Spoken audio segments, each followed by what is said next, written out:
Hello and welcome everyone. I'm Women Grandmaster Anastasiya Karlovich and I'm glad to be here together with Grandmasters Yasser, Seirawan and Cristian. Chirila, hello everyone. Hello. Hello, everyone, and welcome to our 2024 broadcast of the American Cup. Well, we passed the halfway point, but we have been spoiled by amazing chess dramatic moments. And one thing that this tournament is a guarantee certainty, we're going to have many more of them. Anastasiya, do the honors. Tell us about the brackets. Let's check the open section first. All right, let's do it. It was a long way, but we have two finalists now. Levon Aronian will be playing for the second day against Robson. Absolutely. And in the elimination bracket? Those who lost their matches yesterday, they are eliminated, and those who won will continue playing. So we have Wesley facing Fabiano Caruana. Well, for me, this is the #1 seed, Fabi, versus the #2 seed, Wesley. It's always a mouth-watering matchup when the top two players in the field face off. Absolutely. In the ladies' championship bracket. Irina Crush made all this way to the final, and of course she met there Alice Lee. Exactly. And they played already for the first day, and they will continue today. It's the second day of the final. But we will be determining a winner in both of those championship brackets today. Tell us about the elimination match.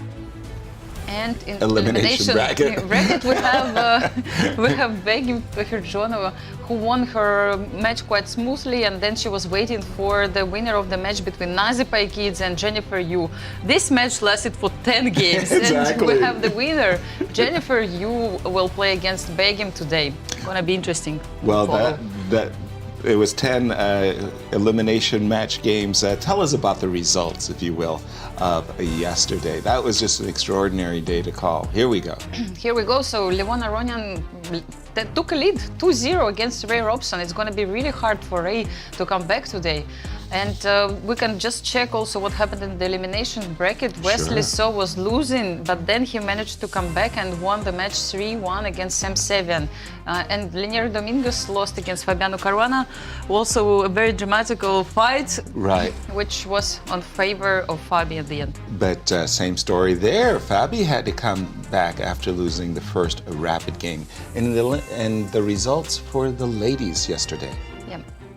Irina Crush took the lead in her match against Alice Lee. She won first classical game. Then she was really close to win the rapid game, but something went wrong at the end. And she got a half a point. Still leading in the match 1.5 to half. Really difficult job for Alice Lee to come back today.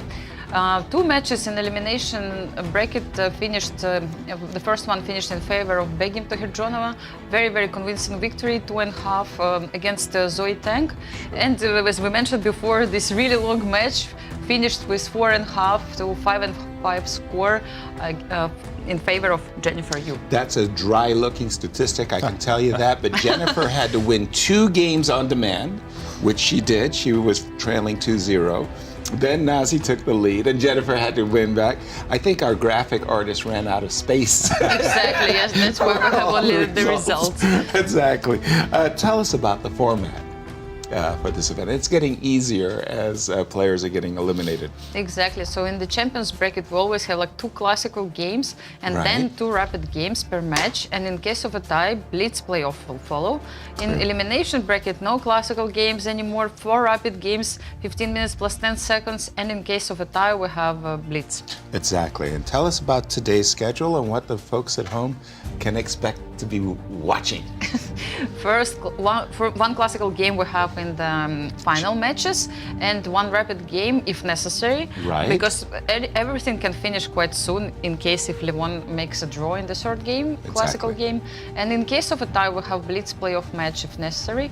And in the elimination bracket, 4 rapid games we are going to see, and also blitz playoff in case of a tie.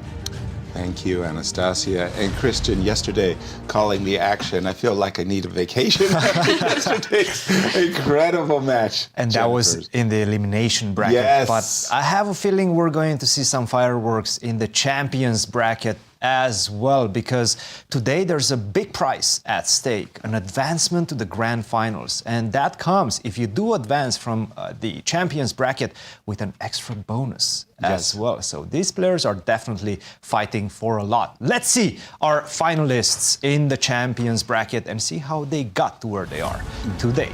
And we're going to start with this young lady who brings so much experience to the table. She won her first match 2.5 to 1/2 without too many issues against Tatev Abrahamian, I have to say. And just an incredible performance against the leading player at the 2022 Olympiad for the ladies section, that is Begimto Hirjonova. She beat her 3-0.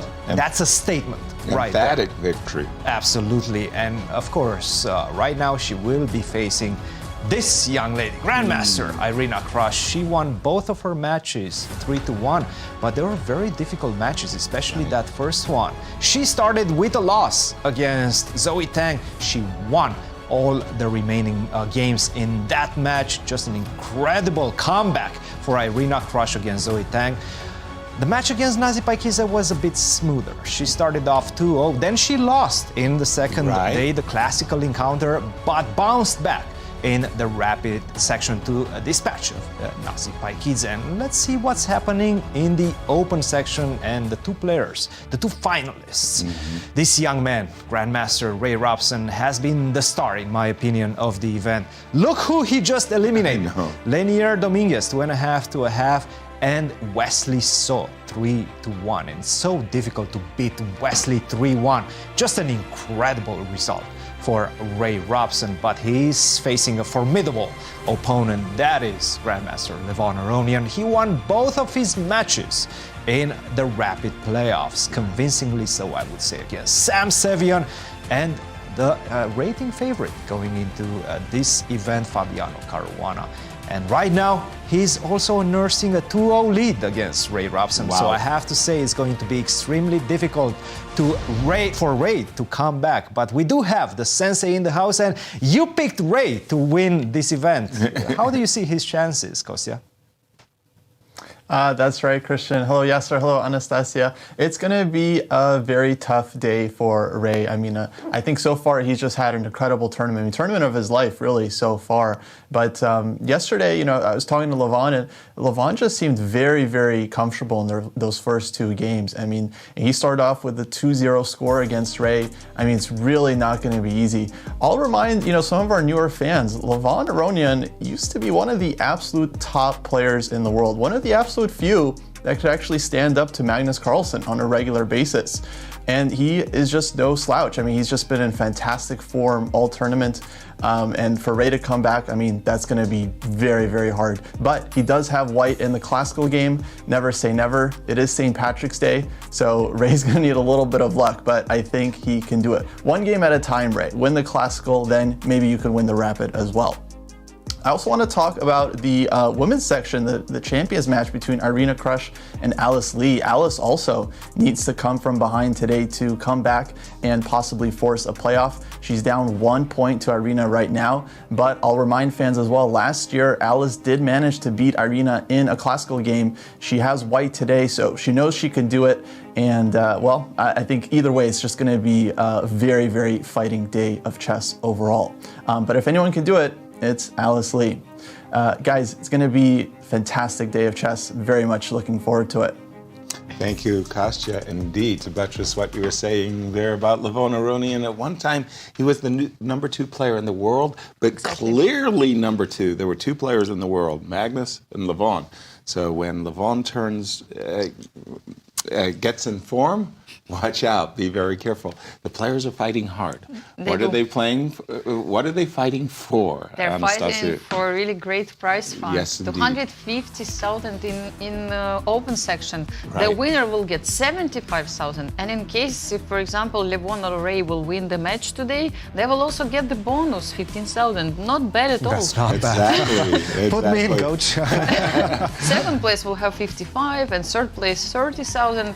Really, really great prize fund. And Absolutely. what about the ladies? Yes. Ladies, they have 150,000 total prize fund, 40,000 for the first place, and then 30, 20. all the way down to 8th place, 8,000. And just as you were saying, whoever wins between Alice and Irina will get a champion's bonus prize of 9,000 for their victory in the champions bracket. As play is underway, and who's got the spy game? Well, I'm not sure, actually. It's not Levon. Let's find out. I have a feeling it's the ladies section. Yes, we have Irina versus Alice. And Alice.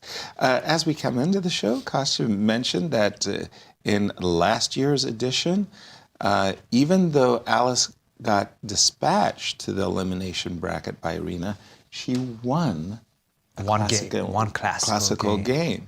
So just as Kostya was saying, you know, she knows she can do it. How was she going to do it, though, Coach? That's a very good question. I have to say, this is more of a all-in type of situation for Alice in my estimation, because she has the white pieces. Right. It is a classical game. She can prepare something very sharp against, or perhaps very testing for Irina. Don't allow Irina to get a comfortable position, the type of positional situation that she enjoys and she thrives in, right? Exactly. Make it dirty. Make this game dirty. Chaos. Create some chaos on the board. That should be Alice's strategy. Well, Irina came into today's game having shown in her previous games she was willing to play the Bogo Indian. Yes. She's true to her defenses, I want to say. But it's queen to e7. Queen to e7. It's very common. I think it's the more common move than a5 or bishop takes d2. It is, but also this bishop to d2, right? It's not the main line. Bishop to b4 in general is considered to be, it's considered to give white some hopes of an advantage. Right. If you go with knight bd2. Right. For me, if you were going to try to create chaos, the move here, instead of g2, g3, knight c3 actually has a whole different series of branches. I find this move to be more testing than the move chosen by Alice, g2, g3. I'm much more familiar with castles, I must say. I'm sure there is a particular reason why bishop takes d2. I'm pretty sure if you recapture, with the queen, with the intention of playing knight c3 next, there is knight e4, and through a very concrete series of moves, I can trade more pieces. Check, which is in the favor of Irina in this situation. Exactly. Irina's looking to just simplify and take the complexity in the position away. Maybe I'm wrong, but it seems like Irina had something like ear plug. Yes, no, Did she? No, she does. She does. I have seen her, especially in the Olympiads in Baku. It was a beautiful auditorium hall. It was huge. It was a huge hall, but there was a constant din of noise. So I am aware that many players actually do like playing and wearing earplugs. And the idea is also that you cannot get to offer a draw during this match. Right, so you can't hear. In any case, you don't need to hear anything. Exactly. So you just keep playing, and you don't even need to focus on that. Exactly. Knight c6. Now, okay, knight c6. Essentially, you are provoking d5. I guess I'll play knight c3. I'm waiting for d6. I could consider d5. d5, knight e5. Could you play d5 right away without Let's knight take c3? a look. So if I play d5 right now, takes. I'm assuming you take. Also knight e5. Knight e5. Give me Give me the knight. Quite a number of games, I'm being told by VAR, have been played in this position. Assuming knight takes, queen takes. At the moment, nothing terrible has befallen black. More trades are possible, as well as just the simple d7, d6. Okay, we'll keep this on the back boil. Cristian, over to you. Tell us what game you're looking at. I'm looking at the elimination bracket and this huge monster matchup between Fabiano Caruana and Wesley, the number one and number two rated players going into this event, and take a look at what's happening in this one.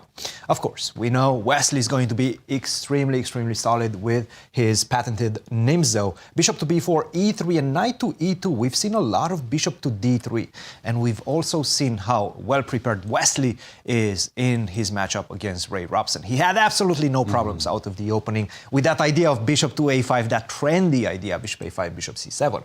Take a look at what Fabiano came up with. Knight g2, which is considered to be more or less okay for black, if black knows how to deal with it, and I'm sure Wesley knows it quite well. Knight to f4, bishop to d3, and we have this card plot structure.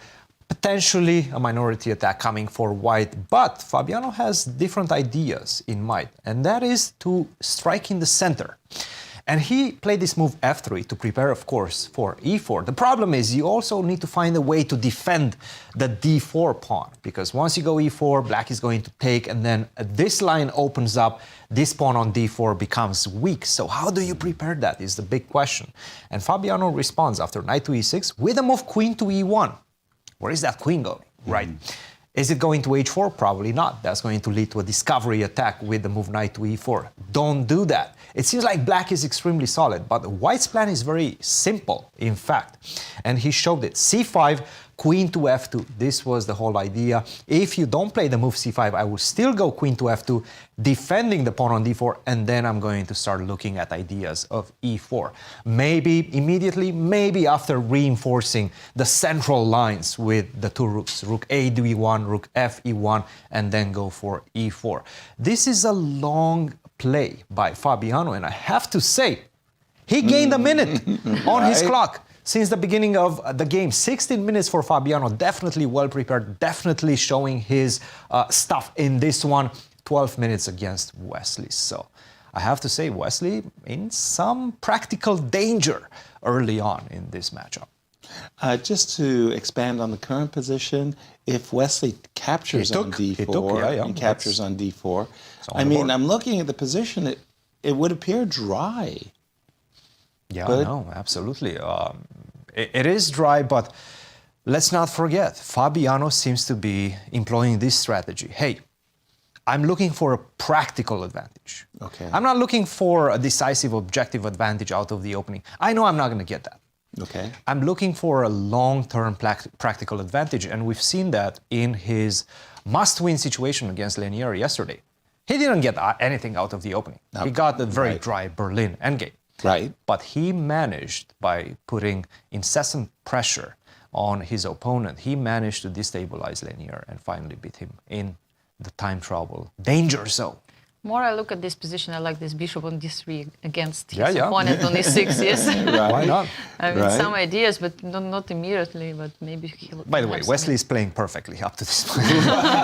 he's really playing very well. He might be playing at a slower pace, but his moves are all good. He's playing very well. Can I ask a question? Like, can I play something like f4, or it's completely stupid in this yeah, situation? you can. You I mean, can definitely go for have f4. some fun. Look, Fabi, though, he's going to have some flashbacks from that game against Lenier, their first game that he lost with the white pieces, because he did something similar, though expanding with g4 and h4, right? But a similar structure with the pawn on f3. I don't think he wants to push too much, but it's definitely a move. f4 is definitely a move. The question is, can I go f5, and whose knight is going to go in the center first? And I have a feeling it's going to be black. I'm only 2 moves away from the center. You're still quite a few moves away from the e5 square yourself. So f5 is a perfect move. It blocks this bishop, it blocks this bishop. Sure, the bishop on e6 is also looking like a pawn for the moment, but it's a good pawn. And I think already black might be even slightly better. But let's see how they're going to react to this position, because look, it's just a long-term play. Both players know that this position is not better for any of them. They will need to prove their might in the middle game. One player who seems to be a Groundhog Day for Ray Robson, as he's been playing the white side of the Nimzo Indian Rubinstein variation throughout this event. He's gotten this exact position, I want to say, a number of times already.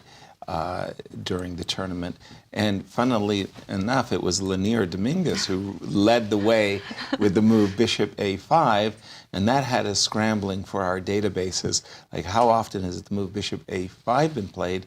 And literally bishop d6 and bishop e7 crowded out this alternative of bishop a5. I don't know. Maybe Ray was comfortable with the positions he got after bishop a5.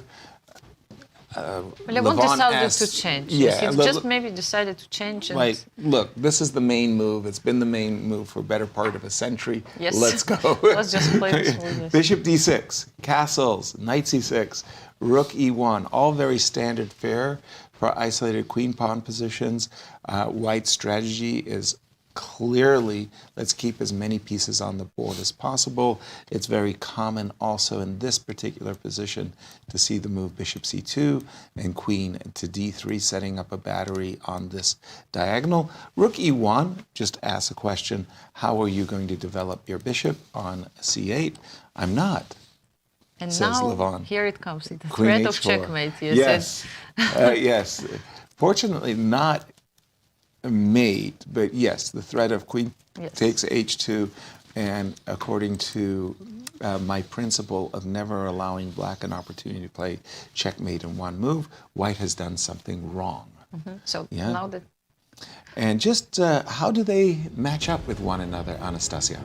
For the moment, okay, so the overall standings are 8 wins for Levon Aronian. Right. Only one time Levon lost the game against Ray Robson, and 4 draws. Exactly. So, I mean, the statistics on the side of very the leader of this indeed, match. I want to say. Yes. Say yes. Exactly. G2, G3, a very common position, and I'm expecting, well, after you've provoked G3, you can either go all the way back or you can be irritating.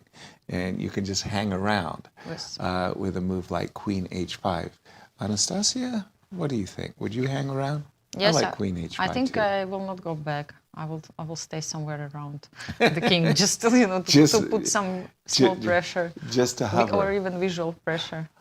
How's it going in the number 1 versus number 2 matchup? Not that much has happened, but No once again, changes? both of these players are telling us that they know what they're doing. And Wesley does as well, because this next move, knight to b6, the best move according to the engine, it doesn't look as natural to my eyes. But I understand. You do want to get this knight either to c4, maybe even to a4, try to poke at the pawns on the queen side. Knight to f4, which surprised me a little bit. I thought White's plan would be to try to exchange the dark square bishops with the move bishop to b4 potentially, and then leave this pair of 2 bishops, the bishop on e6 and the bishop on d3, the bishop on e6 being the worst one between the two, right? So this is the strategical play that White is trying to employ.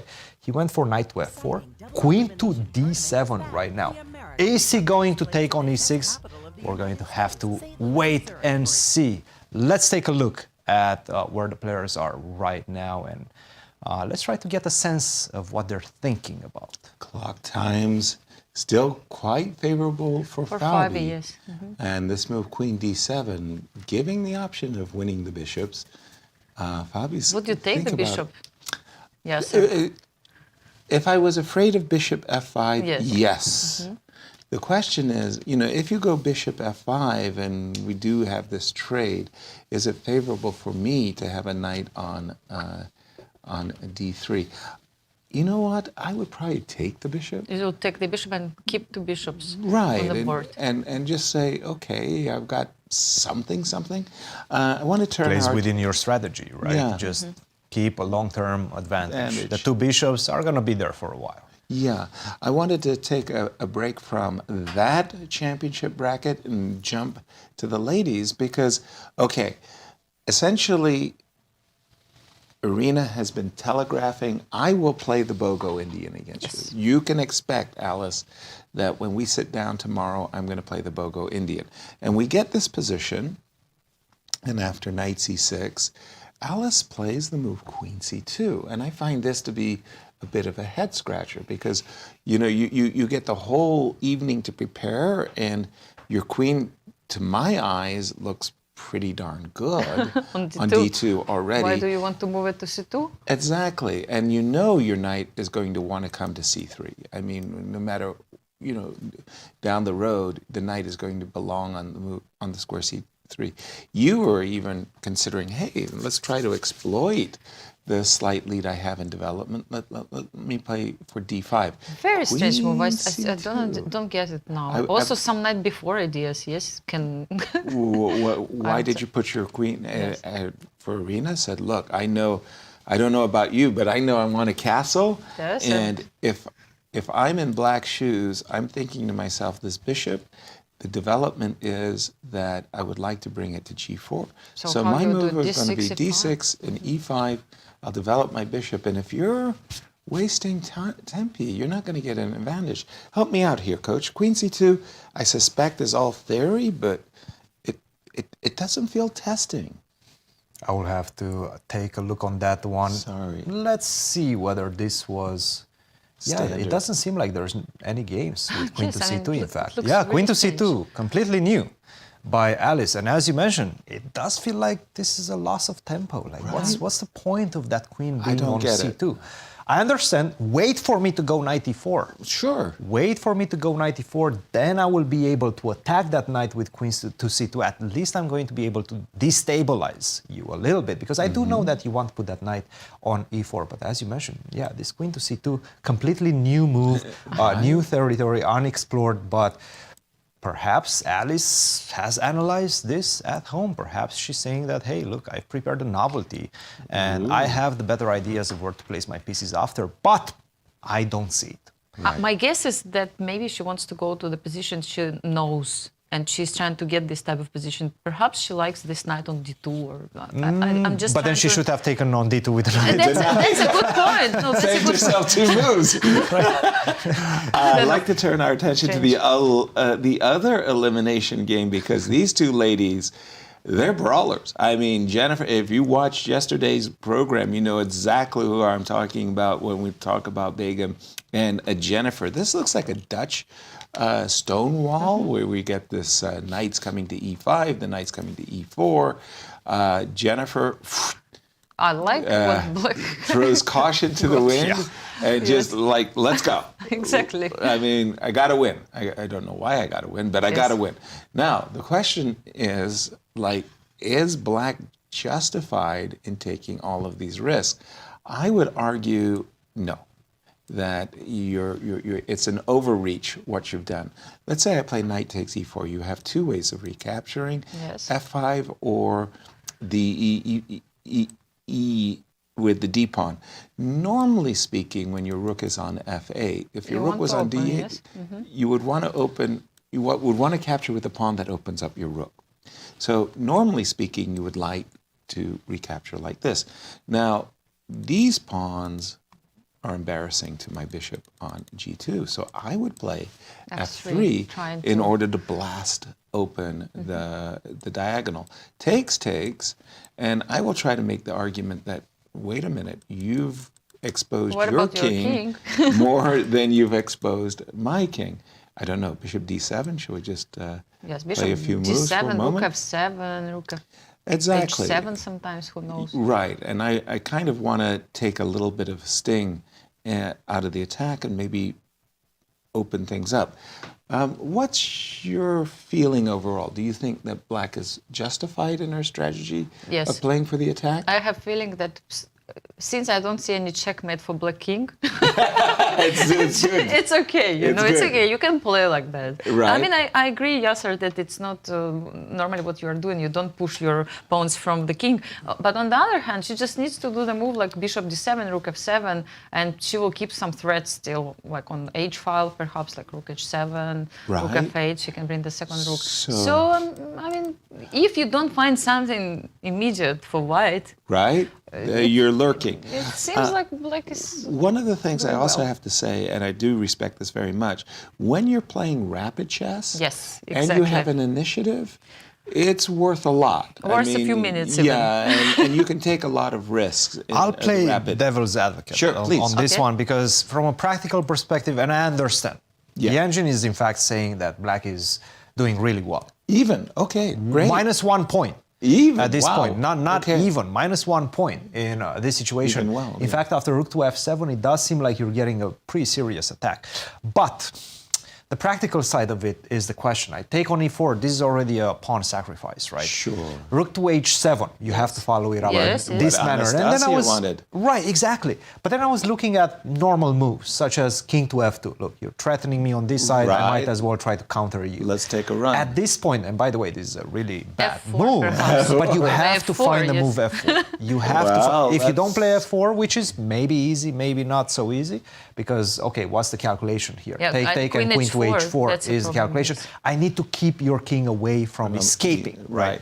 Especially on e3, for example, you cannot do something like this: check, check, queen to h4, because then I just simply cut with the bishop on g3, then cover on the f file. If you throw in a check with rook f7 with bishop to f3, everything is protected, right? Right. So this is the situation right now.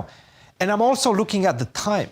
Uh-oh. That's the problem for Jennifer. She has 5 minutes. She needs to be very precise to continue her attack. And if she doesn't, then White is just simply going to have better play, easier play in the position if she manages to consolidate on the king side.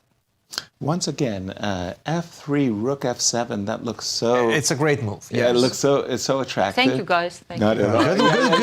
And Anastasiya, we're in awe. No, seriously, that was great.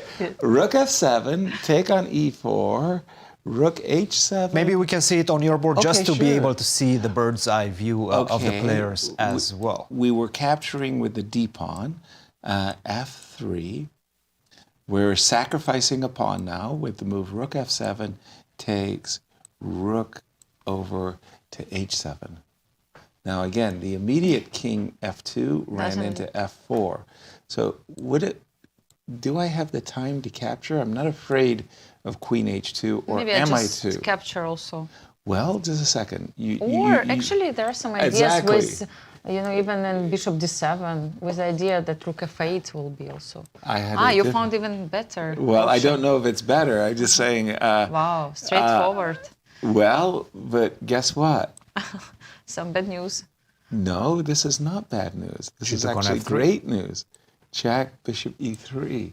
I see the players, they made a few moves. Yeah, she took on Wow. Okay, yes, we're but having this too looks much nice. fun It at looks the nice. player's expense, Yes. of course. And we do have some moves. She did. Wow, Jennifer came. She's playing like a boss. She's trying to bully her way up the board. After the move, f3 takes F4 immediately. f4. But now at least I can close shop on that side. I can play g4. But She what? got- I she got lose a this pawn? option, yes. I lose a pawn? I don't want to lose a I'm not bishop sure. d4. Bishop d4? Yeah. I don't think you're lose taking a that pawn. I'm not giving you that pawn. No, yes. Make my day. Yes. Be like. I'm not giving you that pawn. Okay, sorry. I thought I was winning a peshki. So maybe after g4, you don't need to play queen so far away. Maybe So queen far. h6. h6 or I okay. just- What I would you th- like? I kind of thought. Okay, now h6, it let's doesn't go. make sense, yes, to keep your queen on h file, Yeah. yes, because even rook f7, rook h7, then what? Yes, it's only check. Okay, just a so- second. but maybe- So f4. I guess we're not worried about this, right? Takes. I'm assuming takes. Takes. I've got check. Check, yes. And I can always win the pawn back if I needed to. So that's not a bad deal. But it's the move g4 that I'm finding a little confounding. Yes, I like this move for white g4, just to try to close Exactly. as much as you can. So one more look. Queen Yes, h8, bishop bishop d4. here. I guess it's just time to develop. I mean, at the end of the day, this bishop on g2 is also kind of crying, right? Yes. No, I like all these ideas. Evaluating these blockaded positions. Yeah, she played Not easy, g4. not No, easy. This is the correct attitude. Like you have to close this attack. Yes. Especially in rapid chess, I mean, you have to find a way to get rid of this attack. Well, That's why I don't like a 4 move. I mean, she played too fast. I mean, Too rook fast. f7. I think Jennifer's main variation that she had been calculating that she'll take. Yes. that she would take. I think maybe I'm with you on this one. That Well, the g4 thing is, was a little she underestimated. lost the momentum, right? Right. And rook f7 after you took on f3, I don't think it works as well anymore. So, for example, if you go, If you go rook f7 right now. Maybe it was the move e4 takes f3 that was actually a kind of a small step in the wrong direction, and now rook f7. I think I can go f4. And also try to shut down the game like this. I will shut down, and my bishop on g2 has a life. But hold on, you're going to recapture with the g pawn? Not sure. Yeah, I might actually take bishop. with the bishop. Well, then I always have bishop c5 check to be annoying. So then I have to take with the pawn, right? But yeah, I Okay. mean, you don't want. Okay, with And the pawn. It does Looks scary. It does A look little bit scary. Yes. Yes. Rook g7. Yes, Yeah. rook f3. Okay, let's see. If I I'm want Rook to f3, take. queen f3. Yes. Oh, you went g7, not h7. Ah, yeah, with No, I trick thought you went to h7 Yes. for what? Yeah. No, this is. I was playing blindfold chess with Jenna Sazanko, and he would say, and after rook f7, I move the rook, Right. and I play. Well, I play rook f3, Then you and I see- take the rook. Oh, you played it on g7. Okay. Tricky. Tricky guy. Tricky guy. Okay. But Let's guys, see. Yes, I please. do think that we should go to the open section as well, because Fabiano versus Wesley, it really is giving me flashbacks from Fabiano's first game in his match against Lenier, because right now he's worse. He is worse, and Wesley's playing Right. tremendous chess. Remember when Fabiano had about 16 minutes, Wesley down to his last 10 minutes? Now Fabi's down to his last 4 minutes against 8 minutes for Wesley. So Wesley barely thought for any minutes. Instead, Fabiano is the one that's taking his time in this position, trying to understand where is his play. And I'm not really sure where the play is. I understand you're going to try to break around this side, but I do have a big weakness that I'm playing against. Right. The pawn on d4, and in fact, for example, if you go h5, bishop f6, you no longer can defend it with the bishop, right? Bishop to e3, rook takes e3, that's pretty much game, right? Right, that's From a- a strategical point of view, after rook e3, bishop takes d4, pawn up, I have the beautiful knight against the bad bishop that's hitting and biting on concrete on g6. It's just not looking good for white. So Exactly. definitely a good position for Wesley, and it does feel like he feels good about his position as well. Dangerous moment for Fabiano right now. Very, very good. Dr. Jeannie Singfield asked a question because, she's used to different tournaments, not the match play. She said, well, what would be the scores? Yes, in if, case of... if they were playing regular point totals? Well, here, let's have a look. This is for Jeannie. So let's say in this case, Levon would be still leading, right? Right. Fabio would be, and Lenier, they would share the second place. And poor right now. Lenier is eliminated, but look at all the points he's scored. Yes, exactly. That's crazy, yes. And yeah, we take into account the score of all games they And played. how is it that Ray would be tied for 6? And even though he's in the Champions Bracket Exactly. final. Big surprise there. But for the ladies, I know Jennifer Yu has played a lot of games. This is what we know for sure, yes. 8.5 points she has, and Nazi, of course, is on the second position. She Yes, scored so a lot of points the too. point is that players, they had different amount of games. Exactly. It's That's all why about we the have number of games different you places. played. But All again, right. funny, it's a really funny statistic. Exactly. The games played. G4.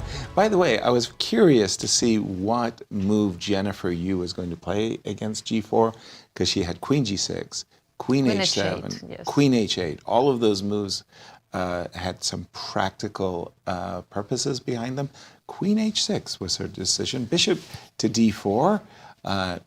Getting out of the way and defending the pawn. Queen to C3. And B7, B6. We're catching up That's a with sneaky the players. move. Sneaky move. It's Yeah. a big threat in the position. Hello. Allow me to take on d4, That's please. why she Like didn't, if I she wanted didn't to go play king- C5 immediately, yes, so she played... Right. If I wanted to play king, if I thought that I I could play wanted. king f2 to play this is a little bit embarrassing. Rook takes, queen takes, and there goes a piece. It is a very difficult position for white, actually. And now What after to the play move now? B6. Like, Play what do you do C5 right now? I herself. would probably give my king a little breathing room, maybe. Funny. If you want to play rook takes, then I'll At least play I rook take takes. with the rook. Yeah, Yes, exactly. yes. No, that's good. I suspect b6, the intention behind it is to play for b6 and c5. That seems very sensible. I guess I'll go back. Yeah, and we'll get this little position bit. after c5, perhaps. Funny Yeah. thing that I thought to play for white c5 and this Please. doesn't work because rook d4 still. I How wanted to close awkward. this bishop, yes. Yes. And, no, I mean even the move before. I understand. Terrible, yes. How awkward that could be. Right? If you wanted to do it, I can understand maybe B4, yes, B4, maybe. and then after C5 you would take. And different, still. different story going on Yes. here. Keep an eye on this one, but what are the clock times, Yes, the Anastasia? time is... 1 minute and 50 seconds yeah, for remember, Jennifer. Jennifer had 6 problems from the minutes beginning, for yes, so Begum. and she has less time. Couple of trends I've been noticing. Begum is very careful with her clock. Right. She doesn't, I mean, she can get into time trouble, but she avoids it mostly. Yeah. Jennifer, on the other hand, seems to embrace. Remember what she The said challenge. yesterday during the interview? She What? said, sometimes position looks so interesting and I just forget about the clock. time and about clock. And I Exactly. can understand what she means. Exactly. Let me Begum just read- is a practical player, and she has always been like that, but also at our university, and I coached her for 4 Yes. years or so. I always emphasize that she should always stay ahead on time, or at least try to do that. Very Here we good. go. This is This man is- behind. I mean, especially in rapid formats, it's so important. It just adds an extra element, and it's such an important element. A lot of people underestimate that, but the practicality of it is so important. For me, I just have to say that throughout my career, I absolutely loved it when my opponent was in time trouble. Yes. And I despised myself when I was the one behind on the clock because I got nervous, I saw ghosts. But when my opponent's in time trouble, I loved it. Queen c3 to c2. I like that move. I think that that's a very nice decision. Just patrolling this diagonal. And guess what?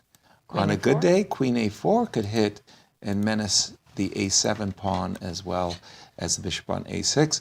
How was the engine? Oh, you I got think the other game. white consolidated. I don't know. Perhaps Even we can without move- engine, I have feeling that white somehow found his way back.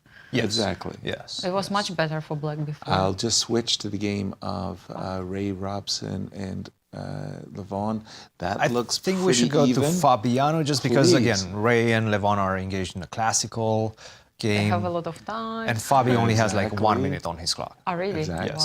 Wow, that happened 1 minute. fast. He's in big trouble.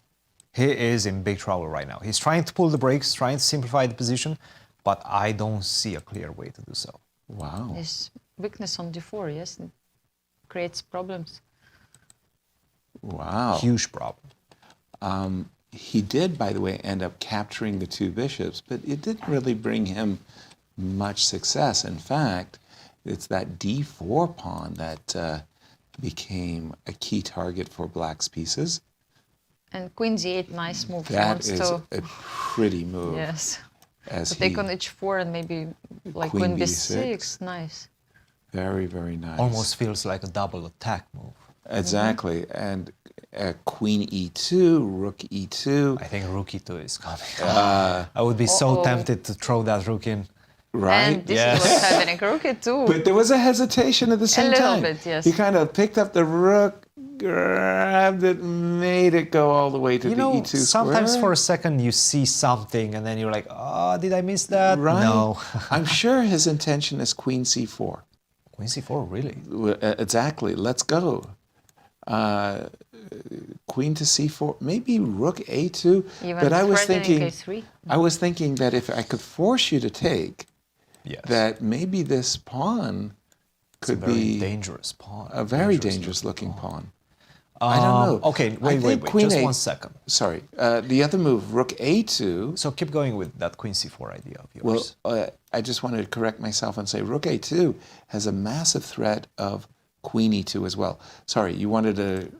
And also queen e2. So rook Just d3 why could I be the only think move. he didn't play, or he will not play queen c4. Is I will take on c4. yes. And now I think I even have the move rook c1, Rook c1, bishop d4. king f1. Ah, this was very Important tempo.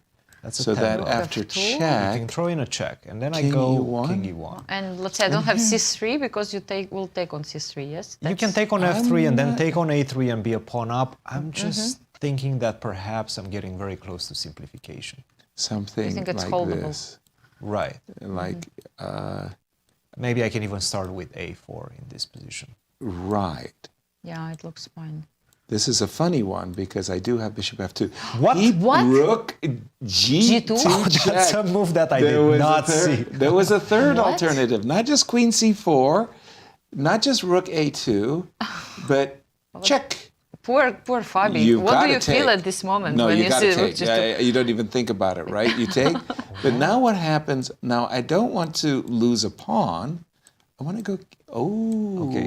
King h3. Hello. He takes. Now And there's the some checkmates. Some Hello. ideas. H5 But- mate. Queen h3, h5 But the good mate. news, it's not a No, checkmate. but now I can go bishop e5, right? Or bishop h6 even. Try to Are you kidding take the me? sting away. You think you can? Really play like this? Oh my Right. gosh, queen h1 and just king g4. Don't you want to take on d4 first? So you have f5? I do. I just want to have this visual in my head Yes. that the king. Oh, take a look at this. I think if you take on d4, I take on c6. Yes. You And also then I threaten checkmate. hide my king on g5 and then cover with f4. So if you go, No, of course. I mean, it's not Whoa, possible whoa, to whoa, make whoa, such a whoa. move. He did So not. he No played. bishop h6, bishop e5 that was my initial idea as well. in order to protect the pawn on. But aren't you giving a passer? That might be a big problem right now. Okay, just a second. We're trying to To determine. give a checkmate. So let's go h5. Right. Try to First create of all, that the mating king is in this nasty little. I think I got to get out of Dodge. Oh, I you think I do. got to. Okay, but now. Yeah, the question is if you have perpetual in time. So you have to probably take on c6. C6, check. I'm I have assuming to you go to back, h3. and I go. Oop! I'm sorry. I want to play. You D3. wanted to go to d2. Right. So the perpetuals that we're looking at are somehow on these dark squares, right? Yeah, but So let's it's go really queen hard. c8. See it, Okay. King g7. And even you don't have queen King g8. g7, I think I can go. I don't have e6. This I is will so take sad. and Yeah. force the trade of queens. Yes, queen You'll g5. be sorry. Queen d6. I don't think this is a perpet. No. it Not doesn't even look close. like By it. the way, f3 is hanging.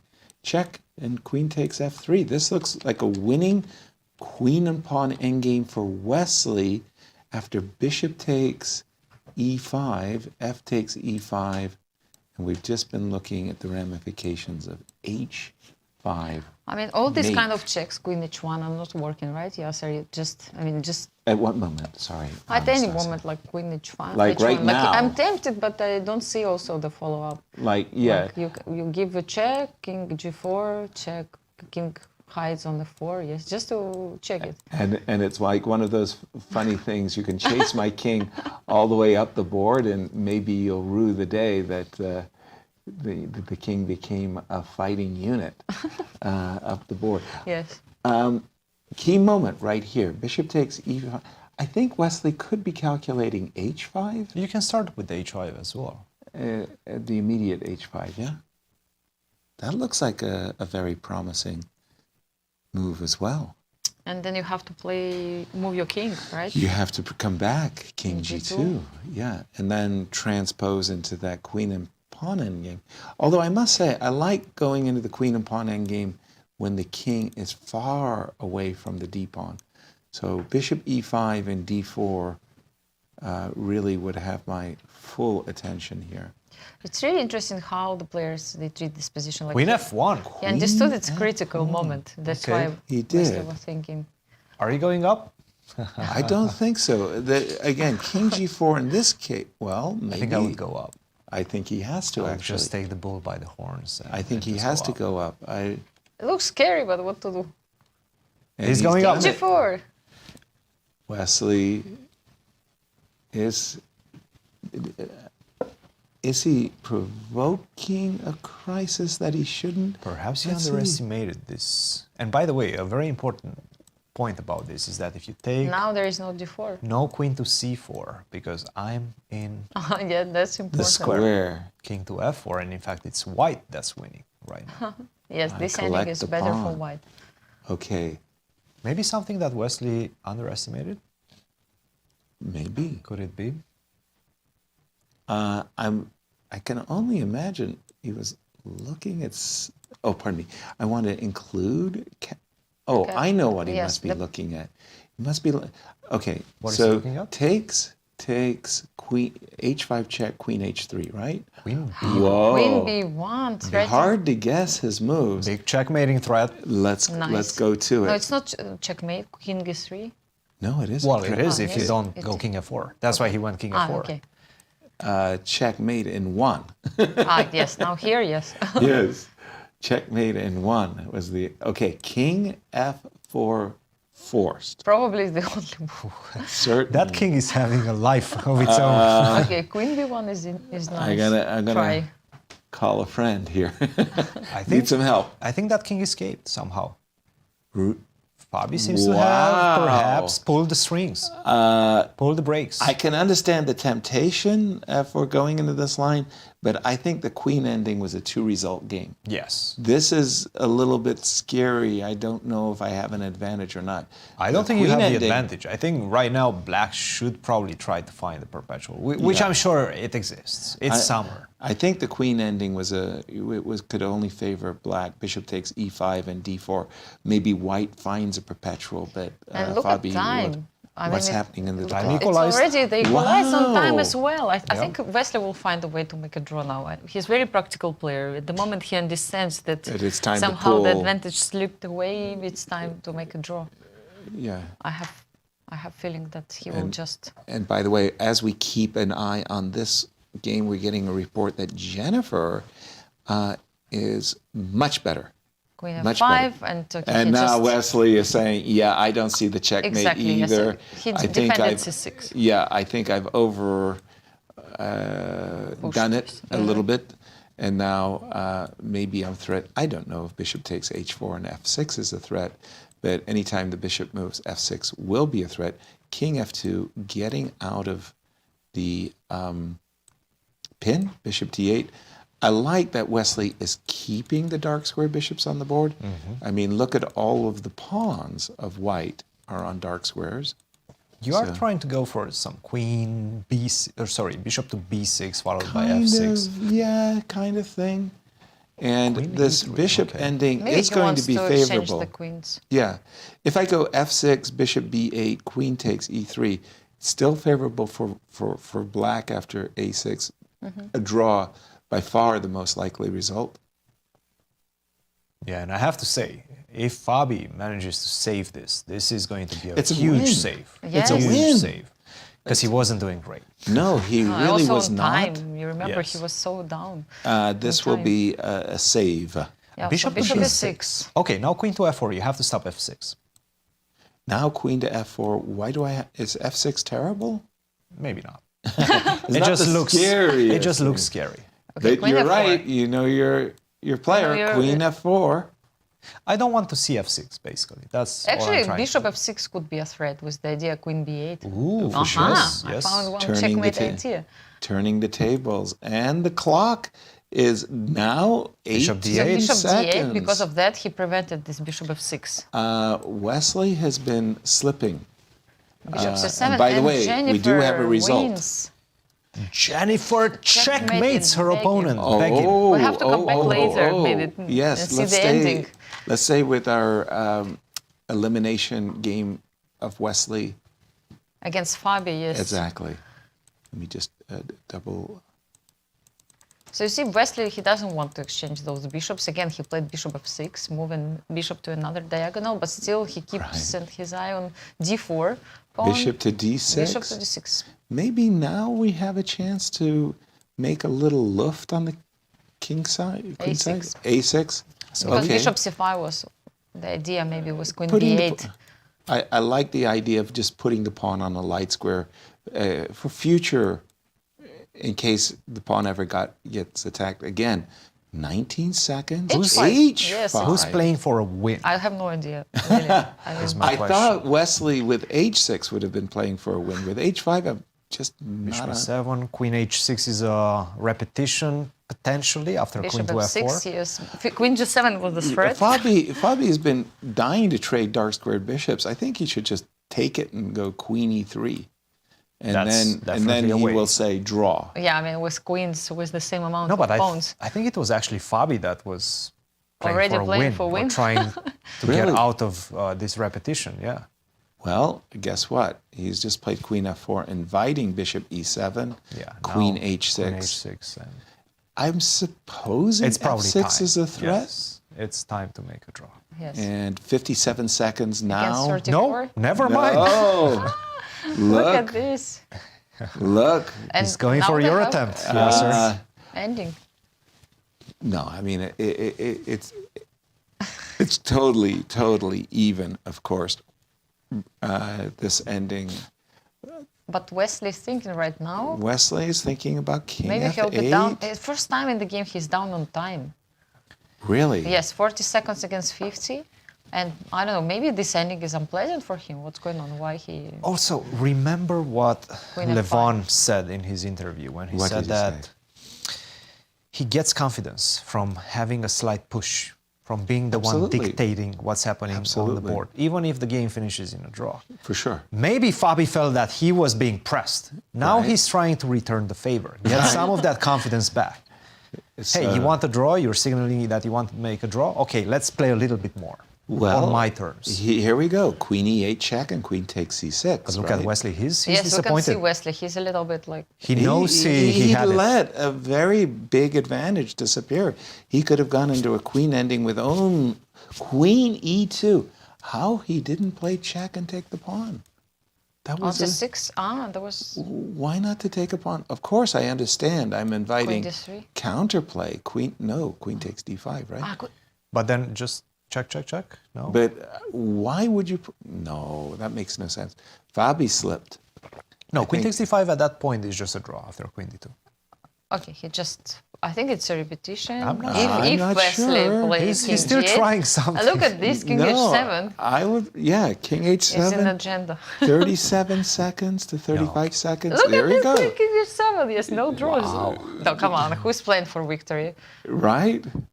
Well, because if Fabi had taken the c6 pawn 2 moves earlier, he would be the one. Yeah. No, this is just going to be queen h2, king f1. Because if you go to I like e3... this move because he doesn't allow queen king g3, f1. yes? This is a draw. What, now, what? Finally, Now it's a draw. Now it's a draw? Finally, the clarification of a draw Now is made. Oh, yeah, Wesley's still trying to... Okay. Now it's draw, it's going to be a it's draw. okay. Yes. Yeah, the problem is if you go king e3 or king e1, queen g1, and D4 you get some pawn is problems with the hanging. d4 pawn. Yeah. Exactly. Okay, king f1, that's why. Okay, they repeat the position, and it's a draw. Both players I think maybe everybody- will regret what just happened. No, definitely. Wesley will regret. Wesley is- No, Fabi's was happy in with this trouble. result. Make no Okay, mistake it about was it. a He knows he save. was busted. That was a Yes. save for Fabi. And remember, they're playing 4 rapid games. First player to score 2.5 or 3. But let's take a look at the end of the Jennifer game, because at the time we left it, we thought it was pretty balanced. Roro. Uh-oh, look What at the this. heck? I'm still... The queen is on g3, some checkmate ideas. There's no palace guards for Begum. Ooh. Oh. And She played the move, but it was... E1 is hanging bishop h3 check, perhaps? Yes. Discover check, I mean. Bishop h3, and then you take on e1. She or actually even found the bishop very d5. way. Take a look at this, bishop d5. Bishop to d5. You're forced to go king f1. Yes, Yes. king f1, and then And then what? the mate Bishop is c4. coming. Bishop takes c4. Okay, and rook e2. 5 seconds, 4 seconds. You see? No, Begim queen no h3 longer with the check. time Bishop advantage. c4 check, rook e2. What now? Rook to d1. Rook to e1. Yes, I That's a forgot checkmate. about this rook. Me too. Because I'm looking for some queen f3 moves. Wow. At the end there, Beautiful, it just beautiful. looked like Begum's king was We can stripped. see Begim And there now she is. on the screen, and of course Disappointed she's with not a happy. loss with the white pieces to start this match, Very not the way. disappointed, for sure. Now, the what problem she had is in mind. also in this rapid match. So you lost your game, for example, with white pieces, right? And you actually failed in the opening. You have to actually now get ready for the third game. Because Right. you cannot repeat the same Of course. opening or the same consequences Right. of move, while your opponent has actually some small advantage at this moment. Like she or he should, they don't need to think about the opening Right. phase. And you That have worked. to think about the second game, which is following, and also what you will play in the third game already. The bottom line is losing the first game is not a good idea. No, no, no, Not a good not at idea in all. a match. Let's jump to the champions bracket and just see how things are going on over there. Ray Robson, how is he doing? Is he doing well? Levon is absent at the moment. right. Levon is in deep contemplation. We have kind of left it. We left it, and we did leave it with the move Queen H5, by the way, just hovering. He Queen decided to D2, stay Bishop on F8, H5, yes. Rook D7. Okay, that is very creative. I don't know what the bishop is doing on A5, What about Rook on D7? but it's very, very creative. Yes. Queen to Goes to D8, D8. and we've caught up with the players. Not sure. It seems like Bishop F5 is somewhat of an annoying idea. And also D5, you know, is a little bit. You cannot move the rook because you I will don't want lose to your pawn allow on D5. Rook E8, but yes. So if I go G6, I G6. was more afraid of Bishop F5 than anything. Maybe I shouldn't have been, but Bishop H3. By the way, Ray on our spy cam was very expressive. Exactly. let us Yesterday say. we were following him, of course. We have some nice footage of Ray in distress. Have a look. Here we see. Oh, Very what am I going to do? concerned. What am I going to do? I don't Position like. is not so good. That was the first game against Bishop Levon. F5. He lost, you Oh, come on, remember, come 2 games on. yesterday, and he's Okay. disappointed with even disgusted with the move he played. You know? Really, really, really. Oh, this is not Look at what him. I wanted. Look at him. Oh my God! I mean, this is suffering. This is I suffering. can see suffering now. We call it Yasser. high-class suffering. No, now like- at least he's confident for some time. Right. Yes. This spy camera, you know, I don't want to play a game with this spy camera. This is the second game when he Yes. was losing in the Right. Rook end game already. Yes. Right. Yes, I mean, he's shaking his head. He's not happy about the position. I remember the two-hand coverage. You know, Yes. the dual coverage with It was the two also really hands. nice, yes. And now he's checking the move of his opponent, and now, okay, it's over, and this is over. Ray Robson, he's really, I mean, I like the way he plays chess. Expressive. Yes, very expressive, and You know, I've always liked playing against expressive players. The guys I hate playing against are the poker stoic face, yes. poker face. You don't see any red cheeks, blushing. You know, Yasser, you yourself, you had poker face, or you were expressing? I would like to believe at times I kept my nerves and I had poker faces, but there were other times when I just was so disgusted. I couldn't even Really? I couldn't hide it from the world. I couldn't even hide it from myself. It's like Who are the most actually want to throw expressive? my pen across the room. I was so disgusted with the moves I was playing. Sometimes I think to myself, I see my games later. Yes. And I look over my games and I said, is that really me? Did I really play that What a move? great player. Well, like, how is it possible that I could play these moves? What's going on in the Levon Ray Robson game? I'm confused by Bishop C7 to A5. Right, but the funny part is this game has actually been seen before. No, they're playing Yes, theory? yes. Well, I'm not sure who knows the theory, and theory who better. doesn't. Bishop to A5 was seen before in only one game, and in fact, in that one, the move was G5 for black, not what we've seen in the game, which was knight takes A5, the most natural move in the position, Right. but G5. And this is, in fact, the typical way for black to try to get some space. You do have a lot of defenders around your king, so you're not really running the risk of getting checkmated. For example, if you go F4, then I just simply solidify, cement the position, cement the structure as is with the move H6. The key idea behind this move G5, not only that I'm making some space and a luft for my king, maybe bishop coming to G7 later on in the position, but much more importantly, I'm controlling this F4 square, which is very dangerous. If a knight lands on F4, puts a lot of pressure on D5, then potentially jumps to H5 and gets hovering around the king. You don't want to see that, right, as black. That's why you play the move g5. He took on a5. This is what we have right now. Queen to g5, knight to f4, as we were just discussing, this pressure, very annoying pressure. And if you play g5 now, with the knight already on f4, that's a big difference, right? Because then I get to jump to h5, and then I'm around your soft spots on f6, not looking good for black. So I'm liking white. Look, I understand you have the two bishops, and in fact, if he would have played this move queen to a4, the engine is already saying that he is putting a lot of pressure, because with a queen on a4, you have the additional bishop to b5. Queen to b5 still makes a lot of sense. We're expecting a6. It's black who has to prove that you're going to be able to untangle and get your pieces developed on the queen side. Very important, very difficult to do so right now. Slightly annoying pressure for white. Absolutely agree. In this position, I was attracted to move g6 for Levon, just to very decent move as well. but I stopped myself because of bishop f1.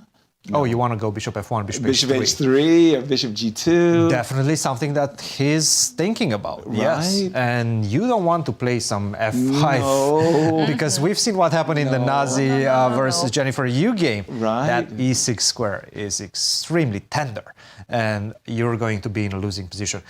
So g6, bishop to f1, but also I have the very simple idea of doubling up. Rooks.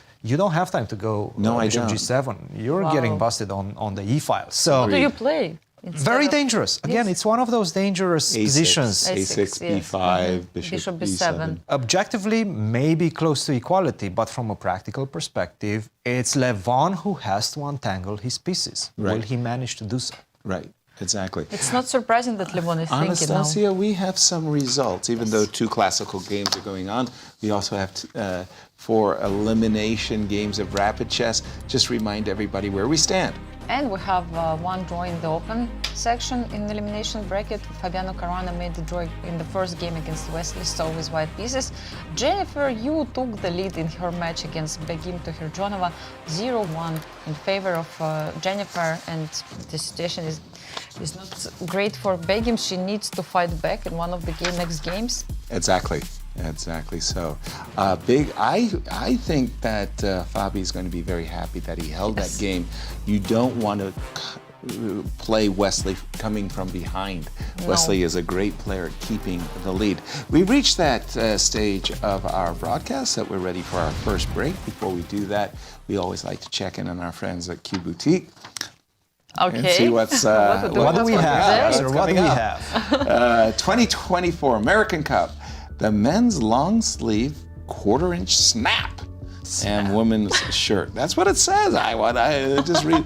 Indulge in luxurious sophistication. Ooh, we're upping our game with our promos here. Check it out. Yes. Luxurious sophistication with our 2024 American Cup long sleeve quarter-inch snap shirt for men. This exclusive souvenir can be yours. It boasts a classic men's design with an elegant collar buttons. I noticed you popped your button earlier. Well, actually, Levon is wearing this right now. Oh, really? Levon is wearing this. He's representing. He's representing in today's matches, as you can see right there. There we go. There we go. There it is. Very nice. That's the best promo you can get. You can't get any better than that. And it comes with a woman's long sleeve shirt as well. Elevate your wardrobe. Proudly show off your love for the American Cup. Of course, it's available at QBoutiqueSTL.com. As we get our break, we'll see you on the other side. And we do, I promise, have a very special guest. We don't know when they'll show up, but exactly. we do have. We have. He just played G6, it seems like. Did he?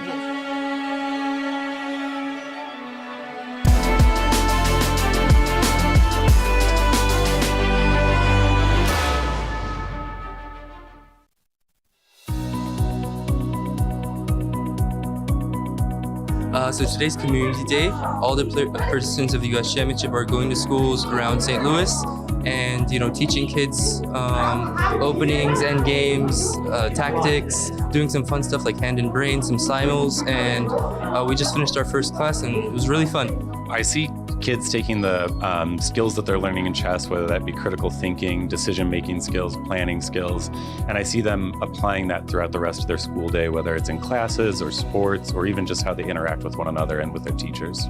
I play with my auntie, my mom, my sisters. Sometimes on the weekends, like, we go to the park and we play. They be begging me to teach them. I like show them like new stuff, like new openings. I show them that. And so I'm trying to see them get better and try to beat me. What I like about chess is just trying to have fun and learn new things, and maybe I'll get more into it and it'll maybe be my full career. I heard that if you play chess, you make bad decisions in life, so I always want to make bad decisions in life. I can tell you that they've engaged more in critical thinking. They are looking analytically at moves and trying to think ahead. I like the complexity of chess, how you have to think about every single move you make. Like every move you make, whether it's gonna put your king in check, whether it's gonna put your anything in danger, whether it's just a move that you make. Everything counts in the long run. I like how it makes me use my critical thinking, makes me look at the whole board. I think it's teaching them to be persistent. You know, we have a lot of students who it takes them, like it may take a few weeks or even months in chess club to master a particular strategy or skill. And what I think that teaches kids is even if they don't get it the first time around, or even if it's difficult the first time around, it's worth sticking to it. Well, one thing's for certain, without the St. Louis Chess Club, we would not have chess instructors because, I don't know if you all know this, but there is a critical shortage of teachers and educators, and especially those in areas that are not core content area. And because of the St. Louis Chess Club collaboration, we have people who come in here working with students who want to work with them. Today with the experience, the Grandmaster Community Outreach Day, I came up and I'm like, well, what's a Grandmaster? And they're like, oh, you don't know what a Grandmaster is? And they were able to explain that. And they recognize the importance and the seriousness. I mean, it's a sport, it's a profession. And so they're able to see things outside of the sports that we typically promote in school. It makes me feel good because like learning stuff like this will help me build my problem solving skills, help me build strategy and like, you know, helping my brain.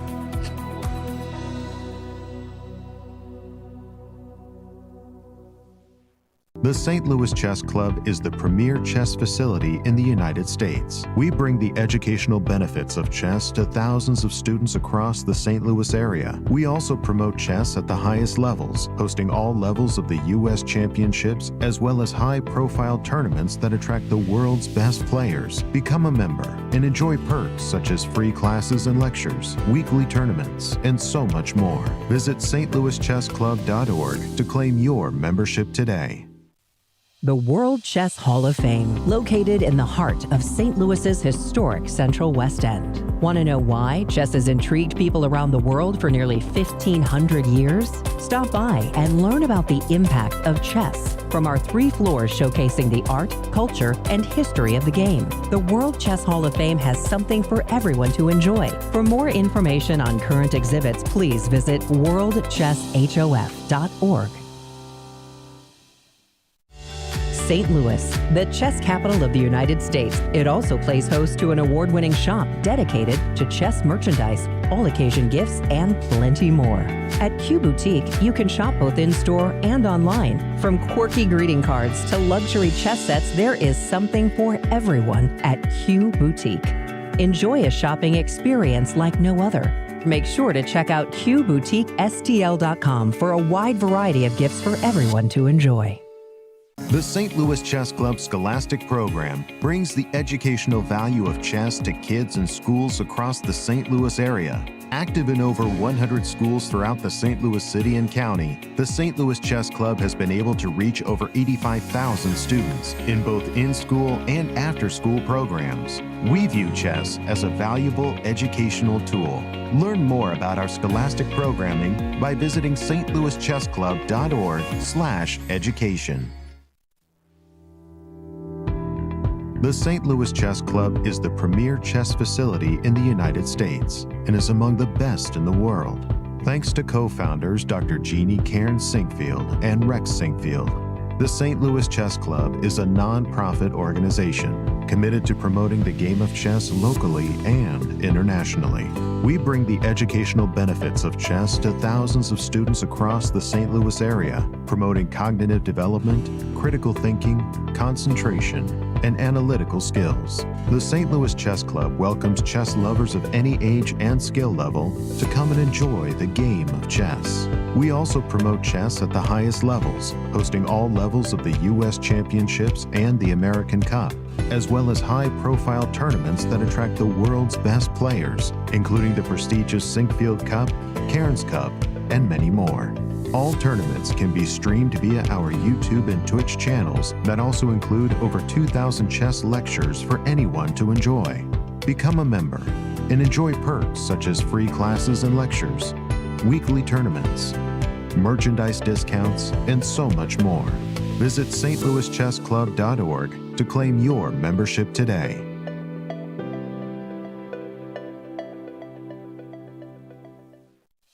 The World Chess Hall of Fame, located in the heart of St. Louis's historic Central West End. Want to know why chess has intrigued people around the world for nearly 1,500 years? Stop by and learn about the impact of chess from our 3 floors showcasing the art, culture, and history of the game. Landmarked by the world's largest chess piece sitting outside our front door, the World Chess Hall of Fame has something for everyone to enjoy, including various exhibitions, monthly concerts, and much more. Whether you are a beginner or a professional, there is something for everyone to learn here at the World Chess Hall of Fame. Enjoy free admission to our rotating exhibitions in our galleries and sign up for chess events, family-friendly programming, and art classes. And don't forget to stop by our award-winning gift shop, Q Boutique, and shop a wide selection of chess-related merchandise. For more information on current exhibits, please visit worldchesshof.org.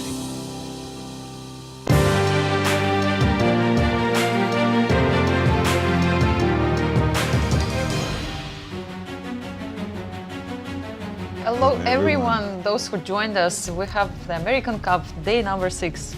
And we have results already, as we have 4 players facing elimination, and here you have them. Results so far. Yes, so Levon Aronian is still playing against Ray Robson. They have classical games, so we don't have results still, but we have results from the previous day, and we can see that Levon is actually leading in the match so far. He has 2 victories against Ray Robson, and Ray really needs to win this game to stay in the match. Absolutely. Arena Crush also took the lead in the previous day, 1.5 points against half a point for Alice Lee, and she's still also playing against Alice in the classical game. But it's the elimination bracket where there's some action going on. Exactly, because we don't have classical games, we have rapid games there, 4 rapid games per match, and Fabiano Caruana made a draw against Wesley, so with white pieces he's going to play with black now against the same opponent, and Begim Tohirjonova lost against Jennifer Yu. She was checkmated. Even better to say checkmated, yes. Absolutely. As game 2 of the rapid chess is underway, I've got the game between Wesley So White against Fabi. The London system has become so popular. This is the Jobava London. Exactly, it's become a rage, if you will.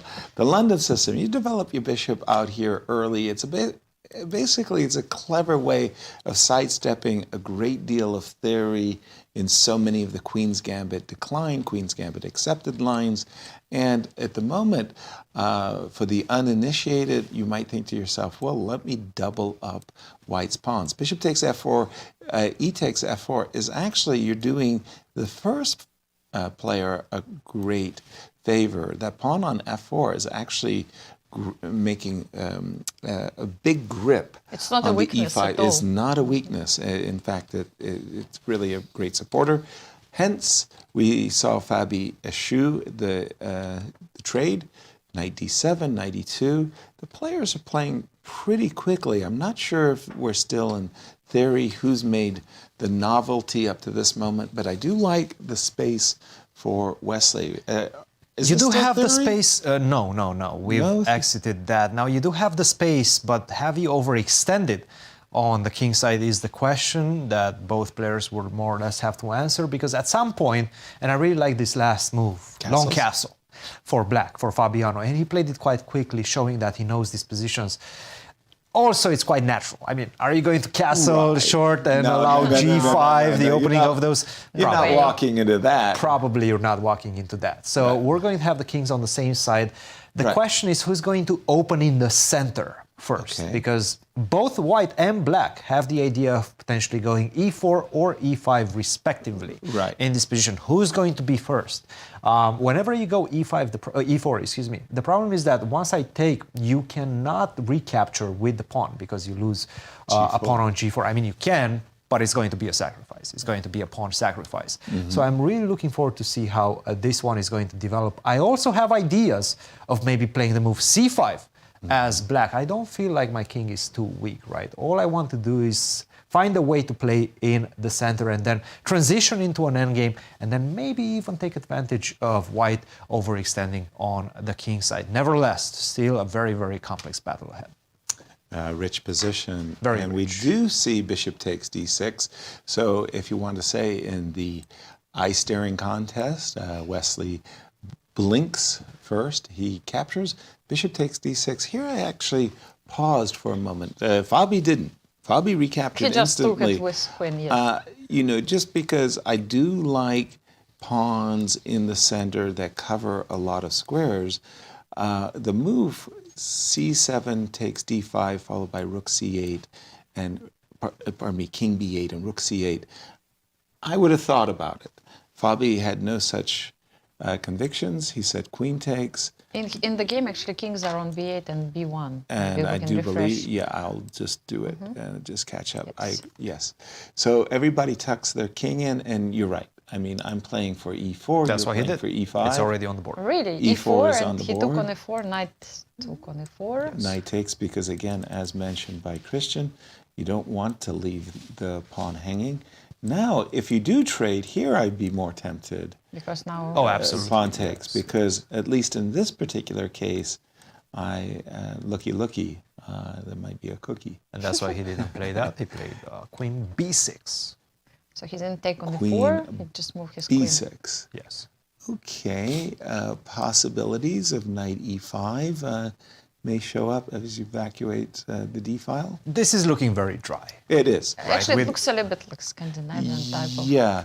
Let me jump to the other elimination game, if you don't mind, just as I pick up the Jennifer Yu. Who just won her first game. Won game one with the black pieces. This crazy Dutch. Crazy Dutch. The Dutch Stonewall fans are going to be happy. And we have a kind of a Queen's Gambit decline position. For me, I love, seriously, with big exclamation marks, this bishop on d6. I had against Arianto Utat, a top grandmaster from Indonesia, I had a situation where I managed to make a sacrifice, bishop takes e3, followed by rook takes e3. Happy, fond memories of this powerful bishop. I like black's position, frankly. I think that it's white who is going to be trying to equalize. Knight f4 is the last move of Jennifer Yu. How about yourself? Just 6, yes. I was thinking for a moment about g5, but it's not a good move. Knight h5 is coming. Would you prefer to play white or prefer to play black? No, I think black is doing well in this position. Somehow also two bishops. Two bishops. Kind of open, more or less position. Maybe h4. Or h5, yes. Pardon me, h5, h4 might be on your agenda. Yes. I think it definitely is on your agenda, right? Yes. Right. And I mean, from Jennifer's point of view, where's her play? She'd love to play e3, e4, e5. No can do. That would just leave the pawn hanging. You'd love to play b4, b5, create a weakness. Well, no can do. You still have to get that ready, and it's a very slow process. Right? Exactly. H5, H4 is coming quickly. Yes, right. The one who has initiative once again, and actually it seems like black is doing well in both games. Let's see where the error came, because this looks like a very normal looking Queen's Gambit decline, but somehow perhaps 95 was a bit premature, right? the move knight h5 just simply caught the bishop. Yes. So maybe you have to start with h3, h3, so that you have bishop h2 whenever you go knight h5. Maintain that bishop on the board. Keep it on the board. See, I would play, as a class player, I would play the move h3. Very proud of myself. Look at my understanding, everybody. I keep a retreat square for my bishop. No, the typical idea is to take this bishop. I think Jennifer just had a temporary forgetful moment there, because after taking the bishop, you can just see that, the knight went from e5 back to f3, back to h2, and you can see that she got caught, if you will. Rook b1. I'm not sure about the move rook c8. Yes, what was the idea? Do you really want to play c5? I think so. Really? Why not? I mean, not yet, of course, but at some point, maybe c5 is an idea. I would have been far more inclined to play moves like rook e7 and rook e8. I think the rook is more useful, doubled on the e file, and h5. I'm not sure I'm a fan of this rook c8, rook b1, a5. And again, they are playing rapid chess, 15 minutes per side, 12 seconds. They don't really have a lot of time to think about the peculiar niceties of any one given position. a3, telegraphing her intent, b4. But do you really want to play b4, is my question. Yeah. Because whenever you go b4, I take and go b5. And then you put your knight on c4, you mean?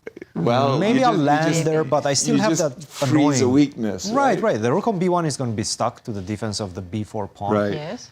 Your knight, how do you get to c5? I understand maybe bishop f1, knight d3, knight c5, but even once you get there, what do you do on c5, right? So, and by the way, h5, that's a good move. Begum asked the question, do you want to play the move b4? That's a good move. h5. The problem is, I'm telling you my goal is to play b4, and you're telling me, go ahead and achieve your goal. And I said, well, I don't have anything else to do. Yes, actually, what else you can do? What else am I supposed to bring my knight back f3 to prevent f3? Against h4, at least for the moment. Okay, I can do so, yes. Yeah, I would say knight f3 and is a in decent this case, alternative. how do we continue? Can we play like bishop g4, threatening to take the knight and h4 still? Isn't it too much? No. It fits the needs of the position. You think so, yes? Okay, but then I would go back. You go back, yes, that's a problem, yes. Can we go back one move? Yes. Instead of bishop g4, can we fit the needs of the position even more aggressively with g5? Knight h5, you have created something, yes, queen h6, yes, and where's the knight goes? Going? Like you have to play g4 and then I go bishop takes g4. Not a joy, not a joy. G5. G5, nice. And knight h3 is also not the knight possibility. G4. It's not. It's feeling a little bit uncomfy here. No, but actually, if g5 is working, it's a very good move in this position. Like h4 agreed. Look at those bishops. I'm not really happy doing any of this. H4? You don't have g4? H3. No. That's a very serious attack. H7, H5 is asking Jennifer a lot of questions. Yes. Quick question: how are the clock times? Yes, let's see that. Actually, Begum also again, she's ahead on time. 12 Double. minutes against 6. Double the amount of time. That it looks 2-1, right? 2-1, Yeah. And by the way, it goes to show that Jennifer is not feeling comfortable. Yes. The clock says it all, but the last move says it even more. Queen D8, a kind of an indication like, I'm floundering here. I'm not sure what I'm doing. Can I ask the question? What is the intention? What is Jennifer's intention? How is she going to meet H4? Maybe knight g4, just queen g5, right? So I think it's like you have to take, no? Yes, you have to take. And this is, I'm telling you, I'm a pawn grubber. You know me so very well. So I'm looking at the evil intention of grabbing one of the two, either a d4 or h4. If you play knight f3, then you move bishop g4, and now we're talking. Yeah. I don't like what's happening. I don't like what's happening either. I think h4 and Begum with the initiative, G4? She needs to win, having lost the first game with the black pieces. Maybe after h4 she wants to play queen f3. and try in order to take with the queen on G3. That's I think the only thing I think Begum can played think of. a quiet move here. I don't think she played H4. I think she reached, yes, King G8, G7. Oh. So somewhere in her mind, she got the idea that her king is maybe more useful on G7. I like it. Yeah. I like this move. I mean, as a pawn grubber, like queen. Bishop takes F4. That's a problem. Well, that's one refutation. Anybody can see that one, but can you see the Queen other? takes F4. Yes. Yes. You can take it with whatever you want. Yes. King G7 does not walk into Queen takes H5. But you know Jennifer is going to spend 10 seconds seeing that. Right. Because she spots this type of tactics so fast. Well, I think like Fabi in game one, Jennifer's looking for an exit door. If she can find some way of making a draw and simplifying the position, I pull think the brakes right now. Yeah, she'll jump on that chance. But you don't have it. I don't think you have it. No, that's the problem. You know, it's hard to find the move. Exactly. This Those is what I'm looking positions, more and more, and I'm checking her moves. I don't see. I mean, for anything. me, I'm back to B4. I mean, I just don't feel like I have anything further to do than to play a move like B4. Jennifer just did a quick eyeball check on the clock. Should we go back to the Fabiano versus Wesley game? Absolutely. Just to keep an eye on how that one is developing as well. Okay, and I just brought that game up on my viewer, and let me just refresh to see where if we they have some all... changes, yes, after. There was a Queen B6, we Queen left B6, it, exactly. and then Knight to D2. Whenever you have a pawn on D4, the ideal square is the E5 square for the Knight. So Knight D2, Knight C4 is on Wesley's agenda. But Black decided that it's his turn to put the Knight on E5, yes. Did you mean white or black? Yes, sir, yes. That's a good question. Know. Queen B3, and this looks very balanced suddenly.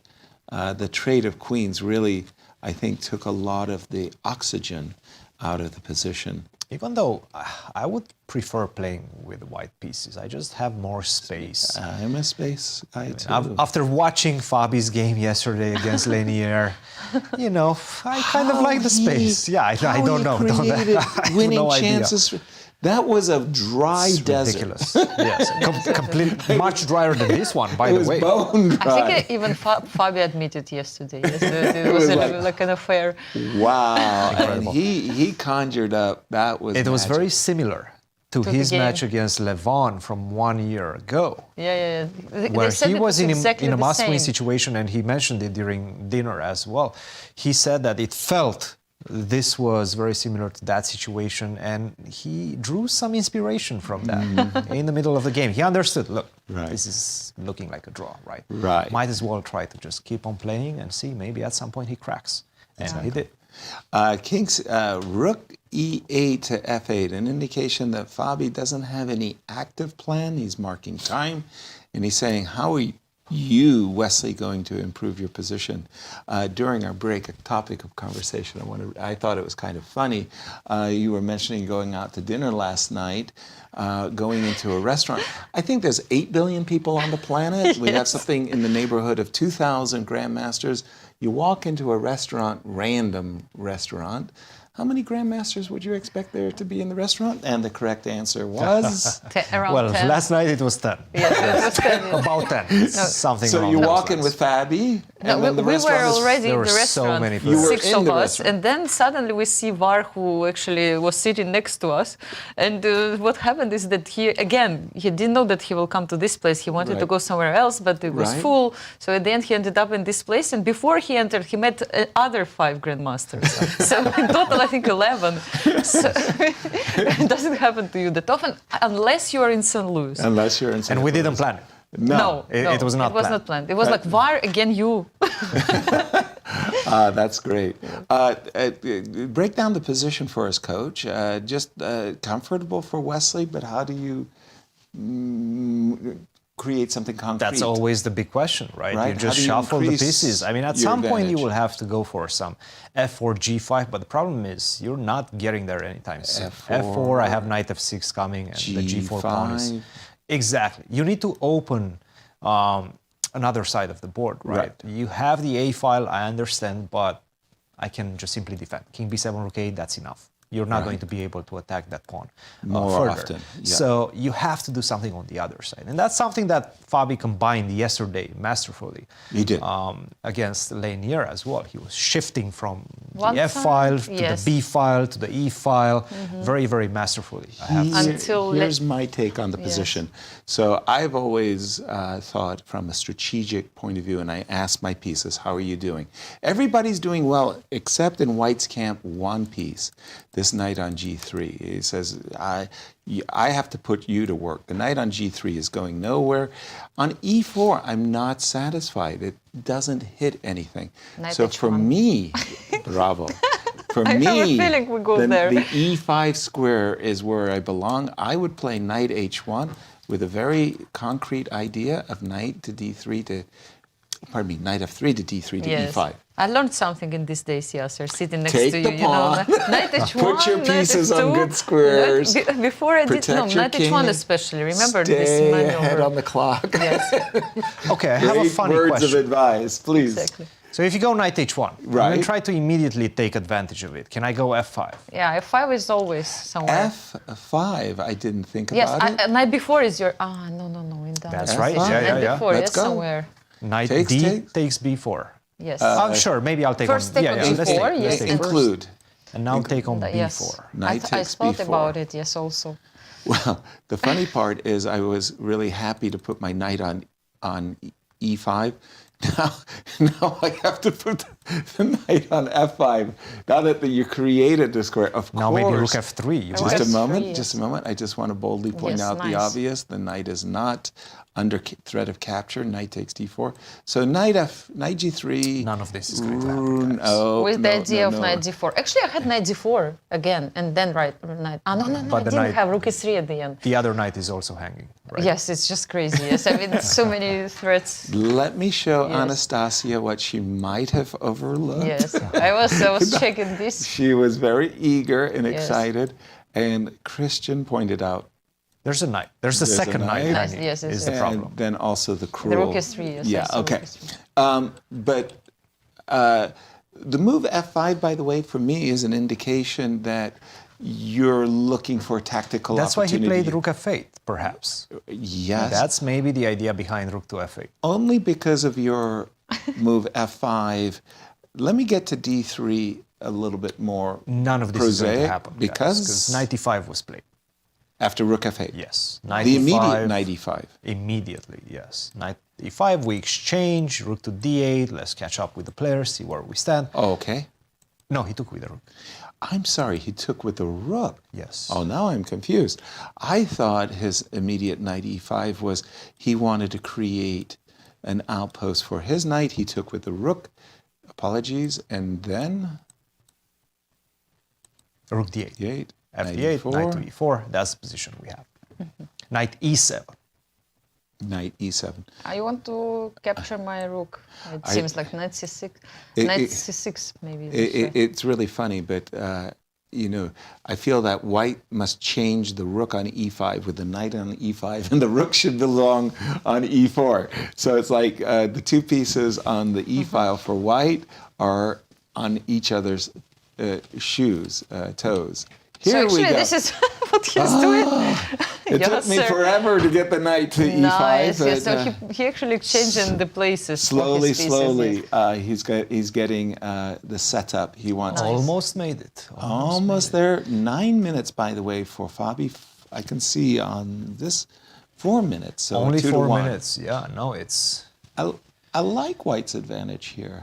Is there an advantage? Though? Yes. Yes. Where's the advantage again Okay, after this so- move a5? I really like this a5, by the way. Oh, a5 has been played already. Okay, apologies. I didn't know that that was on the board. a5. Had you not played a5, let's just imagine that you had made a quiet move. Here is where I thought is one way for Wesley to try to achieve Okay, something. Here we have f7, yes? Yes, That's exactly. beautiful. Yeah, That yeah. is. That's an advantage. That's the dream. That's the Yes. dream. A5 kind of interferes with the program. Yes.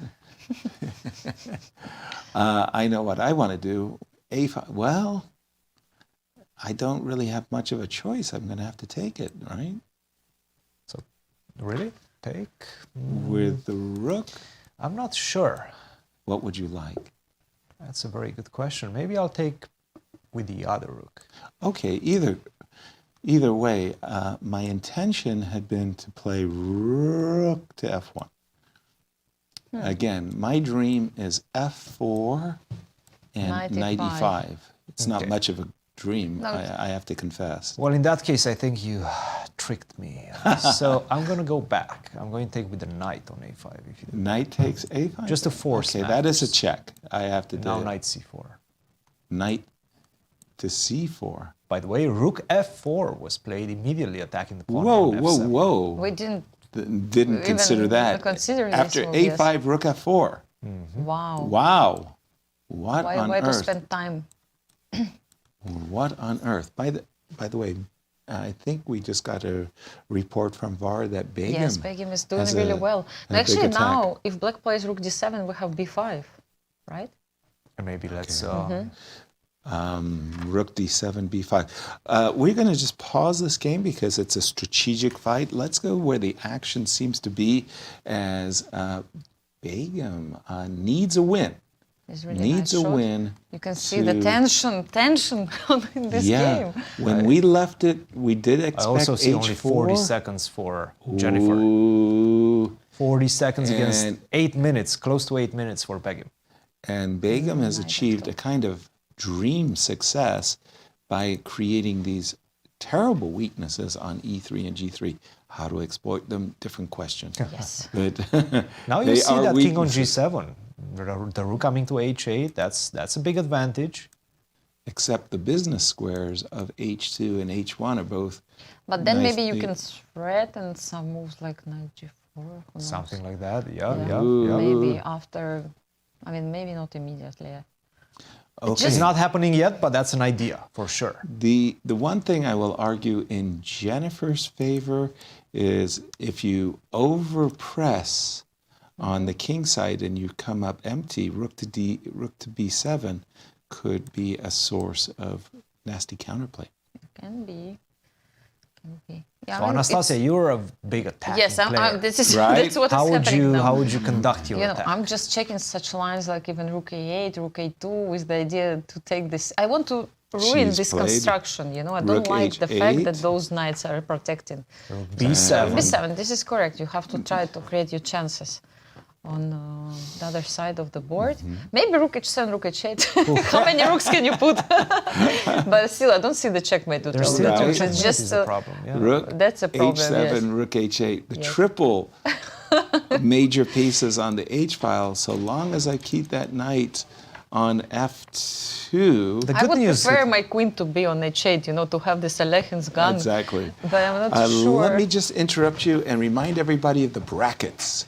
As we take a look here, we are in the champions final, and the winner of this match between Levon and Ray are going to go into the ultimate final. And Levon is in pole position. He leads 2-0. Ray has defending a difficult position against Ray Robson right Ray now. has the advantage in the classical. But definitely in the favorite. elimination bracket, we have been glued to the #1 versus #2 seed matchup. Exactly. Wesley Anastasia. is playing against Fabiano Caruana. So far, we have one draw, but they're still playing the game #2. Absolutely. And in the ladies' championship bracket, And the ladies, Irina Krush is still fighting with Alice Lee in the classical game. this was a collision. We could see it starting from the very get-go of the tournament as Alice Lee just bulldozed her way into the finals. But Irina Krush Yes, is she's still doing showing. very well. She's on the driver's seat. And the elimination. And Ladies. the elimination, we just saw this crazy match between Begim Tokhirjonova and Jennifer Yu. Jennifer is leading right now, Right. but Begim has really great chance to equalize the score. Absolutely. And we have a very, very special guest in studio. They just allow anybody in here. Rex Sinkfield. Hello, Rex. Nice to have you aboard. Yeah, Good thank to see you. The you. front door was open, so I just walked. You got by security Yeah. and everything. what do you think of your creation, the American Cup? This is incredible. Yeah? Yeah. I mean, of course, I have favorites, but I'm not allowed to say. Right. I have to be officially neutral, but this is a tough one. I forget the American Cup. We should rename this the St. Louis Championship, Rex. I mean, look at the finals, finalists in the finals. I mean, never mind St. Louis Championship. Who's the best player on the block? Yeah.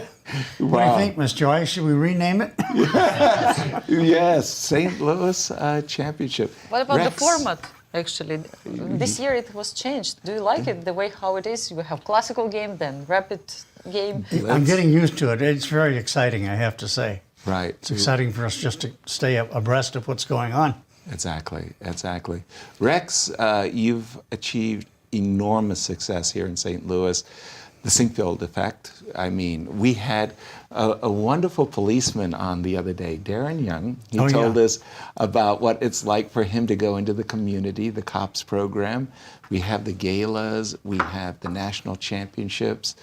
And now, with Toronto coming up, that's right. You whispered to me that you would like St. Louis to be hosting a world championship. But someday, I have said publicly I want to see that happen. Right. But ideally, I'd want to see that happen with a St. Louis player. I wonder who that could be. Who exactly? Don't say a word, Rex. Don't say a what word. did Officer Derek Young say when what it was like giving me a ticket? Did he talk about that very much? He was so proud. You know, he worked on commission on that one. That was a good one. Rex, tell us more of your vision, what you anticipate, My where vision we're is going. I just sit back and I listen to the staff. And they come up with all these great ideas. Right, and you say, I'll support For some reason, that people one. give me credit for it, and I didn't have anything to do with it. Right. And congratulations for you two and for Chris, the best commentators in the world, on the planet. Oh, gee, you're only saying that because it's true. Right? You're too nice, Rex. Too nice. Yes. But actually, with Canada coming, now maybe you can Toronto. still say who is your favorite. Yes, I know you cannot reveal anything because it's American come. I'm but still what about rooting Canada? for Bobby Fischer. But Right. Did you? No, I usually do ask you that.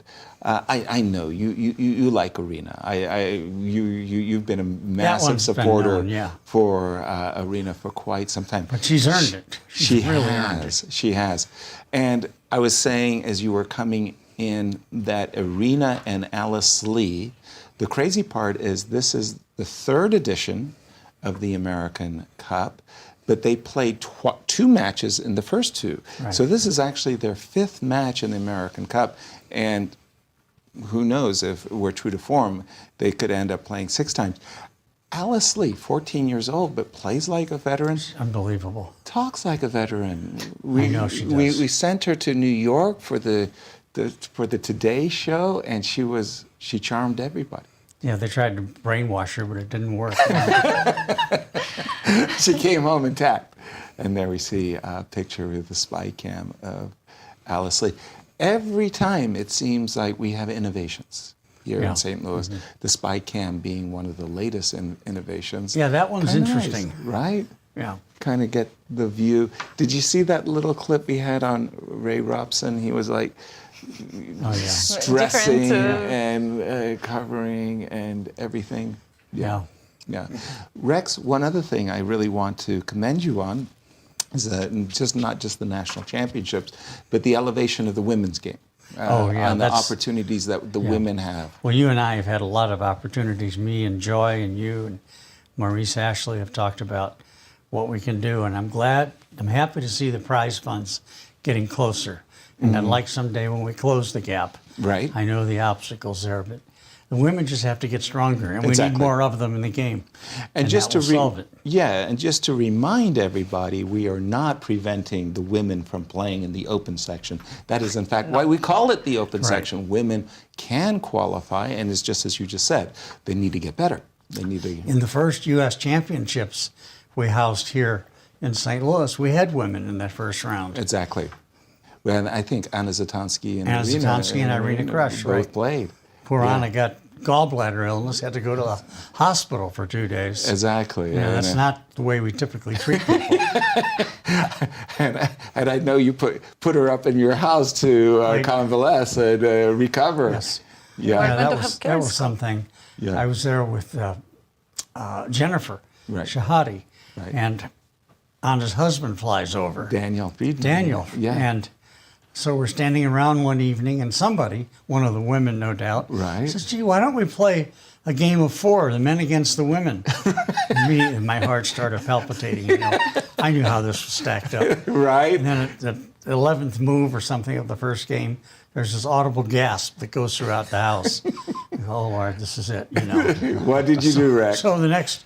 Well, we lost 2. I contributed my part to it. So the next morning, I tell Daniel, I see him there, and I said, "Hey, I'm sorry I didn't go. I tried." You know, he says, "Oh, listen, it was just for fun. But next time, play more precisely." Nice. I like it. So you get in on the occasional game. You're ready to throw some patties out there. It was the summertime. We had this wonderful party. All the kids came to the St. Louis Chess Club, and I remember we got an ice cream truck to come out, and Katerina Nemtsova was showing us ducky chess or duck chess. Yes, right. And you and I actually had a game in the variant. You played incredibly well. I mean, I was frightened. Like somebody, do you play variants? I mean, no, I actually don't. That was an amazing game. I tried to play Bug House one time with you, but you said, "You're not playing. Get out of here." It's true. He was Too many trying to get pieces, it. yes. I didn't say no. I said, "No way! Like, don't be ridiculous. Don't be ridiculous." More training in Bug House next time. Yeah. Right. And these games are exciting and unnerving, I have to say. Exactly. One of the things that was a big surprise for us was Anna Zatonski, the winner of the Cairns Cup, got eliminated. Cairns Cup's coming up this summer, but you changed the dates on us. We kind of thought February. It went to the summertime. Wasn't my fault. That was Jeannie's. I just do what I'm told. Jeannie told you move it to the summer.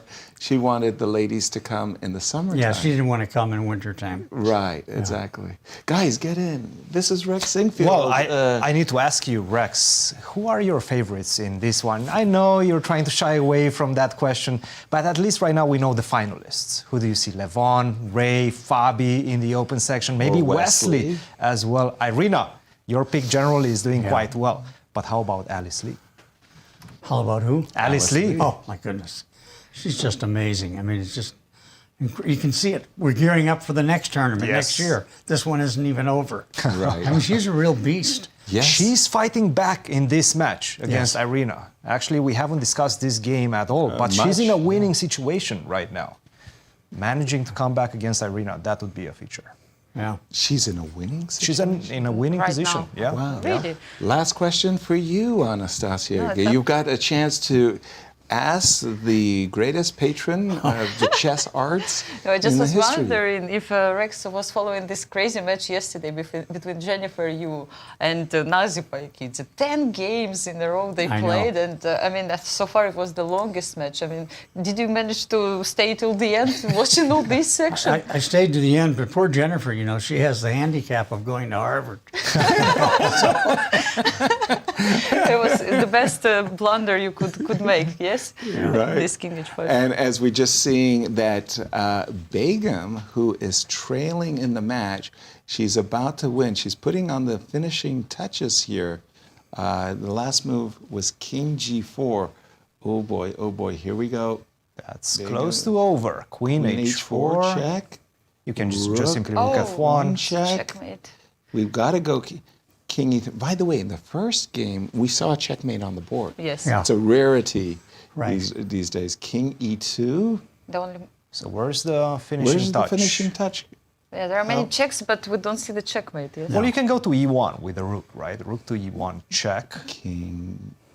Queen F2 check. King D3. And then rook to D1. And then King to C4, run for the hills. And then I'm continuing the attack. Rook She's takes, done it. She's done it. Queen I think takes this king D4. will go Nothing very like a far. king hunt. Yeah, this is over. This is let's go.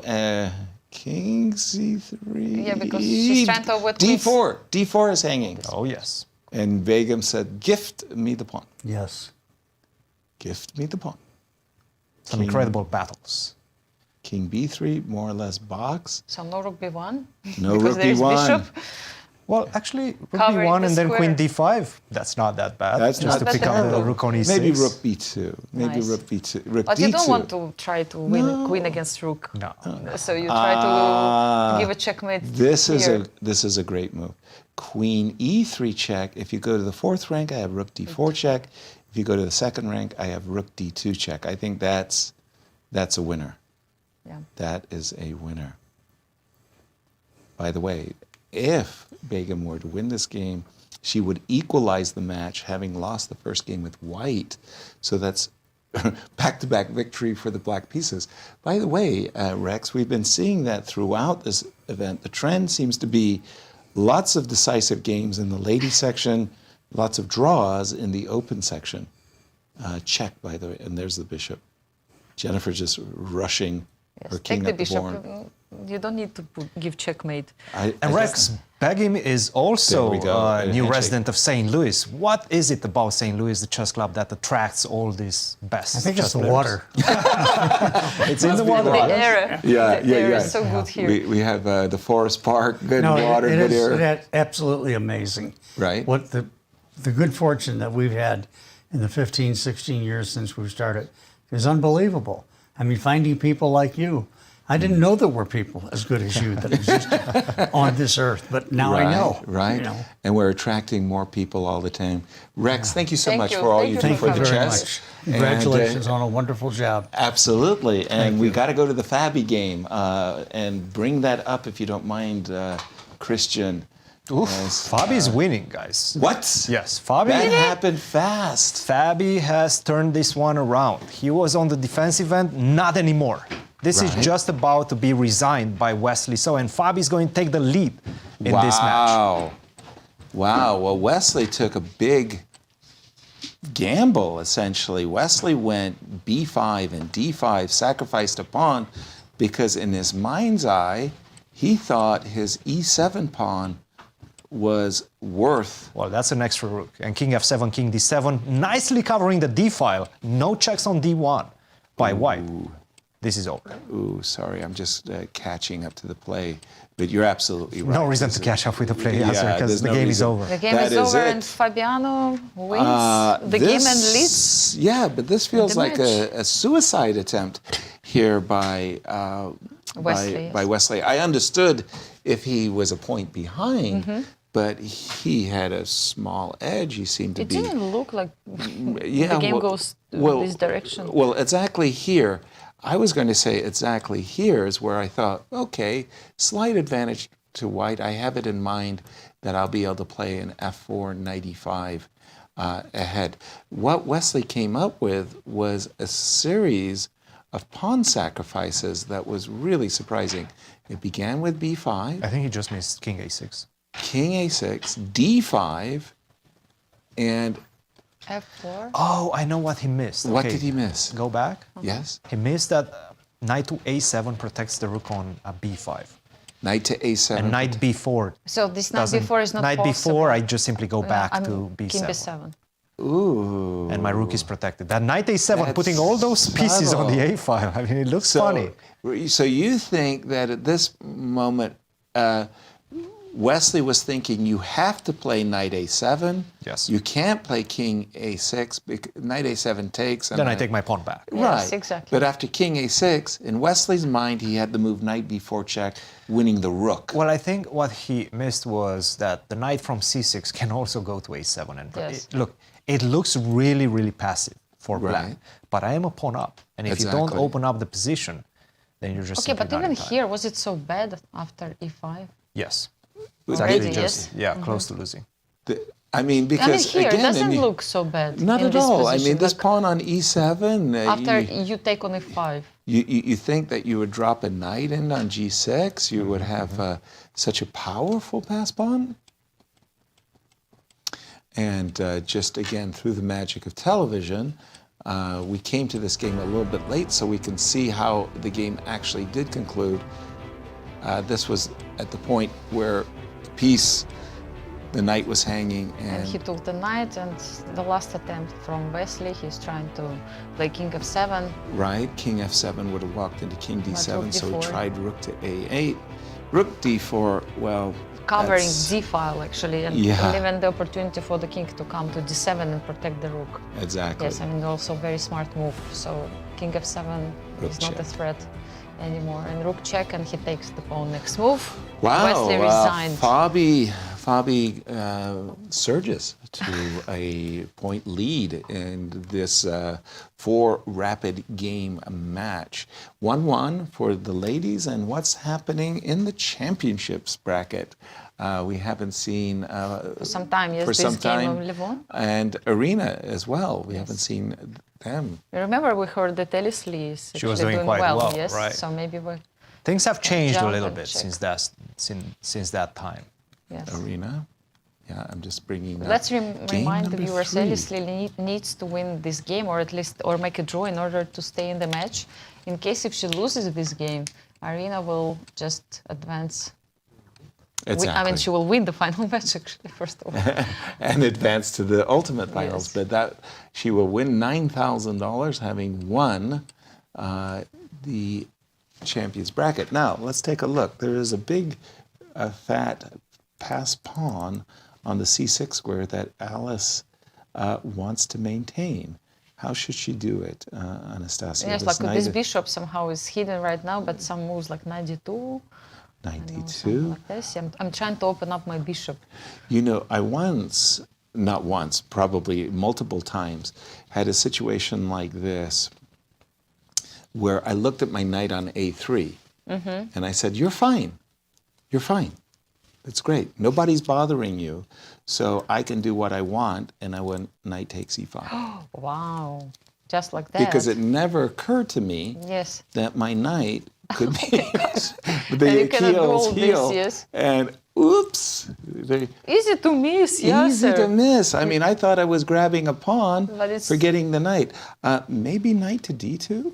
What do you think about This is what I proposed, knight to d2, but I think maybe f5 now that I look at this position, trying to support this knight on e4. Because in case if you take the knight on d2, then bishop will just open. Right. You just open this Same diagonal. idea of f5. You want to keep the diagonal closed. You can do it in a different fashion. You can go take takes, Okay, also e4, possible. E4, yes. just to keep that. If Arena can recapture a pawn, rook takes c6 with nothing going terribly wrong, she'll be doing great. Conversely, of course, if Alice can keep the pawn, can Alice keep the pawn, Coach? It doesn't look likely, right? Because I can go e4 at this point. Exactly. Yes, this e4 move So is maybe, really good. maybe knight d2 is not the way for But if Alice you don't to go play. knight d2, then what else? I can also cement that knight with f5. Also, once I take on a6, and let's say you try You to want to somehow... take on c6, On yes. c6, excuse me. Yeah. And you try to somehow make use of that pin on the g2, well, h1a diagonal. I can always get off the pin with rook a6 with a tempo. With the tempo. On the knight on a3. So that's quite important. So just to buttress what you're saying, if I play a move like knight e1, you play a move Let's like say f5, F5, I play a move like knight to d3, you can take, well, in this case, I take. In this case, you probably get the pawn for your efforts. let's say. Yes, I deserve. But even, let's keep going. Let's keep going, okay, because I think okay. there's some nice tactics that maybe we can... Appreciate. Yep, knight e1, rook takes, pardon me, F5 f5 first, to defend the knight. Yes. Knight d3, rook takes c6. Yes, maybe Take. You have to with take the rook. what with the rook. Okay. Seems like you have to take. Yes, and bishop takes e4. Maybe what we else? can What about take. this knight against bishop? It's not the most beautiful Knight. beast I've ever seen. So perhaps that's going to be enough for me to create some sort of queen c7, for example, right now. How do you defend against that? c7. I have to play like rook c1, maybe. Well, I hate Or being rook d1, defensive. yes. I've got this idea of queen d5 check as a way of meeting any munchies on c4. And what if I go maybe You queen would to a5, now you would take on d6. Yeah, but anytime you rescue my knight with bishop takes c4, I should be a little bit happy because my knight feels so offsides. Still slightly better for white. Yeah, absolutely. At least in that case, Alice maintains. Instead of actually knight e5, maybe knight b5 is also like interesting attempt with the similar ideas. Let's just interrupt ourselves and remind everybody of our results. Let's take it away, Anastasia. Yes, so we still have the game going between Levon Aronian and Ray Robson. Same with Irina Krush versus Alice Lee. Right. Fabiano Caruana took the lead in the match, 1.5 to half a point against Wesley. And now actually, if he wins his game, he has white pieces. Fabiano has white pieces. Now he can just clinch the match and eliminate Wesley from my the tournament. pick from the tournament. Oof.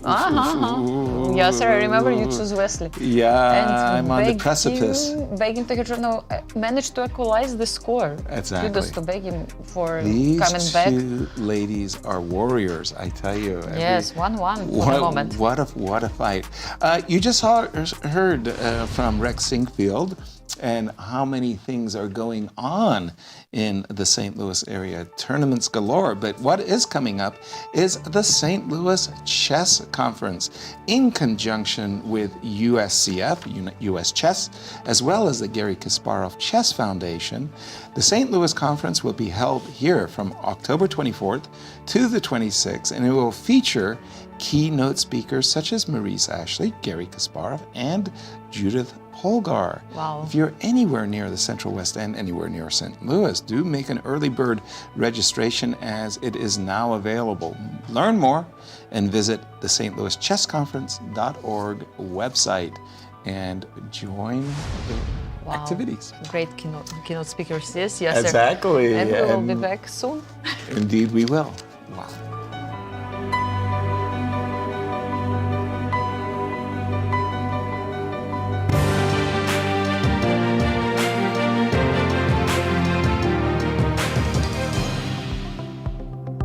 How do you feel about the new format of this event with 2 time controls being played in the same day? Oh, I think it's fun. I think Tony is always thinking to spice it up and to make it interesting. I generally love this tournament because the double knockout is a really good idea, and I think a lot of tournaments just understood how good it is, and they started employing it everywhere. So it's exciting. Well, it's interesting. I myself prefer it to be the same format, but that's just me, that's just my opinion. I just like when things don't change. But it's for sure exciting. I'm very grateful to be part of this tournament.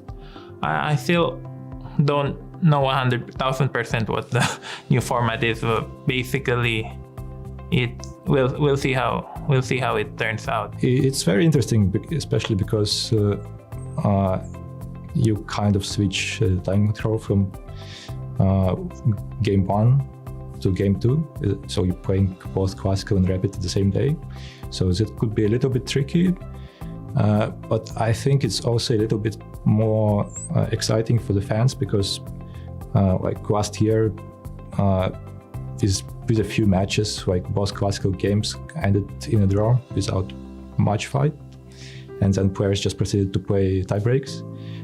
This year it's just not possible because you have to play a rapid game after the first classical game, and then you actually have a more clear situation, like going into the second classical game. What is it?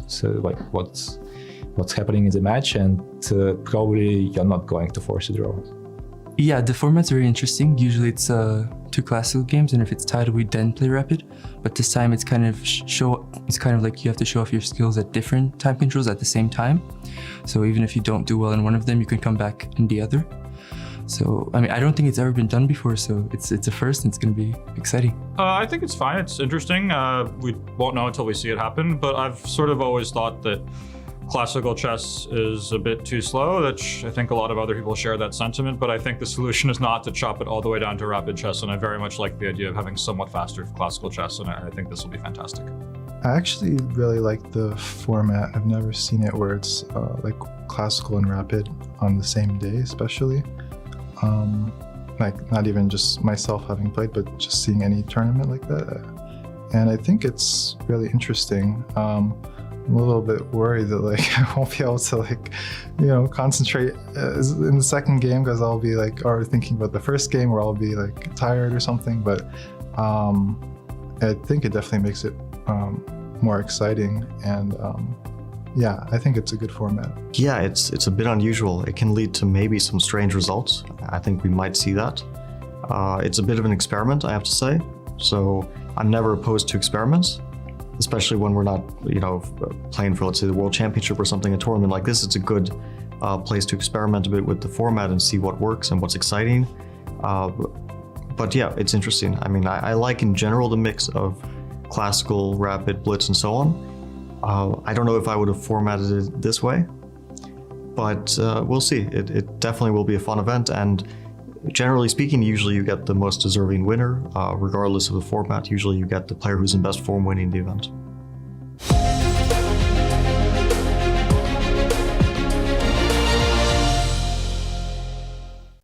The St. Louis Chess Club is the premier chess facility in the United States. We bring the educational benefits of chess to thousands of students across the St. Louis area. We also promote chess at the highest levels, hosting all levels of the U.S. championships, as well as high-profile tournaments that attract the world's best players. Become a member and enjoy perks such as free classes and lectures, weekly tournaments, and so much more. Visit stlouischessclub.org to claim your membership today. The World Chess Hall of Fame, located in the heart of St. Louis's historic Central West End. Want to know why chess has intrigued people around the world for nearly 1,500 years? Stop by and learn about the impact of chess from our 3 floors showcasing the art, culture, and history of the game. The World Chess Hall of Fame has something for everyone to enjoy. For more information on current exhibits, please visit worldchesshof.org. St. Louis, the chess capital of the United States. It also plays host to an award-winning shop dedicated to chess merchandise, all-occasion gifts, and plenty more. At Q Boutique, you can shop both in-store and online. From quirky greeting cards to luxury chess sets, there is something for everyone at Q Boutique. Enjoy a shopping experience like no other. Make sure to check out QBoutiqueSTL.com for a wide variety of gifts for everyone to enjoy. The St. Louis Chess Club Scholastic Program brings the educational value of chess to kids in schools across the St. Louis area. Active in over 100 schools throughout the St. Louis city and county, the St. Louis Chess Club has been able to reach over 85,000 students in both in-school and after-school programs. We view chess as a valuable educational tool. Learn more about our scholastic programming by visiting stlouischesskclub.org/education. The St. Louis Chess Club is the premier chess facility in the United States and is among the best in the world. Thanks to co-founders Dr. Jeannie Cairn Sinkfield and Rex Sinkfield, the St. Louis Chess Club is a non-profit organization committed to promoting the game of chess locally and internationally. We bring the educational benefits of chess to thousands of students across the St. Louis area, promoting cognitive development, critical thinking, concentration, and analytical skills. The St. Louis Chess Club welcomes chess lovers of any age and skill level to come and enjoy the game of chess. We also promote chess at the highest levels, hosting all levels of the U.S. Championships and the American Cup, as well as high-profile tournaments that attract the world's best players, including the prestigious Sinkfield Cup, Cairns Cup, and many more. All tournaments can be streamed via our YouTube and Twitch channels that also include over 2,000 chess lectures for anyone to enjoy. Become a member and enjoy perks such as free classes and lectures, weekly tournaments, merchandise discounts, and so much more. Visit stlouischessclub.org to claim your membership today.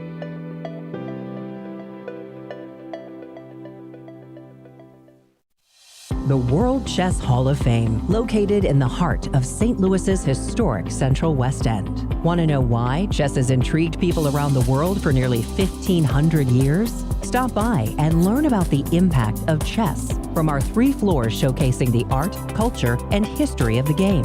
Landmarked by the world's largest chess piece sitting outside our front door, the World Chess Hall of Fame has something for everyone to enjoy, including various exhibitions, monthly concerts, and much more.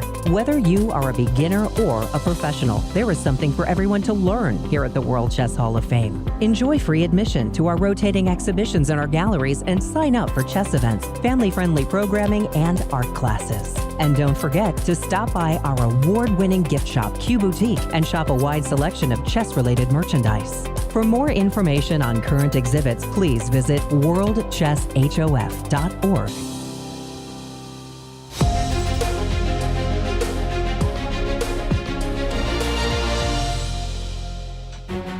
And welcome back for the American Cup, day number 6. Let's have a look at the results and catch up with players and with the action. Absolutely. Here we go. Levon Aronian and Robson are still playing, the same with Irina Krush and Alice Lee. In case if Levon actually makes a draw, finished, the match is over. He wins the match. No fourth game. 2 Grand Chess Tour full-time players, Fabiano, Caruana, and Wesley actually trying to understand who's stronger today. And at the moment, Fabiano Caruana is leading 1.5 versus half a point for Wesley He managed to win the second rapid game. Felt a little bit like a gift, but there you have it. And Begim Tokhirjonova versus Jennifer Yu. The match is equal at the moment. Actually, Begim, it's the first time Begim wins against Jennifer Yu. Really? No, the other way around. Begim managed to win against Jennifer Yu. Her classical match. And now actually Jennifer won the first game, and Begim won the second one. Yes. So it's a draw in the match right now. Yes, I think Begim won 2.5 to a half in her classical match, which included rapid as well. Exactly, yes. But she finished it quite early on. And now Jennifer won the first game. So it was actually the first time Jennifer managed to win against Begim. In this competition. Yes, and Begim came back. Yes, let's not forget they play a second match in the American Cup. Exactly. Begim seems to be borrowing a page from the Ray Robson school. He's got her hands covering. Before we get to elimination, let's just check in, if we will, for a moment. Ray Robson versus Levon Aronian. Ray, unfortunately for him, in this situation where not only does he have to win on demand the classical chess, he's got to win on demand in the rapid as well. He trails 2-0. When we left it just in a position which felt a little bit uncomfortable. Why is Ray so sad, though? I mean, he's really looking disgusted with his position. Why is it so bad? Maybe it's just a style, you just try to distract your opponent with your look. Maybe actually you feel fine about your position, but you show that you don't like it and your opponent is strict. Big bluff. A little bit. Yes. Maybe it's bluffing. Yes. The move Bishop H6, we had left it really about this position. Levon has some issues that he has to answer. Bishop to D2, knight takes D5, rook E8, as well as bishop H3 are all concerns that Levon has. First of all, let's get rid of this knight.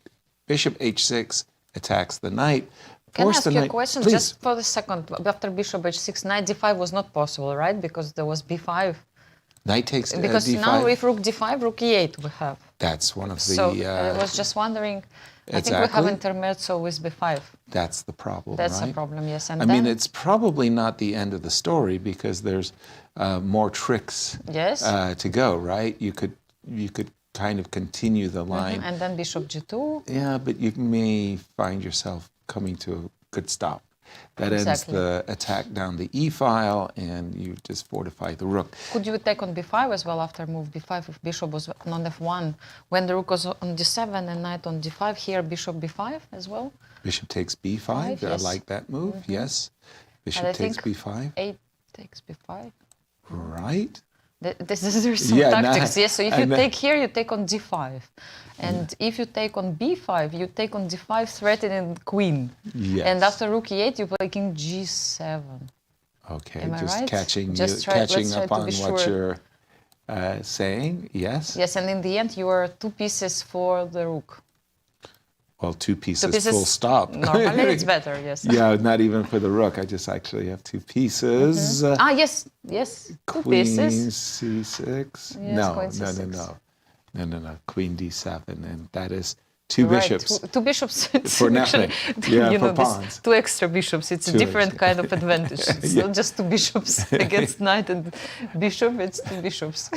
Actually, that was really very funny. I was having dinner, and Alexander Grishuk came up to me and he said, Yasser, it's just amazing. I have watched you at the end of your game with Judith, and you were just so calm. I couldn't understand how you look so calm. You were an exchange up, and you just behaved like the game was over.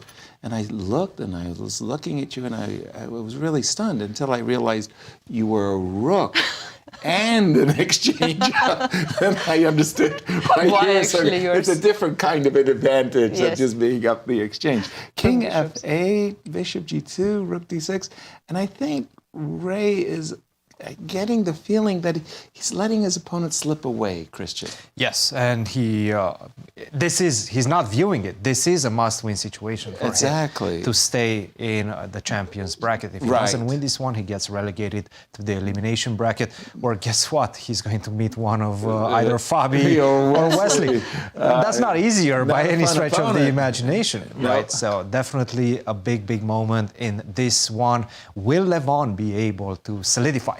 Well, first of all, I think we should go to the Wesley versus Fabiano right now because they are playing the third game of their respective elimination match. Right. And just to show you how it all started. Sicilian with a6, and take a look at this third move by Wesley. Already a question mark, of course. It's not really a question mark, right? But it's a very funny move to see. Bishop to d3. If I would have played this when I was learning chess, they would have said, coach would have been get out of here. Go to something else. Chess is not for you. Right. Bishop to d3. Have you considered ping pong? It's very competitive. Oh, it's challenging sport. Look, it does make a lot of sense, but nowadays you can play anything. And later on, after c3, bishop to c3, you will still go for d4. It's just such an anti-strategical option. It looks funny, but of course it's playable. Fabiano knew how to respond. And right now we have this position on the board in which, look, and I view this as almost a must-win game for Wesley because he is playing with the white pieces. If he doesn't come back, then having to be in a must-win situation with black, with his repertoire, very solid repertoire, difficult to see that happening. So I think he sees that as well. He looks at it as a must-win game because, you know, who gets eliminated in this one lives home. Right. But how do you win this position with white? I'm not sure, like, after bishop c5, You played. wants to... You played until something cracks. And if it doesn't, then you're out of luck. At least it's isolated phone, yes. Hey, you did your best. You did your best. Thank you for coming. Bye-bye. Nice life. But objectively speaking, the position. Very, very complex. Yes. Very complex. Slight advantage for white, but I mean, if you hold the engine's hand for a few more moves, probably it's going to go down to the triple zeros. Yeah, isolated pawn. Rook d1, probably I will go rook to c8. You focus on the d file, attacking my weakness on d5 for the moment, what looks like a weakness. You will play c3, maybe I go queen to b6 to then focus on your b2 weakness. Look, I understand. White has a slight edge, right? But how long will it last? I mean, we're going to have to wait and see because black also has a pretty clear plan. He wants to exchange the pieces. He wants to place his rooks on the best squares, which is already one of them is on a very good file, the E file. He wants the other one to go to the C file. Queen goes to B6. At some point, what I want is exchange these 2 pawns, if I can. The D for the C pawn. If I manage to do that, then black is just simply going to equalize. So that's the game we're seeing right now. And in the other elimination match game, let's take a look in the other one. What's happening? This is a championship game between in the Jennifer versus Begim. Begim equalized the score. Now Jennifer once again plays with the white pieces. And this is wild.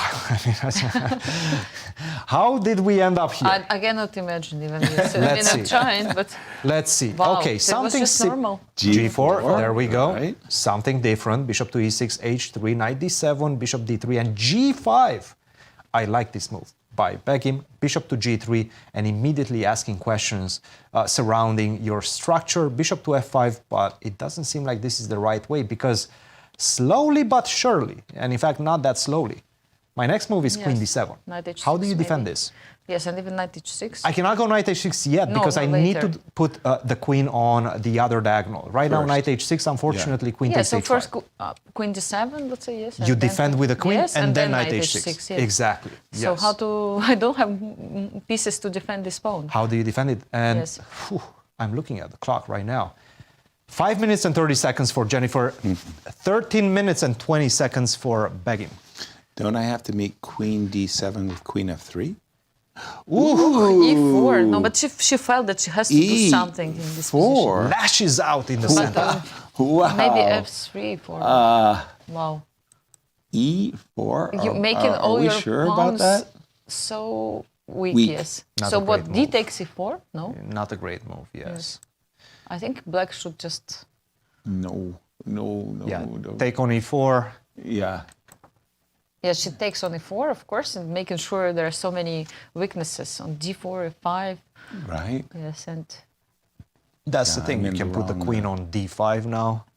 Nice, beautiful central yeah, square. Queen D5. This is not... And then I can even castle long. You're going to go queen D5, you go queen E2, then I can just castle long.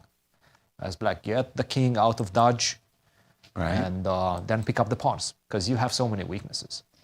Yeah, what we can see that, and remember that Begim had easier day yesterday. She won this match confidently against Zoe Tang. Anybody after had 3 an games. easier day. And Jennifer played 10 Yes. games against Nazi. Right. And maybe it also shows that she's tired Yes, also after that for sure. that crazy match. What a crazy match that was, indeed. But again, you know, when It's you not play over. such a... No, it's not over. Yes, and despite the fact that she spent so much time on her match, she won. She got an infusion of confidence, a boost of confidence after that match for sure. I just there's so much I dislike about the move E3, E4. Again, I'm a pawn grubber, but I'm so concerned about my pawn structure, and I just look at the pawn structure after E4, and I just look at white structure. How many pawn islands? And I say, I don't care what I did it wrong. If I was going to play E4, why didn't she prep it with F3? That's what I said, like maybe F3, 4, yes, first. I mean, if you're going to, if Queen you D7, if you E4, feel that you're yes. going to have to play E4, I mean, at least support it. pawn, But yeah. I just the problem with F3, okay, let's keep please. going. You are also weakening that I don't disagree. E3 Yes, square, so I maybe mean- I can go knight C4 now. Okay, This is what knight worries me a little C4, bit. and let's go. And now Or something like okay. queen B6, Okay. or maybe knight takes B2. Queen Queen E2. E2 protecting both pawns on Makes B3 and sense. B2. And now if I go queen to a B6, for example, Castle. Let's get out of here. and you finally got the castle, right? I feel I'm not okay. saying I have an advantage. I just feel a sense of relief Yes. that I haven't lost something, castle. Yes. and Yes. you know I'm kind of out of dodge.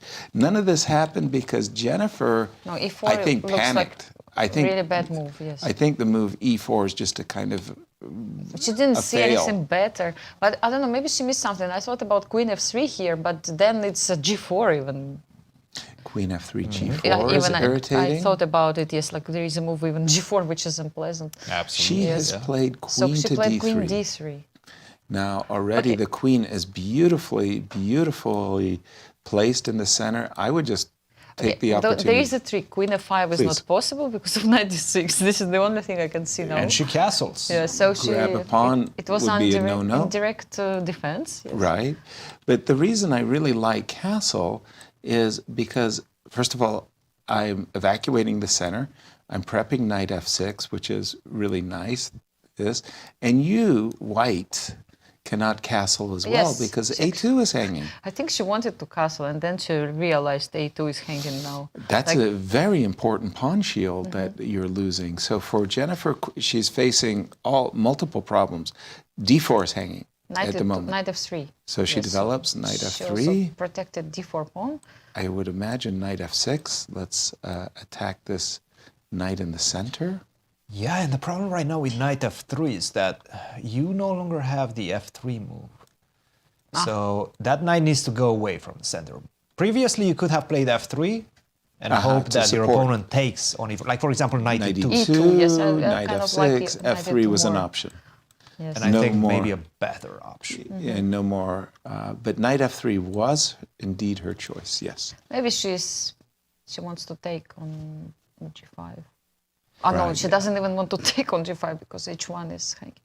A couple of options here.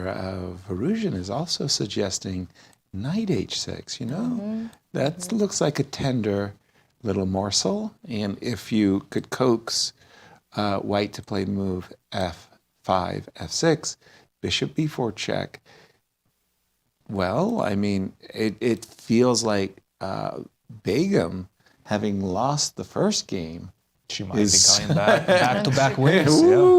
Well, she's definitely in a good position to do that. Yes. Right. And for those of you who do want to know, all of the color allocations were made at the technical meeting, the players' meeting. So they didn't switch colors. There's that series of 2 blacks in a row for one of the players, and in this case, it's Begum. So the rating favorite starts with white then doubles black, and then finishes with white. And again, that was a part of the regulations where you're not seeing a drawing of the colors. It was really fun, yes, this opening technical meeting, because Fabi was not really happy as a top seed with the situation. But it was a beautiful conversation because Fabi's saying, excuse me, I've got a real problem here. Why is the lower rated player getting 2 blacks in a row? And Chris Burt said, well, we want to give the lower rated player more chances. And Fabi said, oh, wait a minute, since I'm the highest rated player, why do you want to give the lower rated player better chances? Fair is fair. And then they asked Zoe. Zoe said, look, I'm happy to be here. Yes, you guys decide. Yes, I'm seated last. She played Knight H6, by the way. She did. Yeah, no, but the idea is also that White wanted to play Knight C3. By playing Knight F3, the idea was finally to get rid of this queen on D5. But but now Queen F5 will follow. That's a very good point. Yeah. Right. Yeah. Right. Just to Peshki to the good. You go Knight C3. Just to buttress what Anastasiya was saying, in case you wanted to play Knight F6, which is a move I wanted to play, Knight to C3 and the pawn on F5 is protected, whereas Knight H6, if you wanted to play Knight C3, well, no, the pawn is clippable. Queen takes F5 and everybody's happy. So it really does feel like Knight H6, F6 was obliged.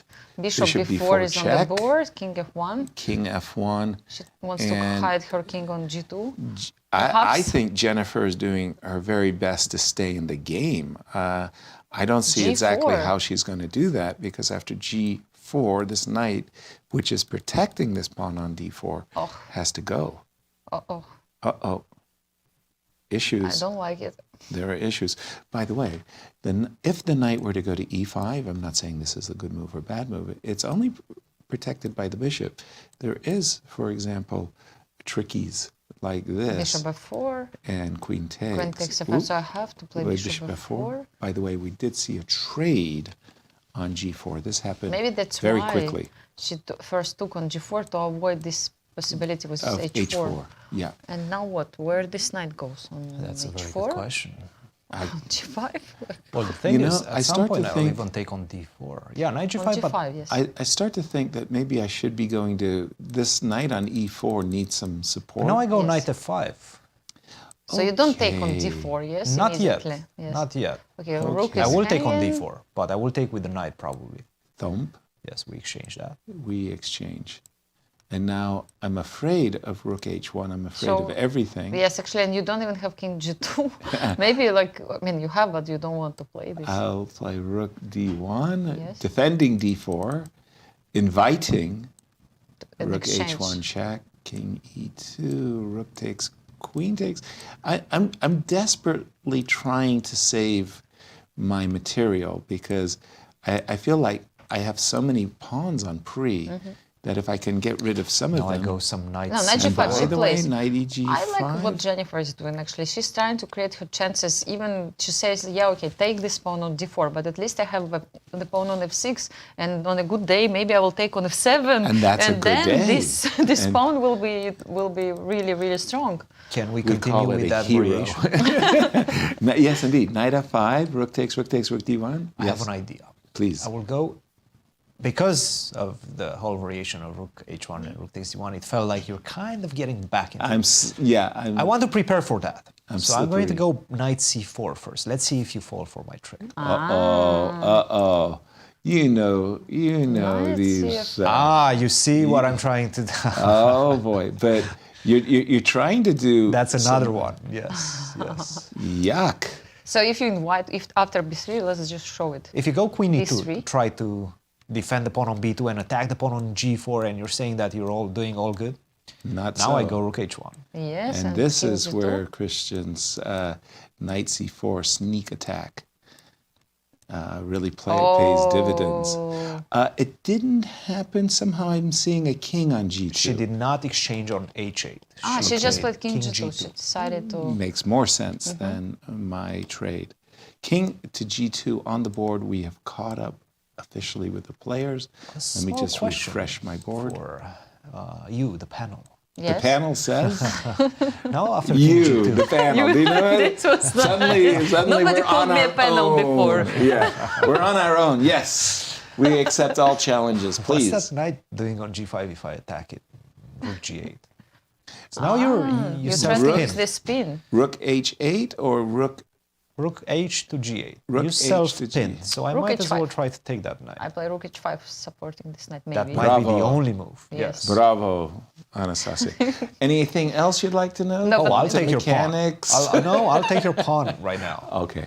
Knight takes d4. Let me munch. He's a pawn grubber. Yes. He is. Yes. We have turned him.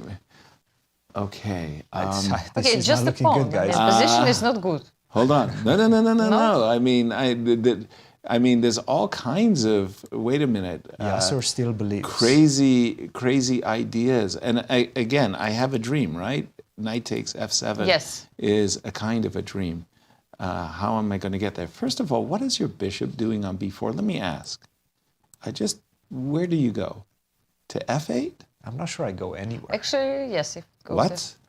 You're not sure it goes anywhere. Oh. Maybe. But I guess your point is, I'm not sure what my point is, by the way. I'm just... Actually, rook e8 is a move. Because you don't have rook e1. And I threaten to take on rook on e4, maybe. Are we threatening to take? Maybe no. It's actually crazy. Just let's check it. Yes. I take. You take, yes, and the idea is that you will take on e4. Yes. I'll take whatever you allow me to take. If you allow me to take something, I'll do it. So there is rook g5 and queen e4, but that's an exchange sacrifice, but it's an exchange, right? Yes. I'm not sure you wanted that when you. But I was trying to induce you to go all the way back. Okay, so bishop f8, yes.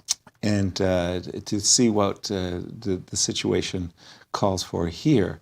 I'm a pawn down. The king is a little bit unhappy. I really don't like this bishop f8. Can I go? Yes. Look, please. Your knight on e4, sure, it looks good, but you're pinned. Can I go bishop d6 to try to exchange your darts for a bishop? David 6. Ooh. And you might have some tricks, but let's. I'm sure sure I have some tricks. Some knight takes f7, yeah. Queen takes f7. Tricks. Tricks are for kids. Rook takes d6. Rook takes d6 and h5 is hanging. Yeah. Oh my God. No. Queen d5. No, he's back into the pin. Oh yeah. Normally it shouldn't work for white because with all the spins. Actually, when the bishop was on b4, could I just try to play some other trick like knight b after a3, knight b3? What? A3, knight b3. You're leaving everybody hanging? Yes. how bad it is. I don't know. Take and take with the rook. Take with the rook. I want to take your rook. No. I don't like you taking my rook. Maybe with the I have a pawn. dream. I have a dream. So I thought that all the spins will work somehow, but it's not. By the Maybe way, I could take we with the do- pawn. We do have an, I'm looking at the position, we have a knight takes g3 sighting on the board. Let me just refresh Yes. my board for Uh-oh. just a moment. You're right. And, oops, excuse me, that was not the refresh I was looking for. And how did we get here? It was king g2. And she she just didn't took- take on d4. She just took the bishop on g3. I think that Begim was feeling a little bit uncomfortable Yes, with her this king. bishop, yes. I can relate to that move. Okay. But So- now the question is, where's my follow-up? Right. How do you continue? Do you go rook g8 now? Like before? What's your follow-up? Mm-hmm. Rook Rook g8. g8. Correct. Okay, it's Rook on the board. G8. This is her idea. And again, that is a very unpleasant pin, as And we've there, been there are so mentioning. many pins. If you take on g4, there will be other. Yeah, I think This this pawn is. can backfire. By the way, this was the comfortable moment where Begim was saying to herself, "I've got this king, and you've got a very, you've got issues on the g file." So rook g8 is the last move. The clock times? Yes, it's important moment. Yes, 2 minutes 2 minutes for against Jennifer. 5. Yes. It's 5 minutes. As usual, Begim has almost a 2-to-1 advantage, and more than a 2-to-1 And it's important. advantage. Position remains very complicated and sharp, and players need this time. They need this time to make decisions on every move. Yeah, like, absolutely. would you take on g4 and then maybe play, I don't know, f4, Wow, you opening know, your king even more? I'm a pawn grabber, but capturing this pawn on g4, I would just say, wait a minute, like I might be burning my bridges, the king on the g file. What am I doing? Ideas with rook h7 and rook f7. I feel rook h5 is mandatory. Yes, okay. I think she's taking that. Oh my gosh, She took this pawn, yes. She has nerves of steel. Exactly. I mean, wow. I would be afraid. So what's your move now? Rook h5, maybe. Probably you have to play rook Rook h5. h5, yes. You just have to support rook those h5, knights. queen takes d4. Okay. That's What a to king do? on g2. King's castled on opposite sides. It's all about who has the more vulnerable king. Yeah. Well, I think Black we've has a answered that question. threat. Black has a threat rook g5, yes, so that's why. Yes. Also. You need to play And you rook cannot h5. go f4 because of queen takes Queen c4. takes d4, and this, look at this king. This is what I said. Like That's you, a little bit embarrassing. terrible. But I could play f3, not that I'm eager. The same story, right? Queen takes b2. Yeah, no. And the thing is, f3, you know what's coming. That knight d5, knight e3. Oh, yes. No. That's a beautiful. Or knight c4. Wait. What? Rook d1. She's inviting rook takes g5. That's Maybe hard she's to believe. ready to to sacrifice it or what? No. This Cannot cannot be believe it. good. No, this is over, I think. Yes. This is just completely Maybe winning. she just forgot about it. Yeah, there's not even f3. I go queen e2. Yeah. So no, you have this to play is- king No, g1. but King come on, Or two king minor g3. pieces. This is over. This Knight is over. c5, knight f4. Yep. Give me one more move to land my knight somewhere, and it's No. pretty much No. game. Is it on the board? Rook g5? She will play it, yes. She will Of course, she's got four and a half Rook d1 minutes was really... versus underneath 1 minute. Jennifer did not. She never got out of the opening in this game, Coach. She just had a bad Okay, opening, something went wrong. and it carried her to a bad position. Yes. And right now, By the Begim way, with rook takes g5 and a victory, Begim. Begim will be ahead. tremendous Again. opportunity Like for her. what? Take the She will lead. be- How did that happen? Not Because only she that, played but she well. has white in the last round. Ooh. Maybe she's not really a And good she's done opponent it. for Jennifer, you know? She's done it. Okay, rook g5, Munch, it munch. just finishes the game. For Where sure. do you go? Now we can hear the playing hall.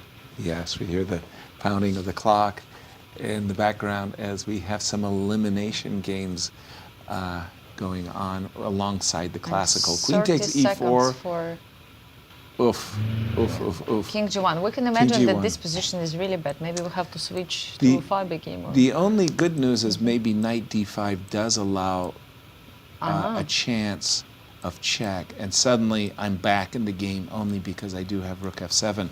But if you play any move to prevent that, including the most natural move in the position, bishop to b6. I think that this is just, frankly, lights out. It's a winning position for black. King g1 on the board. Let me just check the other games, if you don't mind. We should go to the Fabi game, perhaps. Yes. Okay, let me pull up the Fabi game. You have it. It's right in front of you, yeah. No, you got it. You were on it. I was on it. You were on it. I was on it. You were on it, yeah. Oh, there it is. Nope. Fabiano game versus Wesley. So they're playing already third rapid game, and Fabi is leading 1.5. Exactly. He just needs to win this one, and the match will be over. Right. I have to say, it's looking pretty good right now. He might actually finish this match with a win. With this round, because if he wins this one, it's over. It's over. He eliminates Wesley, so he goes to the Elimination Bracket finals. 2 minutes each. Oops, G takes h4. This is not the move which you normally h4. expect to see. G takes h4. What a decision. What pawn grabber will Well, think tell me? about, there's quality pawns. Not all pawns are created equal. And in this case, G takes h4 is really asking for a great deal of trouble. Okay. What about alternative? H5. Yes. H5. Who's attacking whom? That's a big question, actually. What if I just take that? I'm trying to understand. I'll take it. Okay, King G1, idea of F3 and Rook G1. And Knight F5 on a good day. Yes. By the way, Rook he to E5. didn't. He just played after H5, Rook E5 immediately. Take I think on it's a good idea. G6. What do we take with right I now? think the Queen. Queen takes. He's King done H1 that. and Rook H5. Correct. That move, Rook H5, essentially stops F3. So as long as I can maintain a powerful knight there, you're not playing Rook G1 because of knight takes F2. Knight G3 also. I mean, guys, this is looking extremely dangerous for White. Wesley. For Wesley, exactly. Unsacrificed, but look at that activity. It's huge. I completely agree. I'm thinking, not that I'm a happy camper, but isn't it time that I come back to protect the because pawn also on like H2? bishop b5 can be a threat in some lines. That's what I'm fearful of, right? So Knight F3. Yeah, he's going for it. Knight F3. No, this is good. You have to defend. Bishop takes A1. Came Rook immediately. Takes A1. Immediately. Actually, what about time? Time is more or less the same. 2 minutes each, yes. But it seems like Fabiano has something in mind. Okay, Rook very to H3. concretely. So you don't have Rook G1 because of Knight F2. Mate. This is nice. Checkmate. Checkmate, yes. So you don't do this? Rook H3. Now, wait a minute. Can I play Knight E5? Knight E5. Yes. Oh my goodness. Is that a move? I was thinking that I want to play Rook G1. So you I was wanted to thinking defend F2. Yeah, I was thinking to defend F2 with Queen E2. Wesley, by the way, he's playing very quickly, so I suspect both players have virtually no time. Okay, he plays Rook E1. 2 minutes. So the idea is if you go Queen H5, and then I'll take on E4. Rook takes E4, and I'll bail out thanks to this Are you bailing pin. out? Yes, I'll bail out. Can we see that? I'm not going to take on E4. I'm going to take on F3. Rook F3. But now you have Rook E3. All I'm trying to do is basically... No, actually, now you're in a good position. Survive. Yes. Rook D6. So he's really bringing absolutely every single piece into the attack. The kitchen sink. Yes. Might as well. He's bringing everybody. And by the way, moving the rook to D6, let me make a move, C4. Here's the difference. That in a moment ago when I played rook takes E4, the rook was hanging with a check. Now it no longer is. So that after takes, whoop, I get to play check. And I think this is a winning position for Fabi. So rook D6, rook E3. tense moments, Anastasia. Absolutely, yes. It's a very, very important moment for Wesley. Yes, if he loses this The match is over. Match is over, so he needs to draw to force a fourth But first game. he needs to equalize the position. It seems and like then that. he needs to, but for the moment, he's got a pawn in the pocket. Okay. Okay, he's got That's something to fight for. Mhm. And he does have a plan. The plan is to play queen e2, defending f2, so that you can introduce the threat of rook g1 and rook g2 and turn this defensive player into defender and offense. So let's get that queen off 95 the also G5. is the threat, yes, 95. Where would you like to go? Maybe queen h5 or Okay, queen h6. now I get to do what I want, which is a Rook check g6. and a rook g2. Trembling hands. Exactly. This is really was trembling. Do we have all this? No. I'm used to watching Jennifer Yu in time trouble. Even when she's not in time trouble, she's jitterbuggy. And now if I take... Yes, what if you take, actually? Where do you Queen go with your G4. king? Queen g4. It's a little... You're going to f1, I know. F1, look at I'm 3, not yes. saying I'm excited or I'm happy, No. but I feel like the trade eased Queen h6. Queen h6. I think Queen that was h6. your alternative Mhm. move. No, because there was a threat 95. Maybe Yes. sometimes, I don't know Agreed. if immediately, but Totally agreed. So that ties me down to h2, but once again, it does allow me an opportunity to play rook check. Can I go king f8 now, maybe? Yes, king f8 and rook g2. Now, again, I'm just pausing for a breath. Like, yeah, I mean, it's give me hard. a chance to maybe play knight g1 and beat back the attacking. Okay, now I have another idea. Now I can Please. go rook e6 maybe and focus on rook takes f2. Rook Knight takes f2, excuse me. g1 as expected. Now the question is rook g6 or king f8? I think Fabi has 37 seconds. Don't just make to such a remind decision. everybody. Yes, rook g6 is on he the did board. play our first move, which was rook g6. Rook g6. I think king f8 was a reasonable alternative as well. Rook g6. Okay, You're and banking again, everything on the attack right now, but Right. will it be successful is the question. 45 seconds to 40 It seems like white is seconds. covering. Rook takes he takes g6. first and queen. Oh, I wanted the option at least of being able Yes. to go to f1. He didn't need it. Wesley said, "Whoop, let me trade." Maybe he just decided that Queen he's on takes. defending side and he needs to exchange pieces. Also, queen f1. That all simplifications are good for him. Okay. Queen f1. fair. Good for who is the question? Any simplification is good for white. For white because The he's under extra attack. pawn, Yes. and to get Yes. rid of the beat back the Can I attack. try to make a draw right now and say, okay, beat me with the black pieces after that? Rook takes f3 and knight d2. Rook takes. Ooh, he's played queen f5. Queen h5. Queen h5. I think that would have been your bailout option. Rook Bail out, takes yes, f3. yes. I want to bail out right now. Exactly. But queen h5, I think you're going to play queen g2 check more Okay, or less king automatically. And now Wesley, I mean, it pawn feels up like and no why checkmate. not? Yes, you don't Queen see the g2 checkmate. here. check. Yeah, king maybe king f8, g1. C4. Asking undermine questions. the knight. Take on c4. He's like, okay, Okay, it doesn't that's really matter. fine. Just Yeah, to because you remind couldn't you. take on e4. f3 was hanging. It would have been a trade. It would have It been would have been legit- tried, yes. Yeah. It was possible, but maybe there is no F5. need. Fabi. These kings are I don't so know. weak, both of them. He's just throwing. It's like he throws everything forward and just hopes. Oh my God. I mean, it's like it's crazy. It's just Maybe he has no way back, so he needs to do it. You know, what do you don't move the knight, right, in this position? He's committed, yes. So what if I go king g1? right. How do you get that block of pieces, that rook on h3, that queen on h5? How do you get them Back, yes. coordinated to a better, let's say, Yes, and idea? King g1, maybe, I don't know, you don't have even queen g4. Another move I Maybe start to think about is the move rook b3. Just the idea, I might want to sidestep f4. On a good day, there are reasons that this diagonal. 8 seconds for Wesley. 8 Wesley needs to make a move. seconds. 5 Oh my seconds. God. King g1. Knight Don't forget G1. about the time again. Knight g1, he's What? threatening Knight the rook. g1. Wait a minute. Why Take, did he do take. that? Now we can go queen to d1. I think this is just a nerves. Yes. This is just a nervous move.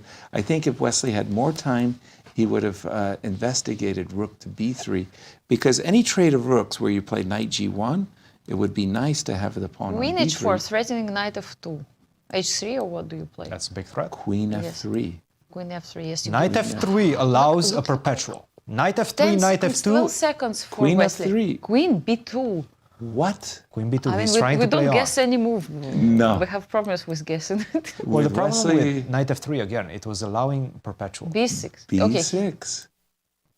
Okay. Queen e5.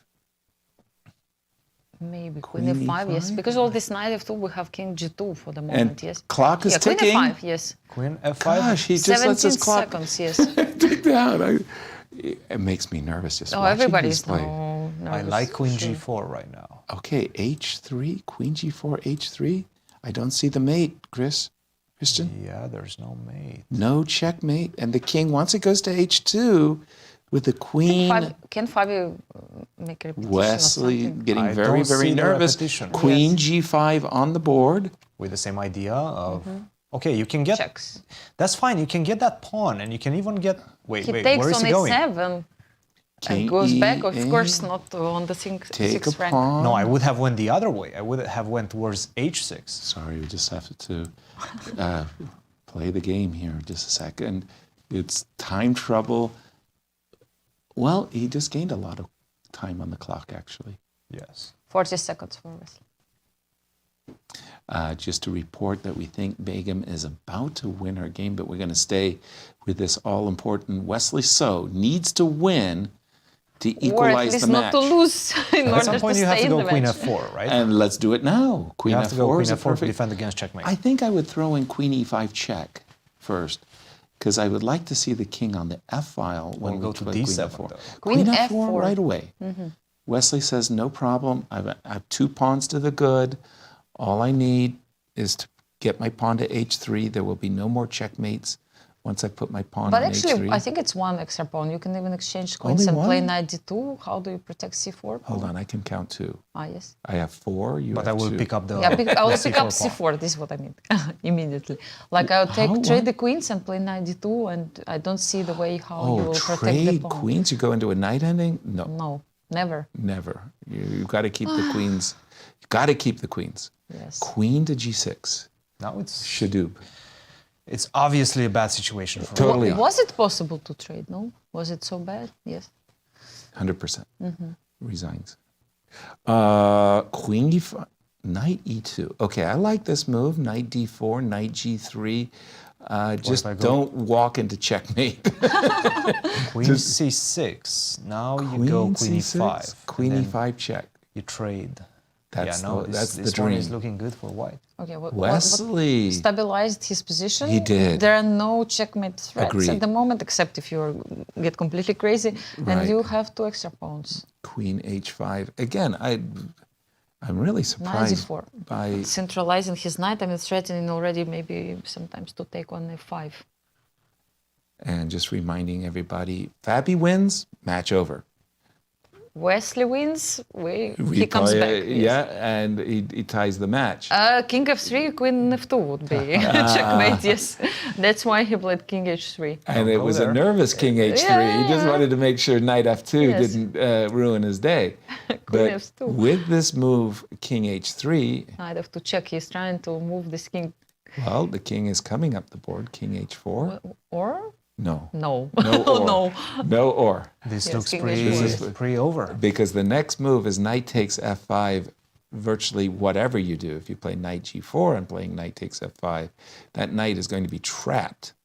Oh, What a comeback by Wesley. And by the way, this one is over. Yes, Begim. Begim did win her game. she's ahead. congratulations to what these ladies are warriors. Hey, what fighters. Queen to And it G3. looks There were a like couple of checks and- Wesley has going to pick up that played pawn on beautifully. f5 now. f5, yes. And he's done it. So- That's so- 3 pawns. And Fabi is wondering whatever happened to my attack. It all went I'm getting south, attacked right now. right? is what. And he's now it wondering. looks like E3, E4 is a tempo against the knight, and you want to go Queen G7 and Queen E7 mate. E3, E4 wins the game. That's a nice. Nice, Queen E3, G7. Nice little E4. move. And Wesley actually is ahead on time. He has 1 minute to think about it. The and move E4 I protects like the knight. actually how he just made a full stop and thinks about this position. E3, Wow. E4 protects the knight, And attacks yes. the knight, threatens Queen G7 and Queen E7 mate. I think that's Maybe the only concern, maybe he wants to play first Queen. Ah, yes, the difference if you play Queen G7 first, there are some checks, yes, so it's better. H2 is hanging too. No, King Whoa, G5. he didn't see it. King G5, maybe it's also winning. I'm sure What it if is. Queen C4, Knight D6? Okay, it's not 96. possible. So then we threaten. I think this is a good move. I by think it's Wesley. also fine. E4 was allowing Queen to F2, which is a completely losing endgame, but at least was moving Not losing forward. on the spot. I think King G5, it's over. Queen B7. Queen A7. And look at this. Queen Have D6. to defend. I think. I mean, mate this is, with Queen on E7, yes, there should be some kind of. Checkmate. And also, or you lose the Queen. Knight D6, I mean, Queen Queen H8 F7. and Queen G7. Yes. Yes, it wins Bravo, Queen. Yes. Wesley. Wow, what a My game! pick. What a comeback. Comes Wesley back. comes He's back. done it twice. 1.5 He did it against against Sam 1.5. Sevian. He lost the first game against Sam. He came back to win the Wow, I mean, I the cannot game. believe it. It looked so good for Fabi, and suddenly. Fabi was What winning. was the victory? Show us. Fabi was winning right here. He missed a bit with his move rook to h3. Very tempting move, right? Because you're creating another pin, right, on this third rank. But king to h7 was just simply winning. Rook to g8 is a big threat. You don't have time to go rook to g1 because of knight takes f2. So that's busted. You have to defend Queen the pawn e2. on f2 first. So let's say queen to e3, right? Or e3. Now I go rook to h3. You no longer have the defensive square e3, so you cannot go rook to e1, rook to e3 anymore. Now I'm going to use my pin to deliver the goods. Queen to h5 is coming. You don't have a way to get rid of this. And queen to f4, queen to h5 seems to be the best path forward. And after knight d4, Knight G3? No. the only... No. Okay. No. You have to get out of queen f5. Forget about it, right? And now rook to g8 is coming. This is a difficult attack to conduct. Correspondence chess. With classical time control, yes. Could you play Knight G3, something simpler, instead No. of King H8, no? No, it Rook doesn't work. H2 It with doesn't some work. Rook H2 ideas. It doesn't work, unfortunately. Yes, I mean, some you give a ideas. check, but that's not much more than that because after that I'm just You are running. running. Yes, yes. Somehow yes. you. I'm actually running. Yeah, wow. And you Yes, look at it the bar. looks so winning, but it's not. Okay. Such a strange game, I have to say. Congratulations to Wesley. We're just going to take a quick gander at the end of the Jennifer versus Begum. Begum won this game to take a lead in the match, and I saw a queen here reaching across the board. Give me the queen. And she didn't do it in the Rex Singfield way. Rex Singfield way is to just push the pawn, press the clock, then put the queen on the board, be declared forfeited, and they kick you out of the tournament.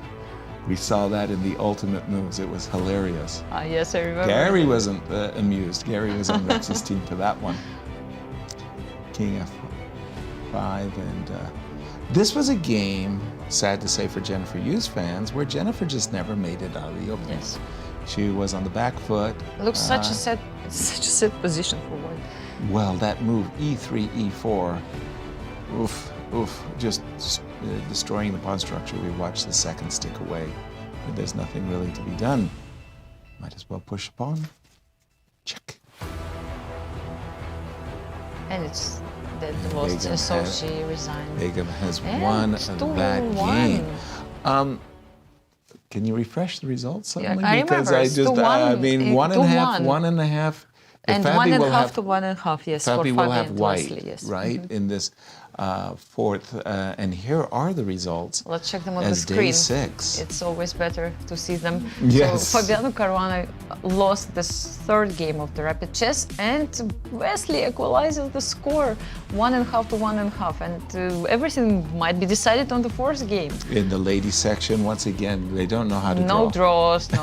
they don't know how to draw. They only play for the victory.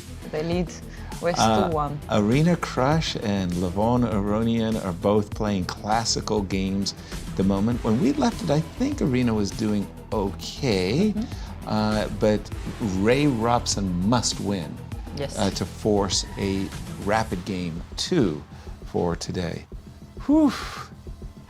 And let's have an update on the classical games and see where those players stand. We can see Arena Crush and Delisly on our screens. What? Did you break something back there? You okay, man? Don't ask too many questions.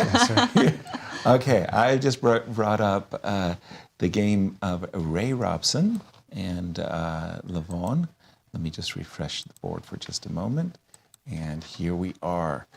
When we left it, it was 2 bishops versus bishop and knight, but I had this suspicion that Ray had let most of his advantage slip.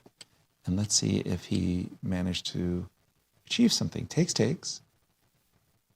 This is weird. There goes a pawn. Yes. G4 is hanging, but C6 is hanging. Yeah, you cannot take on G4, yes, because okay, C6. I mean, for sure, Levon has been deeply thinking about moves such as Rook C4. That one looks pretty good. Right? Yeah, that Rook looks C4. a very good It move. looks like I have a lot of compensation. If you have to go F3, nobody's happy. Nobody's happy about it. That's at least compensation for the pawn, right? At least. Right. And this is the current position, right? No, this is the Queen takes D5 was Queen last. takes D5 is the was- last move. And it's 14 minutes for Ray, not unexpectedly that Levon would have more time on the clock. And just looking at this position, I don't know. I'm a pawn grubber, but I feel that after Rook C4, I would rather have Black's position. I don't want to lose this G4 pawn. I don't want to lose my H4 pawn. It does seem like you have to go F3, right? So, look, you have to bite the bullet and just say, I'm a pawn up with confidence and see if it works. Except it's probably not going to work. Confidence I feel like I'm on a low confidence meter. That bishop on G2 is crying right you now. declare it's a pawn, and if you need to win a game, you kind of take the pawn and you pray. Right. Exactly. But F3, as you say, you just pretend that it was all part of the program. I guess Bishop E6. And Sure, you just, why not? And you Bishop just, E6. And you invite this kind of trade. But that's with the king so that's a draw of the close. spot, right? Yeah. Not only that, but Rook C6 is coming. Yes. Rook D1, Rook C6, I pick up my pawn back. Exactly. We shake hands. So Queen D6 I is was not dreaming possible? of an opportunity of playing Bishop F1 and trading for the A6 pawn. Yes. Maybe you can play Queen D2 here. F3, Bishop B6, yes, Queen D2. By the way, Levon on camera with his luxurious sophistication. Absolutely, yes. Which the one you can find in QBoutique.stl.com. Are you guys been on the show for quite some time? Yes, I got that dialed in. Yes. No, I got that dialed in, Yasser. Almost as good as QBoutique.stl.com. me. I mean, look at this. And you get a 5% family discount. Only 5. I think it was more. No, I actually think I you got get a more. 75% if you Well, go that right was now. crazy special. That was crazy. That's gone. That was a one-day special? No more. No, it's 2 days. Yes, 2 day yes. special. Those okay. who lost, I mean, you who missed it, we sorry. can cry together. But Exactly. It's over. Exactly. We're done. Anyway, we do think Levon's doing well. What about Alice? Alice is also in a situation this is from Jennifer. Yes. that she needs Arena, and let me go to that game. Where am I going? Down, up, down. Well, Alice is up a pawn. Yay. That's well. Let's go to easy you. to see. Well, okay, I've got it on my. It's game number 3. Yeah, is this knight on A3 though? It's an ugly night, I guess. It is. When we just left it here, we were looking at moves like knight e1, knight e5, knight d2, to try to maintain the pawn on c6. Alice went with rook to d1, knight to d4. Another way of trying to stay a pawn up, and I think we've caught up with the players now. Just now, with this last move. But that knight on a3, forget about it, because it's a great piece. It defends my weakness on c4. And to be honest, I feel like you're going to have to take on c4 and go into that simplification. Bishop takes c4. Okay. Knight takes c4. Okay. You take with the rook, and I will go rook takes d6. And I will go rook c2. And you will go rook c2. And then we're going to have this endgame. Maybe queen to d3. Okay. You take on a2, I take on a6. And this major ending with queens and rooks, not just rooks, but queens and rooks, it's a draw. But we'll play. We'll play. Yes. But the advantage lies with Alice. Yeah. And again, she's going down on time, Irina. That is 8 minutes. Alice putting the pressure on the clock as well. This one, look, maybe she had a better alternative previously. Right, to get that's something more than ancient history. Forget about it. You're Right. playing this game. Exactly. You need to win. Well, you actually don't need to win. You need just not to lose. Exactly. To stay I would in the say match. with the black piece is so difficult to beat Irina. So treat this as a must-win situation. If you don't mind, I despise the knight on a3. I'm not eager to take this pawn on Hey, c4. don't talk about my knight like that. I despise the knight on a3. Don't talk about my knight. Let me play a move like rook d8, and you just enjoyed the knight. My next move, my intended move, is to play rook to c5 and maybe queen to a5. And just to Thanks for telling me what you want. Yeah, I'll telegraph. I appreciate that. Yeah. You're a nice guy. I'm ready to share my insights for all Diamond members. Okay, you know what? What? Look, you told me what you want. Yes, I did. So I'm going to try to defend against that. You go rook d8, right? I did. I'm sorry. So what if I go queen b4 now? Queen b4, same story. How does it stop me from playing my intended device? I'm trying to exploit the fact that I really think the knight on a3 is despicable. And doesn't look that great. Did you ever see the movie Despicable Me? No. Oh, so much I don't fun. think so. Yes. Yeah. 2 thumbs up. By the way, rook to d8 is on the board. Just before, I think the Rapid Games may have started. Let's get a break in. Before we go on break, I want to tell you about a promo that we're having. Of course, very famously here in the Central West End, the World Chess Hall of Fame does host an incredible music series, really, really well appreciated. They have announced their 2024 concert calendar. You can see the full lineup and visit the World Chess Hall of Fame's website for all the information that you'll need in order to be able to purchase your tickets. And trust me when I say they are hot tickets, so do indeed get them. We're going to take a break, and we're going to see you on the other side very shortly.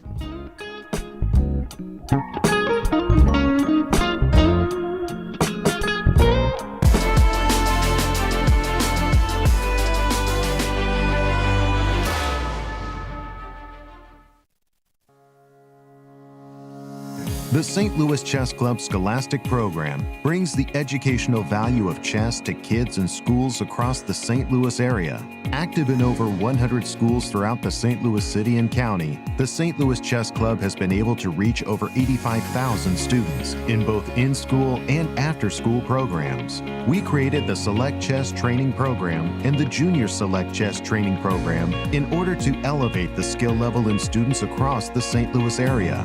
These students receive professional training from Grandmaster Varuja Nakobian. Other programs include Chess Cops, a partnership with the St. Louis Police Department, looking to improve relationships between at-risk kids and police officers in the St. Louis area, with over 600 students playing chess over the board since 2019. The St. Louis Chess Club has also created a chess merit badge for the Scouts BSA, quickly becoming one of the most popular badges, with more than 250,000 Scouts earning the badge since 2011. Students of chess can also pick up a copy of Read and Write Chess. Thanks to club co-founder Dr. Jeannie Karen Sinkfield, anyone can learn how to understand chess notation in no time. We view chess as a valuable educational tool. Learn more about our scholastic programming by visiting stlouischessclub.org/education.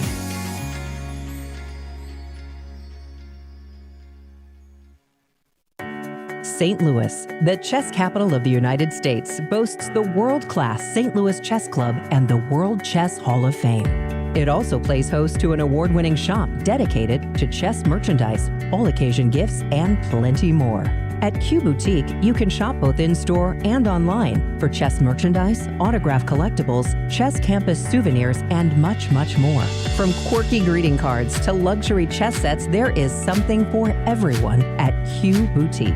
And all purchases go right to benefiting new exhibitions and programs at the World Chess Hall of Fame, dedicated to exploring chess and its immense impact on art and culture. Located on the first floor of the World Chess Hall of Fame, enjoy a shopping experience like no other and become everyone's favorite gift giver. If you can shop in store, make sure to check out QBoutiqueSTL.com for a wide variety of gifts for everyone to enjoy. The World Chess Hall of Fame, located in the heart of St. Louis's historic Central West End. Want to know why chess has intrigued people around the world for nearly 1,500 years? Stop by and learn about the impact of chess from our 3 floors showcasing the art, culture, and history of the game.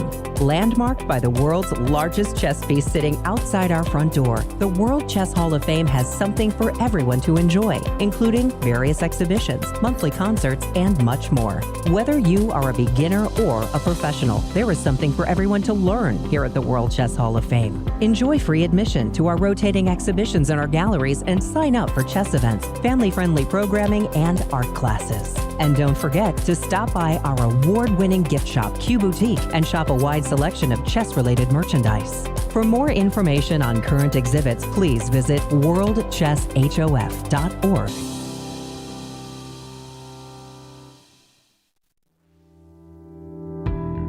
The St. Louis Chess Club is the premier chess facility in the United States and is among the best in the world. Thanks to co-founders Dr. Jeannie Karen Sinkfield and Rex Sinkfield, the St. Louis Chess Club is a non-profit organization committed to promoting the game of chess locally and internationally.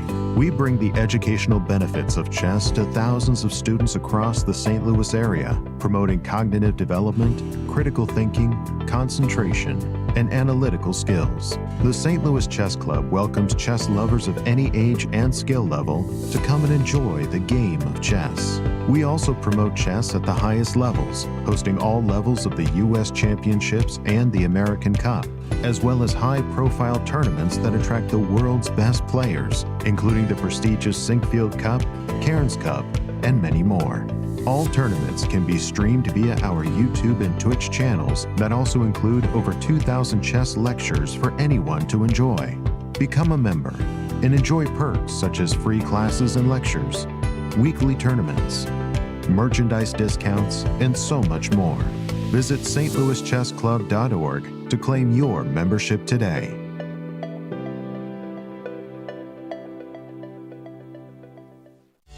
St. Louis, the chess capital of the United States. It also plays host to an award-winning shop dedicated to chess merchandise, all-occasion gifts, and plenty more. At Q Boutique, you can shop both in-store and online. From quirky greeting cards to luxury chess sets, there is something for everyone at Q Boutique. Enjoy a shopping experience like no other. Make sure to check out QBoutiqueSTL.com for a wide variety of gifts for everyone to enjoy. The St. Louis Chess Club Scholastic Program brings the educational value of chess to kids in schools across the St. Louis area. Active in over 100 schools throughout the St. Louis city and county, the St. Louis Chess Club has been able to reach over 85,000 students in both in-school and after-school programs. We view chess as a valuable educational tool. Learn more about our scholastic programming by visiting stlouischessclub.org/education. The St. Louis Chess Club is the premier chess facility in the United States. We bring the educational benefits of chess to thousands of students across the St. Louis area. We also promote chess at the highest levels, hosting all levels of the U.S. championships as well as high-profile tournaments that attract the world's best players. Become a member and enjoy perks such as free classes and lectures, weekly tournaments, and so much more. Visit stlouischessclub.org to claim your membership today. The World Chess Hall of Fame, located in the heart of St. Louis's historic Central West End. Want to know why chess has intrigued people around the world for nearly 1,500 years? Stop by and learn about the impact of chess from our 3 floors showcasing the art, culture, and history of the game. The World Chess Hall of Fame has something for everyone to enjoy. For more information on current exhibits, please visit worldchesshof.org.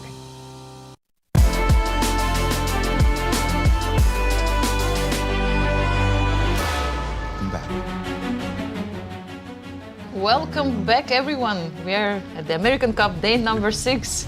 And we've had an eventful day so far. Let's take a look at the results as the games are going hot and heavy here, Anastasiya. Yes, no results still in the classical games, but I think it's going towards the end. And Wesley and Fabiano Caruana, they keep fighting. It's a really big fight because it's 1.5 to 1.5 at the moment. The score is equal and the fourth game can be decisive in this match. Exactly. Looking forward for it. And Begim Tokhirjonova took the lead in the match against Jennifer Yu. 2-1. And at the moment, Begim needs is a draw with the white pieces to clinch the match, but... Exactly, but Jennifer Yu is a fighter. She is not going to give it so easily. Not easily at all. So we are in the match between Begim. Again, Begim has the white pieces against Jennifer, and I'm not sure this is the way you play for a draw as white. No, I mean, no. I don't know what you've been teaching your students there, Cristian. I know Begim's a graduate already. When she does well, she's still my student. Yes, that's when a she point. doesn't, she graduated a while ago, like 3 months, 4 months ago. Good point. It's already been a while. True understanding. Tricky Yasser. I know, as a tricky coach. Okay, that's one game, and 14 minutes. Begim's played quickly. Jennifer is treated slowly, but the last few moves. Well, it all started in the opening, just allowing this e5. Doesn't really bode well for the requirements of this game, right? Bishop g7, I think that is a siren warning. That Look, all you need is a draw. Play the move d4. You need a draw. E5. Avoid imbalances. Exactly. Perhaps she Castle just e5, forgot about it, d3, knight e2, c4. And this move in particular, that was very surprising. If I'm in Jennifer's shoes, I say I got to win with black. Well, at least let me take a perfect position to do that. Let me take a grip in the center, and we'll see how it goes. And we quickly come to the current position. And Anastasiya, I wanted to ask you about your feelings. It's unbalanced. Yes, it is. It's not like black has a big advantage, white has a big advantage. Just in principle, you like to play the white side of these types of Benoni positions, or the black side? More for black, yes. More because of the space in the center. No, because I can understand what I'm doing with black for the moment, but with white, I'm not sure. Like I see that I have to finish development. Her idea is to get maybe a5. The knight to c4. If I'm white, I have one idea. Yes. Knight d2 to c4 to d6. I mean, my pawn on c5, I don't say it's an asset or a liability, but the virtue is it does control b6 and d6. Mm-hmm. And that's why she played c5. Yes. A knight landing on one of those two squares could be advantageous. So knight d2 on black side of the table. At the same time, yes, if you try to move the knight and you brought your knight on c4, I have maybe a4 at this moment, and then I can take on c5. Okay. So I'm not so sure. you need a pawn. We're going to make a move. Yes. We're not saying it's good. We're not saying it's bad. We're just going to make a just move. King H7. Or do you want to play A4 first? If in this position. No. I'm probably. Let's see if Okay, I I'm go going to King do it H7. Yes. in the best possible way for you. Drive my knight to like irritable square. Yes. I still want to play again knight C4 to try to jump. I'm hoping. And if you take on D5. Correct. Yes. You That take was on my D5. dream. I would be happy to trade the C5 pawn for your E5 pawn. These are at least the contours of what the two players are thinking about. C5, Okay, so A5. C5 at least is a practical decision. Yes, right? absolutely. Agreed, Yes. Right? C5 is. F5. There you Yes, go. F5. Yes. She's going for it. Immediately. No, I said about F5, but I didn't think it This is a comes very strange immediately. decision, by the way. For Jennifer, I tell you, if there's a way for her to make weaknesses around her king, she's. I mean, she we've goes seen for it. yes. Remember in the Yes, I the saw first it. game, the E4 move. Yes. It was a Dutch stonewall where she was playing F5, G5, let's go. Here she goes, F5, let's go. Perhaps she forgot that. No, she played with the other knight to D2. Really? Did Yes, Begum, sorry. It's already on the board. Okay. Now, the idea is that you also have queen to B3 coming, setting up a pretty unpleasant pin for the moment. True. Definitely a good score for the queen. Knight to D5 was not an option, and I think perhaps this is something that you missed. Knight to D5 and Knight C3, you would love to get a knight there. True. No, I think just Knight D4. Knight takes D4.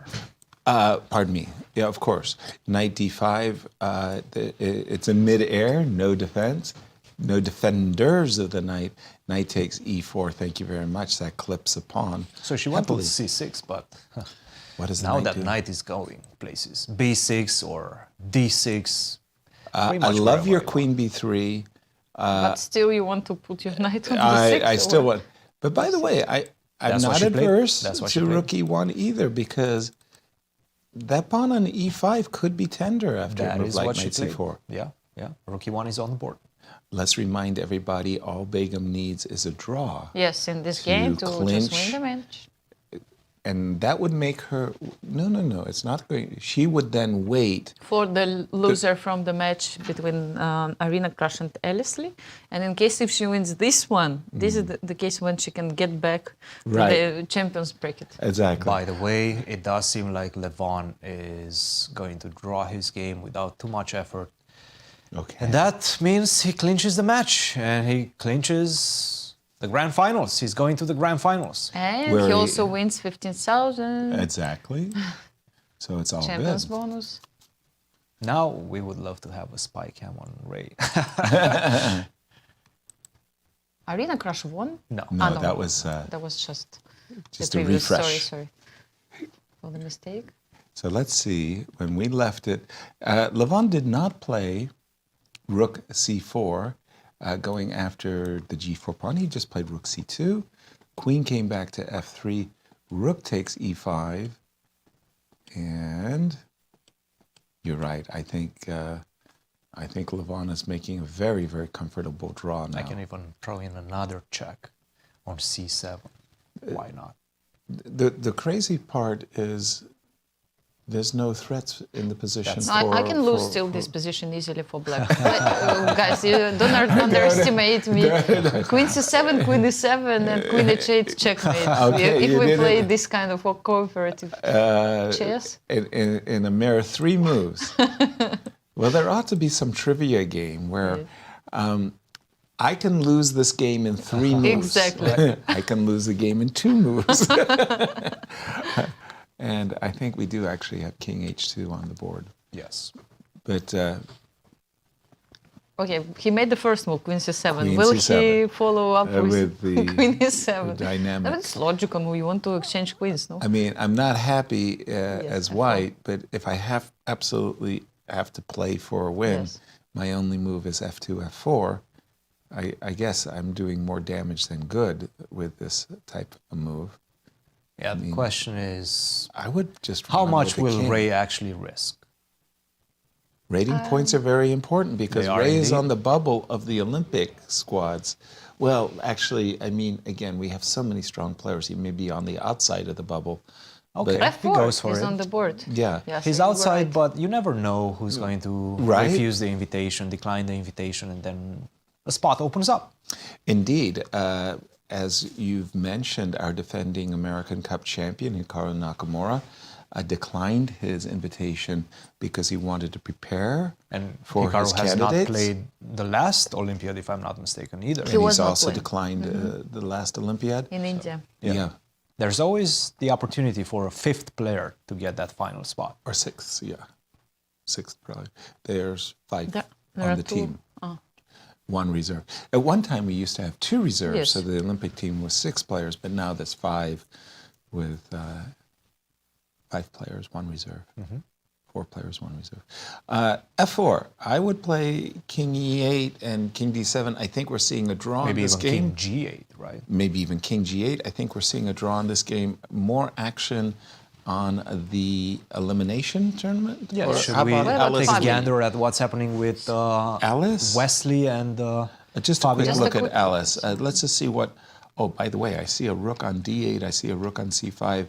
Irina kind of followed us. Your advice. The knight on A3 makes such a powerful...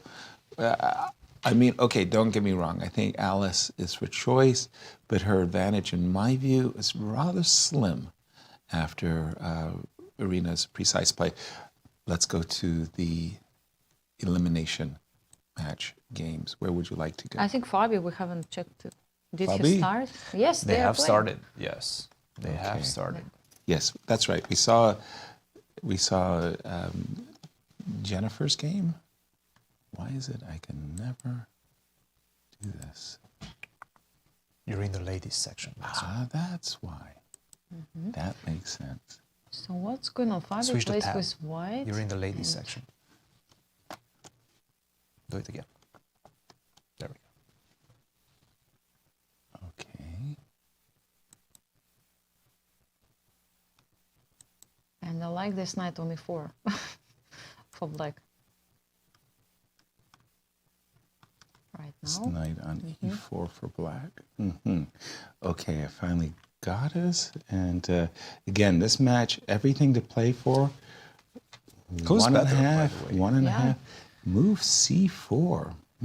Like, yes, making d4 pawn, isolate d4 pawn. I would be a little bit with trepidation as white here because I'm seeing a weakness, a very big weakness. For the moment, I can cover that, right, with my bishop coming to G2. But True. it can definitely become very unpleasant if you don't pay attention. Exactly. So what do we recommend in this position? I'm trying to for create Fabi? my own threat. So Queen C2 I would have played as well. Yes. He's spying this pawn. Like queen If e6. I'm more inclined to invite the trade. If I can, a dream position for me is with to maintain my knight on E4 and to go after the F2 pawn. So a dream position for me would be able to play rook takes D4 and rook D2. Queen F6 is on the board. Queen F6. Which makes sense. You're Yes, attacking he's attacking d4 and defending at the same time. One of my favorite combinations of moves. Maybe an sometimes attacking, f4 defending. also. Maybe f4 also. For black, A little reluctant, but, But not- yes, I mean, you know, the knight on E4 will be unstable. But yes. So let's defend. I think we have to defend that D4 pawn. Let's go rook D1. rook d1. Okay. Now let's go bishop G2. Stubborn. Bishop G2 you want to take on D4. I see what you're doing. How could Yeah, you this have- just looks How very could you much have like guessed? a draw. Yes. Trading lots of things going off the board. Do you feel we are going to have a blitz match? Very likely.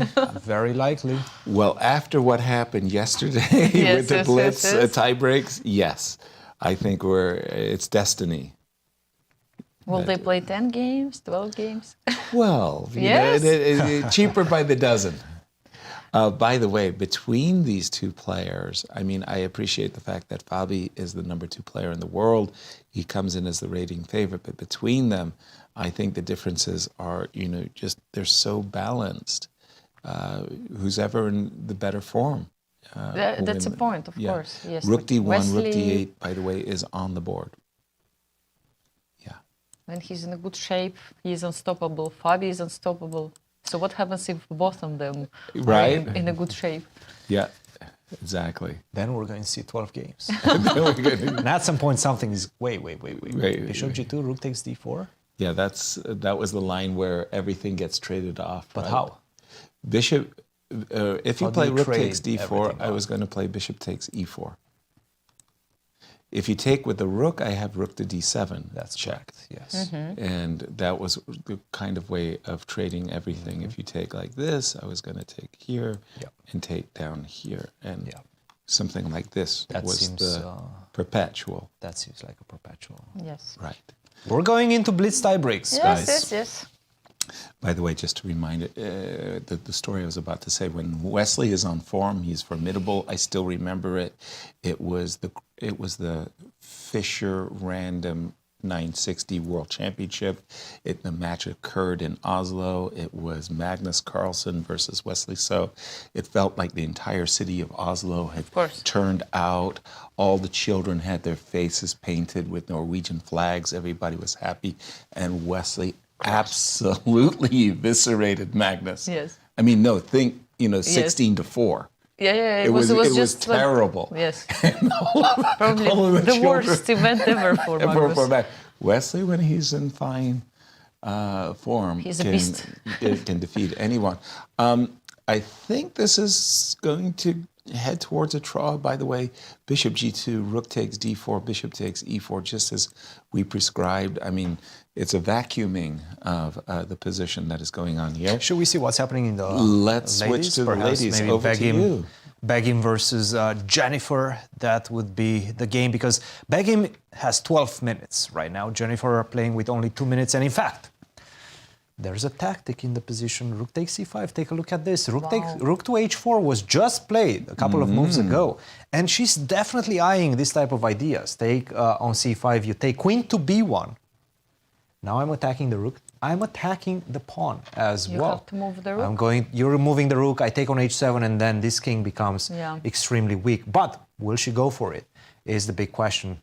The position remains complicated, and that's exactly what Jennifer is trying to get. So let's keep an eye on this one, see where these ladies take this game to.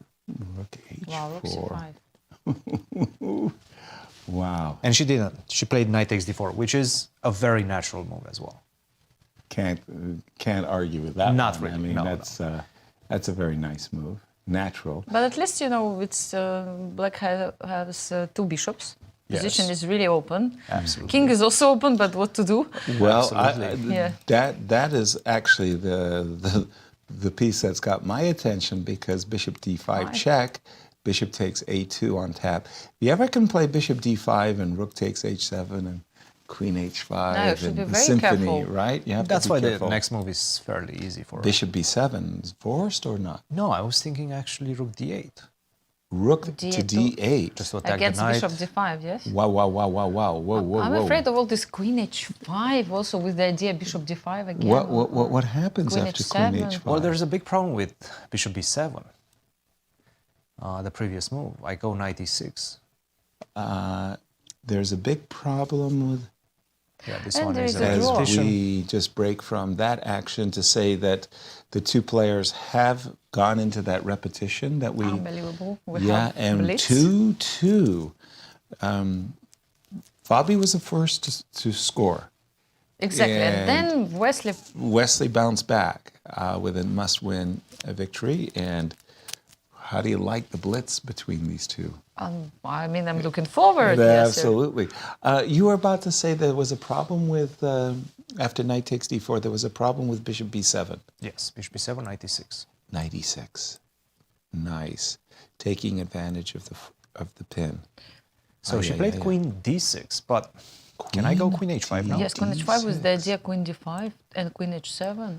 Bishop d5, queen d5, queen h7. Everything. No. And I think we're seeing Ray getting pushed down. Ray's losing one of his lives in this competition. He's just. But he will have his chances. Yes, he will still. He will be playing against the winner of the match we're watching now. Exactly. Wesley and Fabiano Caruana. Exactly. And I think they just repeated the position with queen d8, queen d4. Now Ray is trying to find something. Well, unfortunately, queen takes h4 check is a massive threat. So taking the repetition, saving some rating points. Actually, yes, this is classical. This is classical. This is classical. Rating. He'll gain a little bit of rating, go to the elimination bracket, and have to face either Wesley or Fabiano. Yeah.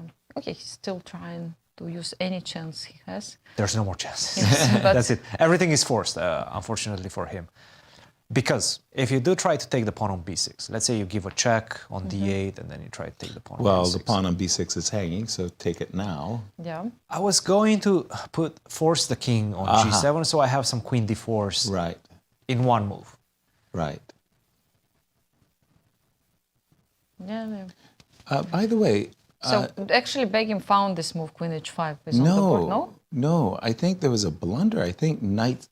If I'm looking at your board, and I think your board is plugged into the update, I think knight c4 blunder? Is a miss, yes. Oh, queen takes d6. Okay, queen h5 was such a...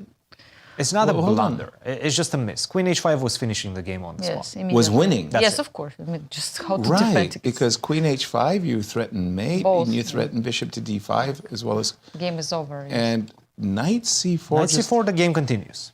Flares anew. Yes. Queen to g6 and no more win. Well, no more win in one. That's probably And by the way, a good distinction. Now, wait a minute, just a second. Such a move is a mistake that throws away your Maybe advantage. knight b6 now. No? No, sorry. B6, I'm that's saying, a move. That's a and move, bishop yeah. d5 again. What? Yes, I mean, you still have this knight b6, but it seems like she doesn't see this idea. Because if she saw bishop d5, she would have found this queen h5. Maybe she just kind of, it's a blind spot. She doesn't see this move. Yeah, so like knight b6. Can we see the players? It would be nice to... 5 minutes against 30 seconds. 30 seconds.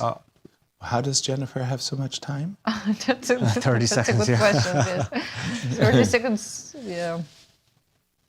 And yeah, I mean, Begim has all this time, and will she find now this knight b6? Should we go back to see the final repetition, the final shake of hands in the Ray Robson game? He is running out of time. 1 minute and 30 seconds. Levon is already looking at him. Come on.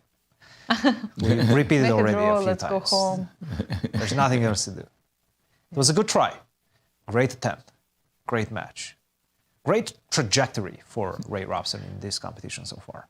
He's right thinking now, that he's going to face either Wesley or he's losing his Fabiano, first match. And there's nothing changing that fact right now. By the way, for Levon, he won his first 2 matches, but in the playoffs, not as convincingly as he has in this final. And Ray is not willing to... F5. For the halving of the point. He played F5. F5, yes. And now the repetition will come again. Yeah, and H5. Queen? Not even Queen H5 check. Wait a minute. What did...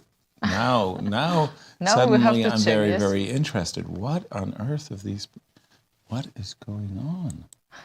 Did somebody... Why, let's say, he didn't play these moves? Right? Did somebody... Maybe there was some kind of a trick. Let's see. I want to... What are you worried about? I was thinking that that maybe Levon could have won with Queen H4. No, he can't. The Queen is on Queen D4. H4. Yes. That's why he played F5 first. Right, to avoid that. And you cannot take on H5 because your bishop on F5 will be hanging. Gotcha. Makes sense. Good try by Ray. Look, he's not giving up. Since he's not giving up, maybe we should move to the other one. Right. Yeah, he's trying at least to create threats. So Queen C7 is on the board. Perhaps once again the perpetual is coming. Where to put the king? King G1. Queen C1. Queen C1 And check. Queen C7. Never mind. King F8. Ah, King F8. Perhaps Invitation. If you want to enjoy and snack on a pawn on H7, well, your king will be really exposed. Yeah. Levon doesn't mind to win this game. Oh no! Also, yes. Not if you force me to win. Yeah, actually, he needs some of those rating points back, right? Indeed, he does. Like, okay, if you want to overpush, you have all these options in front of you. Just do it. Right. Give me some points. Give me. Exactly. Be my guest. Absolutely. Exactly. I have to say, it's impeccable chess by Levon in this match, in this competition. So Queen H8. Queen H8. Probably. King will go to E7, and I'm sure we will see Ray. Are we finally seeing the competition? Stop himself from going any further. I think it's time to play Queen F6 before we lose the game. Yes. And, if we take on H7. Well, there was check, and in the worst possible scenario, I would recapture on G5. Exactly, yes.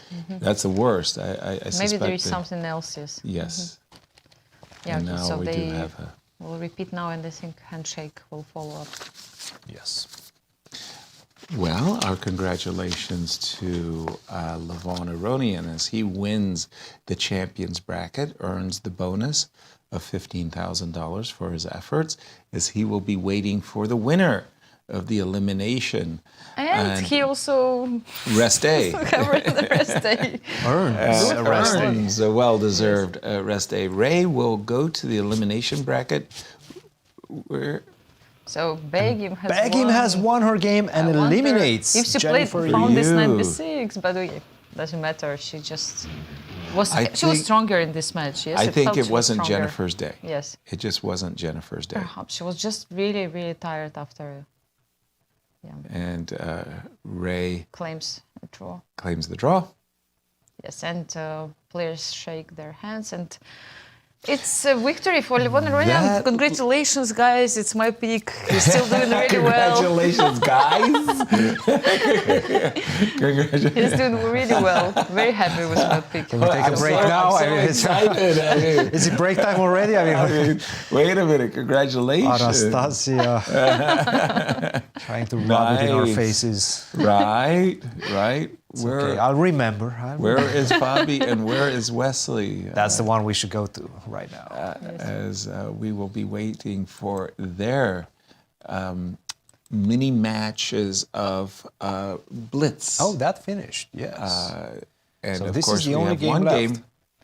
So we still have, ladies playing. Wesley is fighting against Arena Crush and mini Blitz match. Exactly. And we'll have a look at latest. Right? What the heck is? Oh, that's the earlier game. Sorry, I was like, how did we get here? When we left it was everything really kind of had to do with this knight on A3. Alice just made her move with 17 seconds. Yeah. On her clock, you could see that she was doing this move nervously. She was very much up on time. And now she's very much down on time.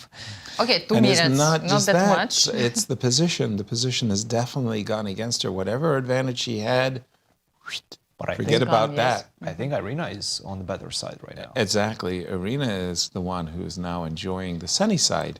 We would say Queen C5, she's going to win her pawn back. The knight on A3 still remains, sad to say for Alice's fans, off sides. And if Irina wins this one, then the match is over. Exactly, Clear. yes. Full stop. They won't have to play the rapid. But let's not forget that they will play now with 30 seconds increment. Yes. Until the end. And both players. Both players, they don't have much time. Irina's down to a minute and a half. She has to play quickly. It's a big decision right now because she knows right now she's better. Right now she has the draw in her back pocket whenever she wants. Mm-hmm. She's not risking much. The Queen C5 move, I don't like it as much, just for the simple fact. As what move do you prefer? I was thinking about Queen A4, but okay, let's go with Queen C5. Let's try to assess this position, right? Okay. So queen c5, I go queen e3. I really want to trade the queens. Queen e3? Yes. Okay. Especially given the time situation, I want to trade the queens. So that's a tempo against the rook. Queen c5. And you've achieved the great success. Now I go rook to c3. Yes, she played it. On the board. c5, yes. And now rook pins the knight. And I cannot take on c4, Yes. which is an important detail. I'm not interested in the a2 pawn. Pardon me, I am interested in the a2 pawn, but I'm But also not now. interested in the knight. Wait a minute. She played knight b1. b1? Yes, okay. She's so tired to see this knight on a3. She just wants to bring the knight somewhere closer to the center. That's a very good point, yeah. I like it. I agree with her But too, by I the way. would be also, Yasser, I'm telling you. I would be so frustrated with this knight on a3. I've had enough. Yes. This knight has got to get back into... But where's that knight going? No, but actually I'm telling you, like... she put the rook on c3. I Yes. thought she was intending rook to b2 in order just to put the knight on on a c3. fine blockading square of c3. She put her rook in front of the knight. Not a fan, but okay. Knight to d2, knight to f3. Alice is equal, but I think Irina is better. This bishop is actually a very, very fine bishop. By the way, did you notice there's a pawn on g3? Light squared bishop. So what if I go queen d4 right now? Queen to d4. What can I do? My knight is I go horrible. rook to d8. Yes, you want to exchange, yes? Rook to d8. Not really. I'm not sure. I don't think I'll go queen to d1 if you go knight f3, which you probably have to. Sorry, I'm not happy. I'm not happy, but I think my knight might actually be better on e3 than f3. Queen d4 is on the board. Queen d4 on the board. But let's take a pause in our analysis to jump to Kostya, who is with one very happy Begim. Over to you, Kostya. Thanks, guys. I'm here with Begim Tokirjanova, who just eliminated Jennifer Yu from the competition. Congrats, Begim. Thank you. Can you tell us your thoughts on the match? Yeah, first game honestly was very bad for me because I figured that I went to this like position, bishop b4, bishop d2, bishop e7, but I figured I walked into something that she knows, knight e4, f5, g5 stuff. So in this game, I just decided to change. I was like, you know what, let's just play this. I usually don't play, so I don't know much here. I just know that you play b4, but I'm not sure about c5 because I'm taking the pawn and immediately I should start pushing the pawns and open up the files and just have a game faster than she attacks. So I feel like c5, maybe she didn't have to try to get the pawn back after b takes c. I'm not sure, and after that it was very easy for me to play. I didn't even have to spend like much time. Yeah, I figuring felt things like out. comfortable Benoni, right? All your pieces get in. And so maybe after b takes c, she had to play knight c6, but she's pawned down, which is also weird. So. Yeah, were you surprised by the f5 at all? Like allowing you to take, or thought it's expected? I know Jen, she would play f5, and especially it's a must-win situation, but obviously I think it's just a very bad move because you're not really going to play f4 or e4. My piece plays greatly, and then, yeah. Yeah, all of a sudden, you're hitting e5. And, yeah, too many weaknesses, and her king is actually weaker than mine too after, so yeah. So after dropping the first game, you then won the next three. Do you feel like your form just picked up? No, I just got mad. I was You got mad? frustrated. I was so frustrated that I lost the game because I felt like I was just sleeping the whole game or something like that. I was like, okay, I gotta wake up and just play. So it helped me definitely to focus. Sometimes I just need this one punch to, wake up. And luckily, actually, we have 4 games, not 2. Otherwise, it would be very tough to come back. So you have more time to come back. Yeah. Okay, next, we don't know your opponent. Let's say, for example, it could be Alice Lee. She's currently behind. How will you approach the next elimination match? The same as today or yesterday. I will just try my best, and then we'll see how it goes. It's always a good strategy. We'll wish you the best of luck. And guys, back to you in the studio. Our congratulations once again, Begum, as we were looking at the game of Alice Lee and Irina Krush. Irina just went down to 13 seconds on her last move, and Alice is now down to about 24 seconds, as it's all about the nerves and keeping those nerves in these very, very tense moments. You can see a little shaking there of Alice as she's a little bit uncomfortable, not happy. Where is she going? Queen to C2. Defends the pawn on E4. Prepares. This knight has been forlorn for so long. It's been looking for. It's in search of a home. For the best a quest for a square. I like Bishop H3. Can I take that pawn though after Bishop H3? How? On C4? Yes, Yeah, but the question how? is how? Yeah, Rook takes C4. Queen A1 is Queen the big problem. A1 check. 13 seconds for Irina. Rook D8, attacking Rook that D8. knight. Okay. Oh, sorry, not Bishop to G. Rook to D8. You have to go knight to F3. You cannot touch that pawn on C4 because I go Rook C8, reinforce that pin, you lose the knight. Gotcha.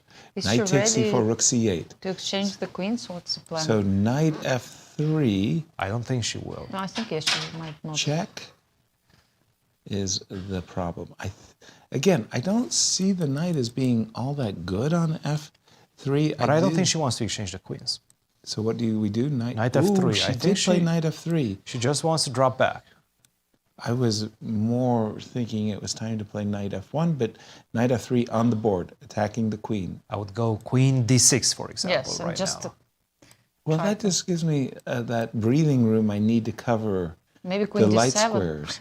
Maybe Queen D7. Maybe Queen D7, Knight E5 Knight is E5? what Okay, I'm then a bit Queen worried D6. about. By the way, again, Irina coming under 20 seconds, almost consistently with Queen each D7, and every move. yes. Here we go. Queen to D7. So maybe Knight E5, Queen Why- D6 now. Knight C4. Why is that not helpful for me? Now you're giving me a little bit of luft. Knight E5 is maybe my next turn, but if I played King G2, you would play Bishop H3. But now maybe I am threatening to play King G2 because I'm no longer fearful of Bishop H3. And now, yep, H4, exactly. It's on the board, yes. Alice Natural move. sensing that she is kind of getting out of trouble. Yeah, I see the trend, at the moment when it's the position becomes even in favor of Irina, but if they don't have much time, that nerves, Yes. it becomes the match of nerves. Exactly. The advantage Trend seems is to be going back and forth a little bit. Not major Look at this shifts of 15 advantage, but seconds already. She again, has to make a move. I think she forgot about time. Queen C7. Like, okay, keep an eye on C4. I think right Irina's now. lost the thread a little bit. Yeah. Nothing dramatic Nothing or major. terrible. Nothing happened up Right. to this point. Like, she's still in control. Exactly. I think she has draw whenever she wants. I don't see a way for white to actually push No, in this, this position. this construction of the very powerful Rook bishop D6. defending a great pawn. She wants to invade, but she wants to invade with the rook in With the front. rook on D1, but maybe now the king doesn't feel that bad on G2. Perhaps. If she wanted to do it, she had to do it probably before. But now, from Alice's perspective, she's looking for some active plan. Where's the active plan? Where's the active plan? How can I think the knight on F3 is misplaced. I much rather have it on E3. So you would play Knight H2 and Queen E2. Queen E2 with a shake of hand. Yes. Yes, I saw a little Jennifer, you like jitters with Tremble. that move. Yeah. Now, Tremble. like, if I could get the position with maybe even put my pawn on F6 and then play Queen D7, threatening G4, or Bishop G4, let's say, F6 and maybe. Queen Queen D8, D8. yes. I've often felt that the queen should be called the best supporting actress. So the queen supports the rook's invasion. Queen is behind the rook. Be careful if you go knight E5. Then suddenly G2. I go rook D2. I'm not sure about that. I would probably play A3 and Queen E3. And She's just going try for to- knight E5. just to try to keep the position. A3, Queen E3. What, provoking this rook d2? 10 seconds. Knight e5. No, she's provoking actually rook d2 because then she says maybe that c4 pawn will be hanging. Yes. She wants to trade No, but a2 I for mean, the c4 pawn. All I can say is Queen a5. She's very lucky if Queen a5 doesn't do a zinger. Uh-oh. Queen a5. Queen a5, knight takes c4. Right, that's what I mean. Does she really have that escape? It was just blind luck. If she does it, what an escape. Doesn't win. Knight takes c4, queen b5, a4. Okay, just lucky. Got it. But time is a factor here. Yes, it's already 25 seconds for Arena. She needs to make a move. And yeah, I mean, Queen a5, what a trap. Yes, Knight c4. I know, right? Rook Bravo, to Ellis, with this d4, rook to situation. d2. Rook to d2. She's gone for it as to e3. Arena. Queen goes where? E3. E3, No yes. choice. Should be no choice. And I would do it fast. Alice. So what, rook a2? Fast. Rook a2, knight We takes have queen c4. to d4. I kind of like this pawn on c4. You are not ready to trade it. But okay, I mean, rook takes a2. That should likely be a draw after knight takes c4. What? Bishop c4. Yeah, a likely draw. Rook takes a2 by Arena. Okay, too. Maybe she tries to show that this 50 bishop is better seconds. than the knight. 50 seconds per player, so the time has become less of a factor, and it just feels that for Alice, that capture is a great relief. Even though that a pawn is still such a big asset, right? Right. Supported by the bishop. Isn't it time to push? I Push think him, Black baby? is still trying, yes. Black is definitely still in the driver's seat. Maybe there is Right. some queen f6 idea with rook f2. That's f6 and rook that's f2. something, yes. At least let's find some threads. That is definitely something. 19 seconds, and she doesn't push. Rook a1. Okay, Yeah, I mean, I she's thought- saying my king is safe. Queen d1. You remember she tried to give this checkmate in this game when Alice found this e5 Rook and the takes rook f4. Now it's a second Unforgettable. try, yes. Second That try. was such a shock for Arena. She had set up a 92, beautiful she's mating trap. closing. But now you go a5. I Now think she just- should go for a5, a4. Push as fast as possible. But why didn't she do it in the previous move? I think she wanted to provoke the knight on a more passive square, Yes. on d2. I thought the knight was kind of trapped on the c4 No, but square. it's nice if she would combine these threads on the king side, queen side. At least it's gonna be hard for Alice. She's A5, going for I it. think it's She no, it's heard good. you. It's very good. She heard idea. you. A5 and let's go.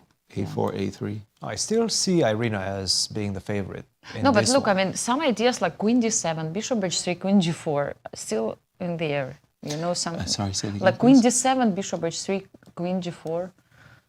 Yeah, and just going for it over there, huh? Also possible. You see, this rook on How- a1 can be annoying. Isn't this dangerous? Let's say knight b3, bishop takes b3, rook takes b3.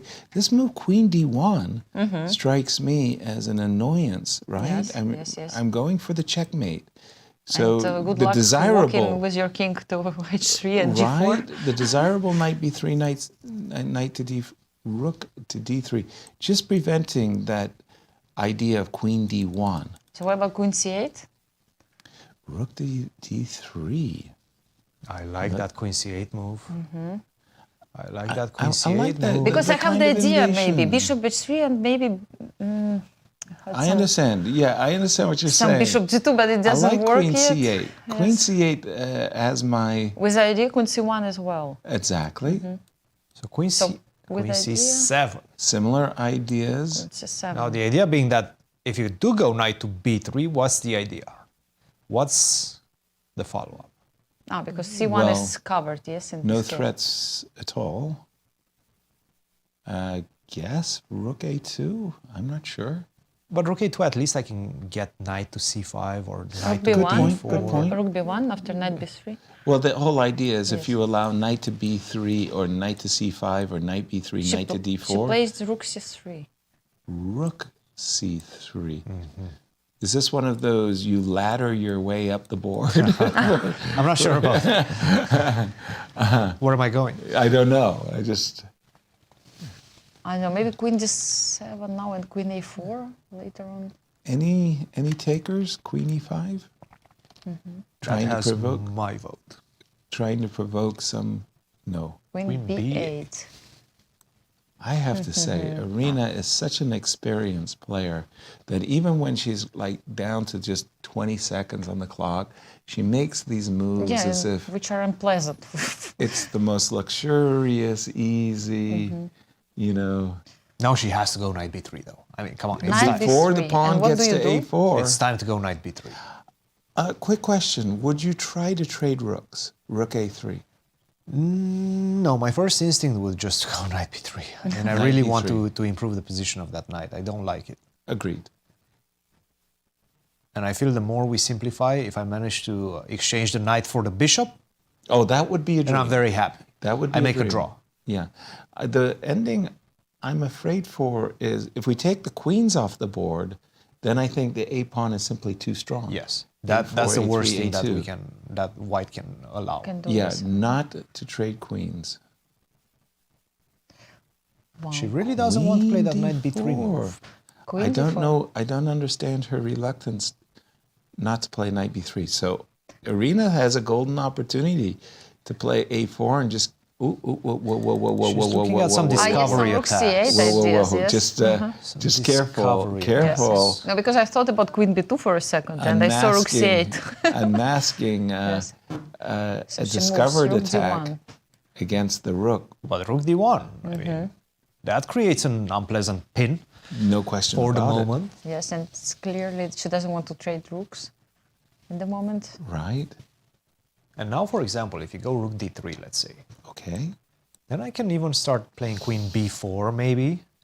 She's played rook d3 because she didn't like this very, very unpleasant pin. Isn't queen b4? I like this move because you kind of say, oh yeah, trade the queens, and then how will you get rid of this pin, yes? That's a very good question. I mean, I have a and big then threat. You have this just b3, b2. I want to take on d4 and then go a4.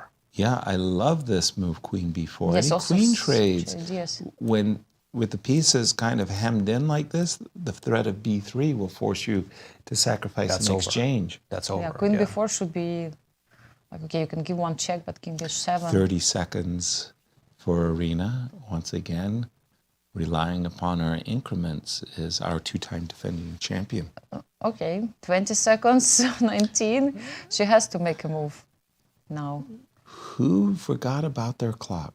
Wesley. 13, 12, Jennifer. 11. And Jennifer. No, Wesley clearly forgot. 9 Look at this, 9 seconds. seconds. She has to make a move. 9 seconds for... Queen c7. No, she doesn't play queen. Queen c7. Yes. Okay, probably she still kind of threatens to play queen c1. She played the move with 4 seconds I mean, on I the cannot clock. believe it. Yes, it's just crazy. Wow. But wasn't queen b4 putting a lot of pressure? No, I think that would have been a great yeah. move. Seriously, I really do. Again, I'm thinking that this construction of this knight on d2 is just all wrong for Alice. Not that I'm happy with her position, but I think she should be playing, I don't know, once again, you know, moves like knight b1, knight to e3. And Alice is going down on the clock. Queen b2. Wow, I can't guess the moves. No. I mean, there are so many. Yes, with these queens on the board, it's always like They that. keep finding a way of I know avoiding why. the obvious. She's trying to prevent queen c1. That's why she played. Time to go a4. Absolutely. And that's what she's It's a doing. dream moment. Let's do A4. it. A4. Also, And you- again, Alice is finding herself wrong-footed. The screws are getting tighter and tighter. That pin is really awkward. She hasn't helped herself with This this is move, starting to queen look b2. very dangerous for Alice. 14 seconds and ticking for Alice Lee.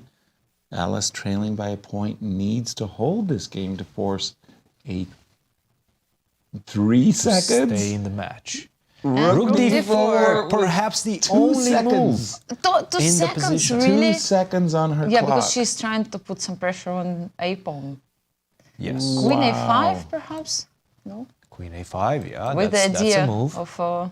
Queen a5, perhaps she's worried about knight b3. or knight c4. Be careful about knight b3. I do have a spot check.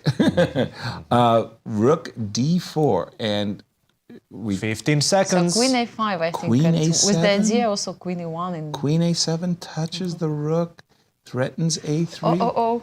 But she has Queen to make a a7. move. 5 seconds. 3. Queen a5. Hold on. That's knight b4 though. Knight c4. Knight c4, queen e1 is what she wants. Thank Queen you. e1, yes. She's still in it. Queen this move, e1. yes. She's not losing by any means. Well, at first I thought that she had allowed a discovery against her rook. And now it's Alice who's thinking, 13 seconds, 10 seconds, because I mean she has to make a very important decision right now. Yeah, knight c4 is on the board, so queen a1. Queen e1 will have to come fast. I hope she sees it.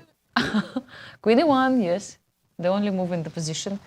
But again, those only moves could be played yes, as I know, if they were only moves. Queen e1, and again, Arena is keeping her advantage. I think Black needs to put his pawn on h5 at certain point to threaten bishop h3 and queen h1. I feel like it's a moment to have it at one point. But by the way, alert time, there is a threat of checkmate in one. Yes, so Alice she has was to take. forced to trade rooks. And unfortunately for Alice, this knight might end up being tethered to blockading this a-pawn. Yeah, I mean, for example, even knight e3, there is queen b3, right? Or not yet? No, there is. Yeah, and bishop b3 and a3. The problem I'm having, whenever you move the knight away from the a-pawn, another problem. I just want to play a3 and a2. If I ever get the pawn to a2, 5 seconds, 4, 3, queen 2, b4. Queen b4. Queen b4. I feel like she could not have allowed the pawn to a3. But what is queen d4? Queen d4. Yes, isn't that it's winning, threatening both knight and creating the spin. Isn't that winning at least a pawn somehow? I mean, queen b8 check, knight King d6. h7, knight d6, but a3. then a3. Yes, Where's that knight going?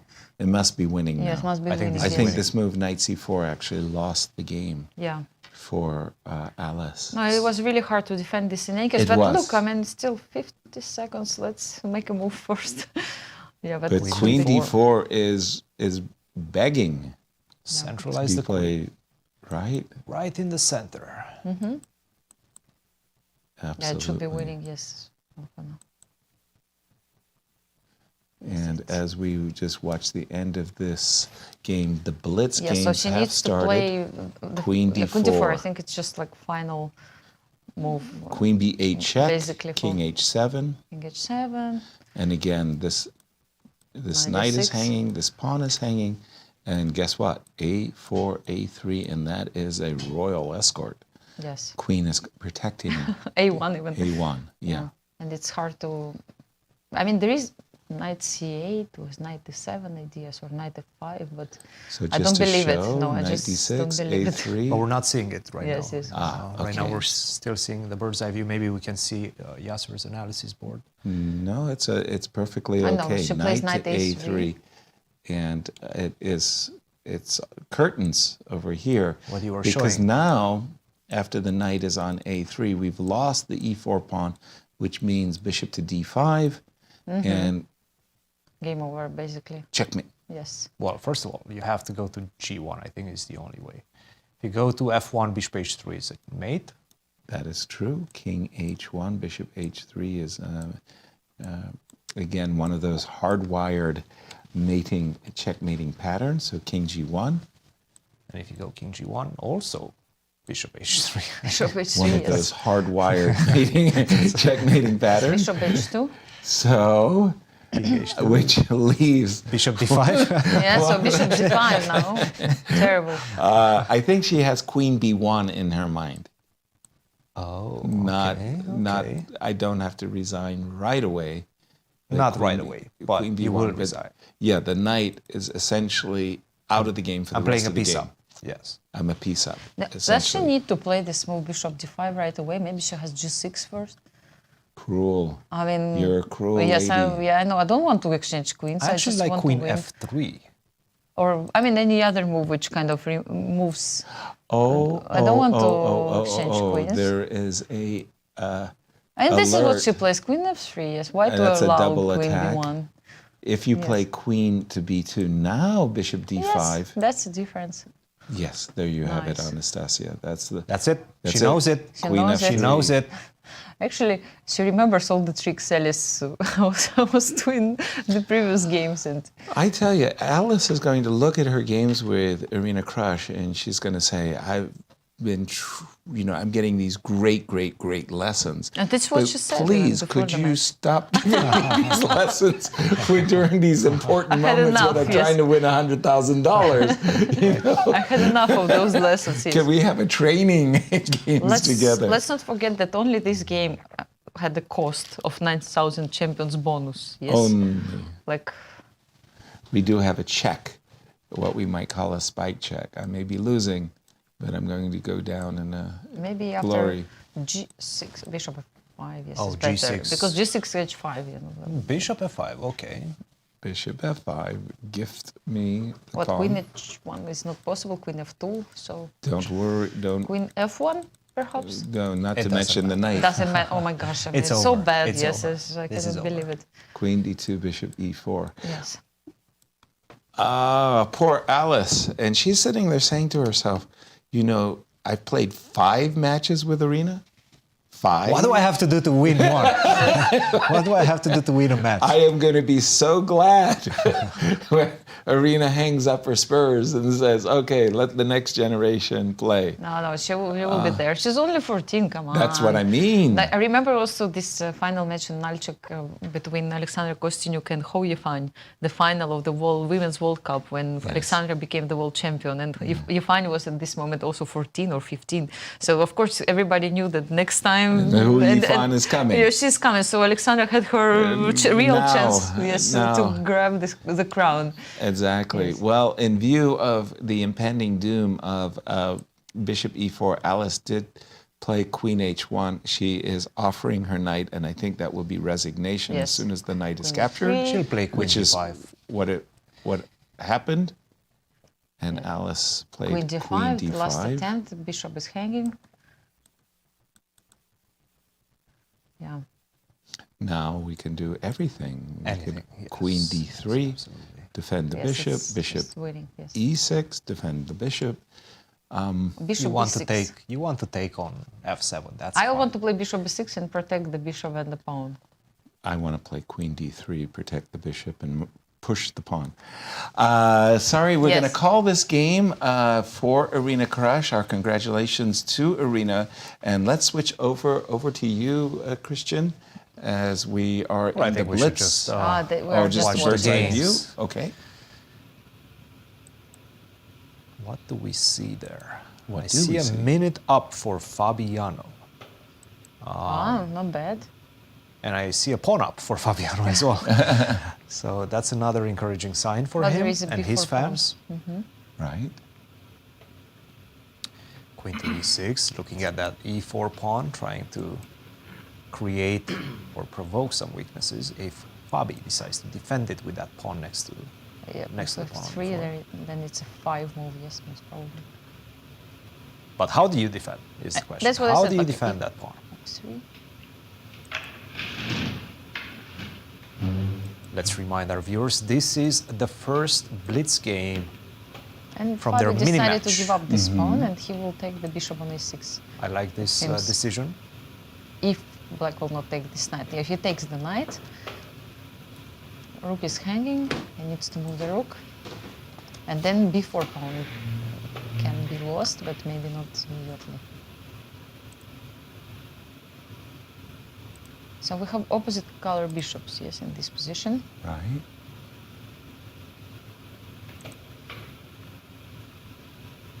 Can you take the pawn?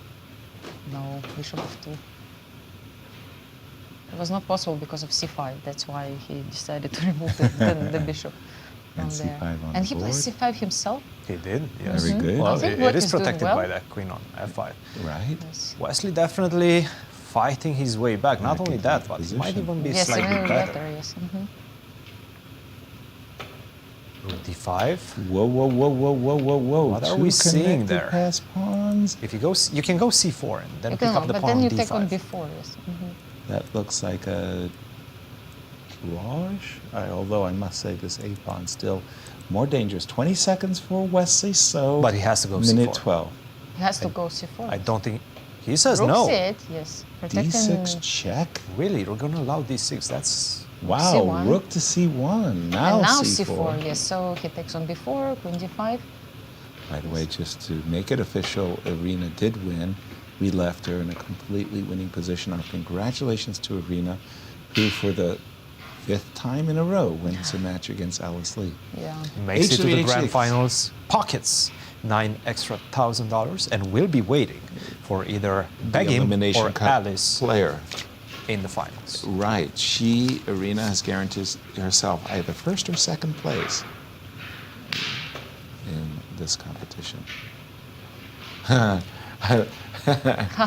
Hesitates, and, right? but he has not that much I time. don't see Yes, 10 any seconds. problem with Queen F5 myself. I don't know. But Queen I mean, B7. these players have this sixth sense. Yes. They recognize danger when you can't even see what the problem is. Rook D8. Do we want to trade the rooks? I'm not Bishop trading D6? rooks. I want to No? play rook to D3. I'm dreaming. You move your rook, I want to play rook D3. that was B1, your queen. plan. Where is that queen going? Queen C8? That's it. Look at this. Wow. And time. Very 5 strange seconds, 4 moves. seconds for Wesley. I mean, he has to speed up. Check. King H8. I don't 6 seconds really against 30. like. Bishop A7 with the idea rook to B8. I don't like the way Wesley has played his last 10 moves or so, but he still hasn't spoiled anything. No, but he needs to play fast. That's the problem. You know, he cannot. Oh, it's clock 3/7. It's Queen D2, Queen Rook D7. D3. He's allowing Rook B8. Yeah, but Queen is hanging, so he go back. He goes back, exactly. Don't go too far. Yes. Don't go too east. Enough is enough. Yes. He says no. I want to go. Wait. C3. What is this? C3. Rook B8. What are we seeing here? Oh my no! gosh. I mean, who will? That C-pawn I do is not super like this dangerous. transition. I Rook mean, C8 Queen followed by D6. C2. Can he play Rook to C8. C2? Yes. Rook to C8 and C2 Oh my is goodness. unstoppable. This might King be. F2, C2. I cannot This might be believe. losing, in fact. So he'll block this pawn with. Well, first of all, and Bishop D3 and Rook B8. I wanted no? to say Rook B1. Bishop D3, I go King Bishop E3. D3, King E3, and Bishop goes But somewhere. now I go Yes. A6. Oh no! must be I mean, winning. this is crazy. Yes, This like must be winning for Wesley. Yes, it was such Rook a crazy takes pause. A6. He wants to play maybe. I thought about a 4. Rook D6 with Rook D1 idea. Correct. I want And to. by the way, the king is perfectly Yes. safe. Black's king. Yes, and they're the handshake. What a complete turn of Wesley events. So wins this game, Wow. unbelievable. Yes. He wow. comes back. He was trailing in the match in the Rapids. He's come back, and now he takes the lead in the Blitz. Who on earth picked Wesley So? is that me? Genius, yes. Is that- Yasser and Hey, congratulations for you. Yes, and Var. You called both champions. Yes, actually, You called Levon and Irina. So You guys, I'm modest, you know, I'm just sitting and waiting for the moment. we'll talk again come the super finals coming up. Exactly. Wesley So won. Tell us what happened. That last 20 seconds or so. This was truly just a case of Fabiano pushing swindle. too hard. Okay. He tried too hard, really. Even at the end, after this queen sacrifice, first of all, I really did not like this move, queen to e7. Right. It's just simply, let me see if I can find it. Too Over. ambitious. Yes. Do not allow that pawn to get to c3. That's so dangerous, especially with a few seconds on the clock. But even after he did, Yes. and kudos to Wesley for finding this Queen transition B8. so quickly. Yes. Take on b8, and understanding that rook to c8 will defend the pawn coming via the c file. But take a look at this. He still had one move, Queen d6, to save it. This is what they said. Queen to d6, and the idea being, and this is why he didn't play it, you go here, I go here, you go here, and now I just simply take. And in fact, I do have, after you do get the queen on the board, the old I have queen a8 no, perpetual and check. queen to e4. And that- so difficult Unbelievable. to find. How to find it, yes. Right. King to g8, I just simply go here. If you Wow. cover with g6, queen to e7. That one is easy too. Really not easy. And by the way, To be honest, even this is not that clear from afar, right? King to g8, the king still escapes somehow, but I still go here, and then it does seem like I'm going to be able to perpetually. Very difficult to find with only a few seconds on the clock. He did not, and Wesley takes the lead right now. All he needs is a draw with the white pieces to clinch the match. That's a big ask for Fabi. Fabi knows that. Well, he's played Wesley so often. He grew up with it. And let's just see that in slow motion, because it was a real turnaround right here. This is the end where the pawn is already on c2, and Wesley has put his bishop and his rook perfectly. The a pawn can't be defended by the queen, because if you play queen a1, rook takes a6. c1 check, and you have an extra bishop, yes? Bingo bongo, that's it. So Fabi had to say goodbye to his a pawn. Yeah. So if you're in Fabi's shoes, I would play here f4. What do you play? No, what do you play right now with black? You're right. What about f4? f4 was a much more resilient, because you want to cut the bishop. f5, yes, exactly. Maybe it was like for some time you could have keep this position, no? I'm not sure, but the bishop might get back to b3 yes. or something, yeah. But definitely, and by the and way, instead of h4, f4. The player said, "Let's go." What do you play? I don't know. I'm just saying. Rook c6 or what? I'm saying they started. I see. Yes, rook c6 is still winning. Okay. What do you and we have a modern. I mean, what else, right? What do you do when you need a win with black? Wow. You play a King's Indian. Yeah. You don't believe it, but okay, you want an imbalance and you want the pieces on the board. Queen e8. And then you play some funny moves, such as queen e8, and then you hope that your opponent is out of theory.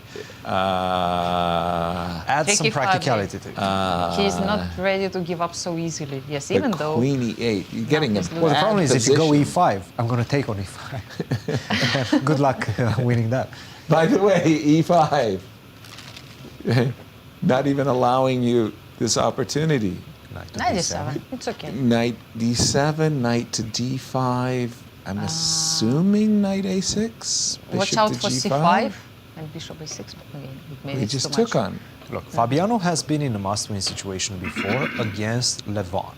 Yes. In the blitz portion. He did not manage to win that with black pieces, but he did put some problems, if you remember. That game went all the way until the last few seconds for both players. So anything still can happen. Wesley in pole position. I like this queen d8. I agree, yes, okay. Queen does nothing this there. feels like an Alekhine variation. It does. Gone wrong. With this a really bad Alekhine. Right? I mean, if you put the knight on b6, you would say to yourself, yeah, this is an Alekhine exactly, variation. yes. b3 sometimes, or after rook c1. Normally, the rook is on b3, c1, the pawn is on b3. If you play rook c1, maybe d5. This was his idea. I think it was Bobby Fischer, amongst many others, who have shown that this pawn construction after rook c1 and d5 really favors white strongly.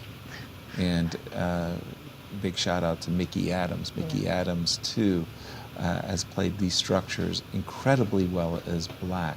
Isn't it funny, Yasser? How can you transfer from King's Indian to Alekhine? Exactly. I mean, I've never seen something like this in my life. Yeah, transpositions come from all kinds of crazy directions. H2, H3. It's a reminder that if you had it in mind that you wanted to play e6 and knight e7, just keep in mind that g4 might trap the bishop.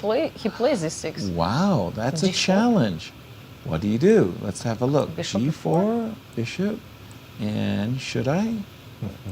May I ask the question? Can I take on d4? Maybe you can. Oh, no. How do you take on d4? Maybe knight takes d4. By the way, queen to d2 is on the board. Right. No. Wesley's like, no. No. We're not going to this crazy complication. I don't need to win the game. I need to draw the game. G4, if he had to win. Could have been an interesting attempt, yes. Bobby says, you know, the bishop does deserve a little protection. H5, bishop h6. This is like one of the few times in the tournament where you play bishop e3, queen d2, and you actually trade the bishops. It's like people have been avoiding trading the bishops, but I like this move. Knight e7, what else? Bring that knight. Maybe he's afraid of a5. Knight to b5 and knight to d6 when That's the knight why gets... he played knight. Why did he play a5? No idea. Maybe just to make a move. Yes. To be honest, you don't know what you're going to do. Your clock is running down. You have to make a move. Yes. Something to be said for a3, knight b5, and bishop b5. Bishop to b5.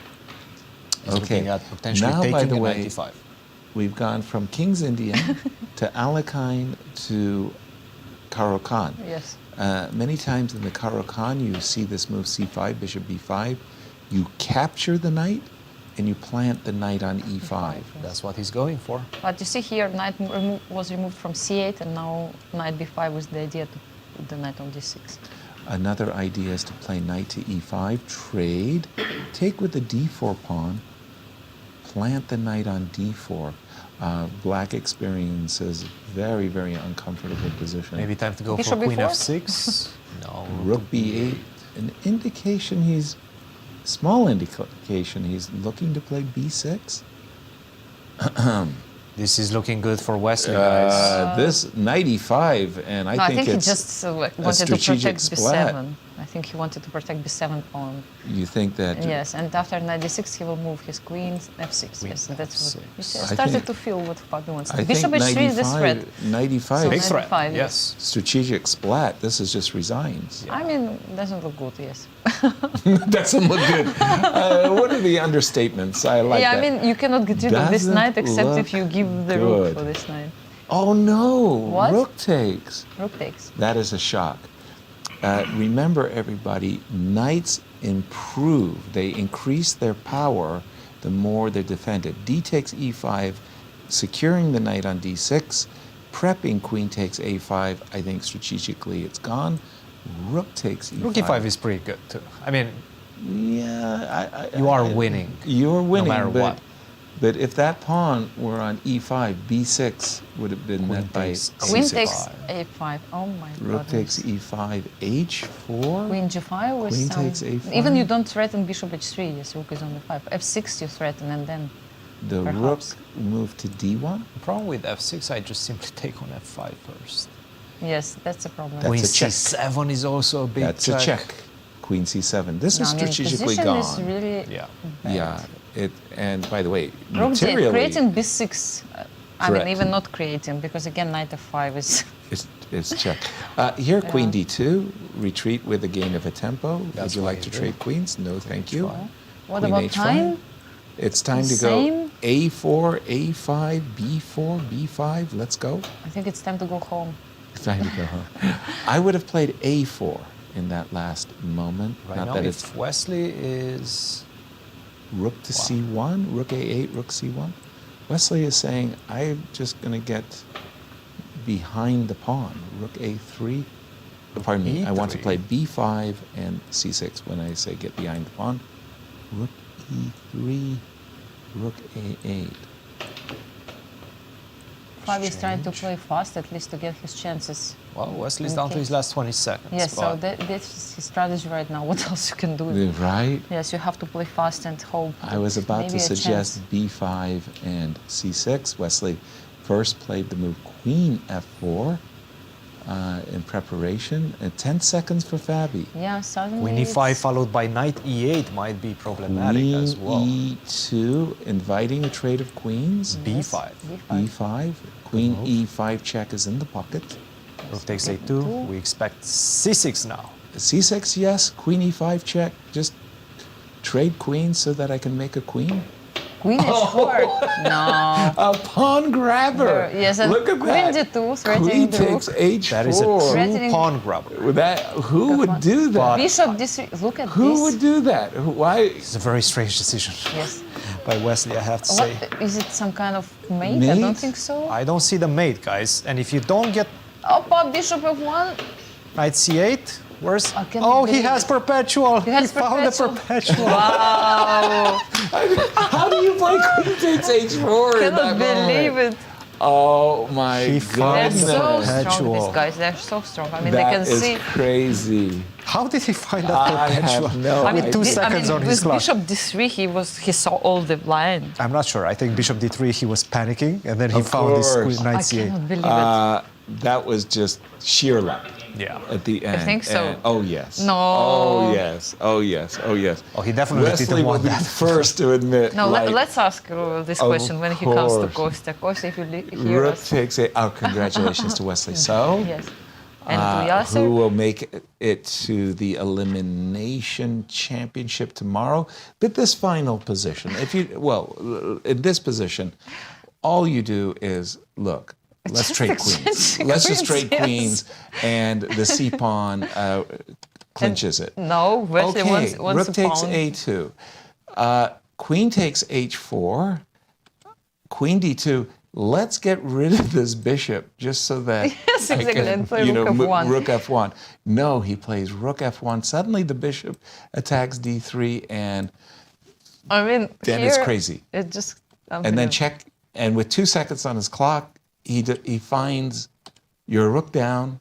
Oh, I have a perpetual. So if King D7, Knight B6. Knight B6. check. They did yeah, this is play what that. happened, yes. And the problem is you cannot go to C7 because of Queen C8. Queen C8 checkmate. Unbelievable. Unbelievable. You have to go back to my E7. goodness, it's just crazy. And then Could he play after King E7? There is nothing. Yes, else. No, Yes. he found it. Yeah. There's no. I'm looking for checkmate. Believe me. I mean. But how do they find this type of I things? don't know. 2800s. Not only are they good, but they're lucky good. The problem is, like, psychologically, you've had the best position ever. Yes. You cannot ask for a better position from Than a strategical what Wesley point of got. view, from a tactical point of view, pawn up, the C pawn running down the Material. board, get me the queen to promote it. And then you're a rook down suddenly. You cannot move the rook because you get checkmated. What do? You start panicking, right? And then you start giving some bad And checks, here and that's it is in real time. And I think he was just torturing. Not Fabi. these guys. No, I think he was just torturing. And him. look, for So Fabi, good. he's the one down on the clock. Right now. He's 4 seconds. Knight takes F5 I'm sure is he the saw all simplest. this. I'm sure Queen he takes saw all this. H4 is greed personified. I'm sure he I still saw cannot all believe he this. took that pawn. I cannot believe he took that pawn. And why he didn't get rid of the bishop? Take a look at the time. And then- 3 seconds for 3 Wesley. seconds. And Wesley Knight just system. sensing Unbelievable. 2 seconds. he can't move the rook. The rook is hanging. And I he don't found think He found Fabi it. realized until this moment he can't escape It's the unbelievable. perpetual. I know. They're so good. I said They're at the just start very, of the very show, No, we've maybe- had some dramatic chess moments, and the certainty was that we'd see more. We delivered. For sure. That game just delivered. Our congratulations to Wesley. And for Fabi, our top seed, he's out of the event. Yeah. Let's go where? That's it. That's All it, the games are finished. done. That's it? We don't We're have waiting right now. games, yes. I cannot believe my it. Yes. gosh. We're Everything waiting was for happening. Kostya to catch up with Wesley. We're catching our breath, you know. Breaths. Yes. So let's have a look what has Wow. happened after all this. Levon action, is a My much boy. deserved free day tomorrow. Levon is winning right now. He won Exactly. his final match and against Robson, and also got 15,000 bonus. Champions Exactly. bonus. In our elimination bracket, we're going to see Wesley So Waiting for Ray and Robson. Ray Robson. Yes, They're Wesley meeting So is again. going to play against Ray Hey, Robson. Meeting again. The Webster roommates. And they won, and actually Wesley can have his revenge if he wants. Exactly. If he can. He can, Our- if he wants. He if definitely can. won, yes.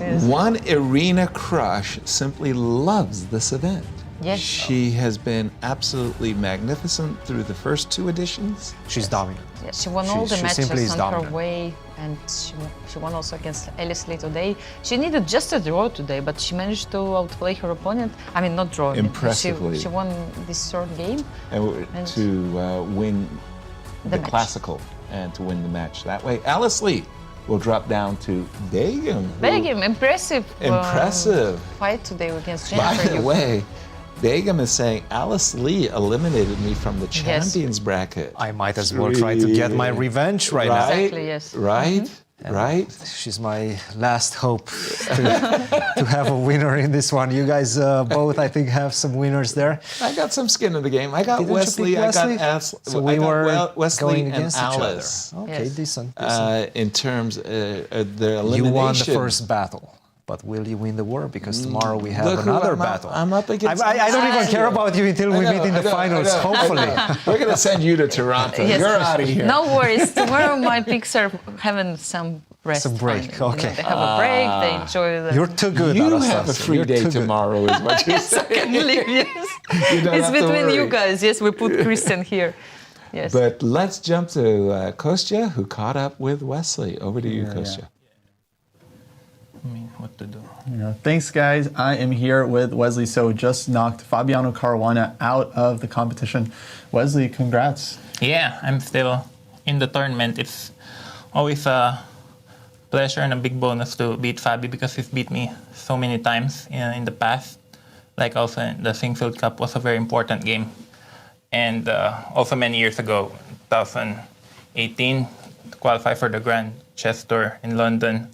So I had many bad results against Fabi, so it's always nice to win whenever I can. And I'd like to thank the Lord for the victory, of course. But I mean, at the end of the day, Blitz, I think when it came to a 2-game Blitz match, it's anybody's match, really. I think Fabi and I are very close in terms of Blitz, especially for such a short match. So couldn't really take credit for playing better or anything. You know, it's just a Blitz, basically. Yeah. Throw of the dice. I want to ask you about this last game, but can I first just get your thoughts on the overall trajectory of the match? You lost the first game, and you had to come back. No, I lost the second. Oh, second game, excuse me. No, actually, I was very pleased with the way that I played today. Seems that as the tournament continues, my play has improved day by day, so hopefully it stays that way. The first game he played this knight e2 Nimsa, which is quite surprising. I played it with white also, and I thought it's nothing for white. Maybe he was slightly better. The thing is, I've been playing the Queen's Gambit Decline against Fabi with black the past few months, and then I keep losing. Even in the team chess battle, we lost. So I thought I played the Nimso, but he's very good at these structures. But I don't think white has anything. And then he should probably just start to make a draw, but then he overpushed. And then I was better. Like his pawns on d4, h4 were hanging. I'm sure that, unless I'm crazy, I'm sure there gotta be a win for black there somewhere. So I was very disappointed. You were winning that. Yes, I was very disappointed because he overpushed and then I outplayed him. And then if you win with black in any match, then you're well on your way to victory. And then the second game, I decided to play this new opening, but I should just have taken the draw start in the end game or repeated moves. Like he was playing so quickly. He had 10 minutes and I had 4. It's just he's got very good time management the entire match. So. And then he played very well. In the end, he found his rook d8, king b7, which I think is very difficult to spot. But for him, it's easy. And then the third game, what was the third game? Oh, yeah, the third game was just, I basically had to win with the white pieces, which is never ideal. Somehow I managed. And then the fourth game, I just decided to take it to the blitz. So, I mean, the third game, I shouldn't have won because I played knight g1, he had rook h2 in the end. Right. But, I have to take my chances. So it's nice that I won. It's not really. Yeah. What? I just want to ask you about this last blitz game here. We'll get the board up on the screen in just a moment. Of course, Fabi's a point behind, so he plays the King's Indian, has to win. You had a big advantage. Yeah, knight fd7, move 7 was a bad start. Yeah. Move 7. I mean, apparently maybe I shouldn't have played e5, but apparently the computer says take, so I was going to take with the pawn, the knight g4. I don't know how strong this computer is, but apparently, yeah, I miss he has queen d7 here. Oh, okay, and then... Yeah. It turns out this is kind of all right for black, Yeah, and then black could be even a little bit better, or maybe it's just equal. But maybe I shouldn't have played e5 because, I mean, knight takes is okay, and it's very hard to lose, but... yeah, again, it's blitz. Like after knight d7, it's just a very bad position for black because like some Alekhine defense where he wasted time moving the knight, but also the queen is in a bad spot. So I think after this, he never really got much winning chances. I mean, I think I think even here, white's just much better all the way, so he never really got anything going. Yeah, I just wanted to ask you about the final moment, because it was, you guys had seconds, and you found this perpetual at the end, but we were wondering, at what moment exactly did you see this idea of like knight c8? No, when we got here. Like, obviously I was gonna play queen e8 check, and then but the thing is, like, I was pretty sure, I mean, I could just push the c-pawn obviously, but then I didn't see bishop d3, but I knew I had a perpetual at the very least, because even if I play like queen e7, queen f4, okay, but I mean, check, like, I think even knight f6 is a perpetual, right? Yeah, check, king e7, knight g8, and then knight f6. Like, the king could never run. So I saw, like, black's dark squares are very weak, so I knew I always had perpetual, but wasn't sure exactly. Okay, rook f1. Okay, maybe queen e7, bishop f1. Okay, I missed queen f4. But I knew I had the perpetual here at any point. Maybe even, does queen d8 a draw? Or queen d8 loses? Yeah, even queen d8 is a draw. Check, check. Because you go h6, there's queen h4 mate. And so there's tons of perpetual. And then apparently the computer says this is just winning, but with seconds on the clock, I have no courage to play c6. I got queen e7, and at the very least, white has a perpetual, but apparently it's mate. Right. But I mean, with 2 second increment doesn't really do anything, just prevents you from losing on time. Actually, against Ray, I fell asleep even with 10 seconds on the clock. So. All right, well, next up, you'll be having the rematch with Ray Robson. We'll wish you the best of luck in that match. Yeah, I'm eager for revenge. If Ray's listening, I'm going to try and flag him tomorrow. Every game. It worked in the St. Louis Rapid and Blitz. I think I flagged him in the Blitz, And then I almost flagged him in the second Blitz game, but he managed to make a move with 1 second. Actually, even in our match the other day, he made a move with literally half a second on the clock.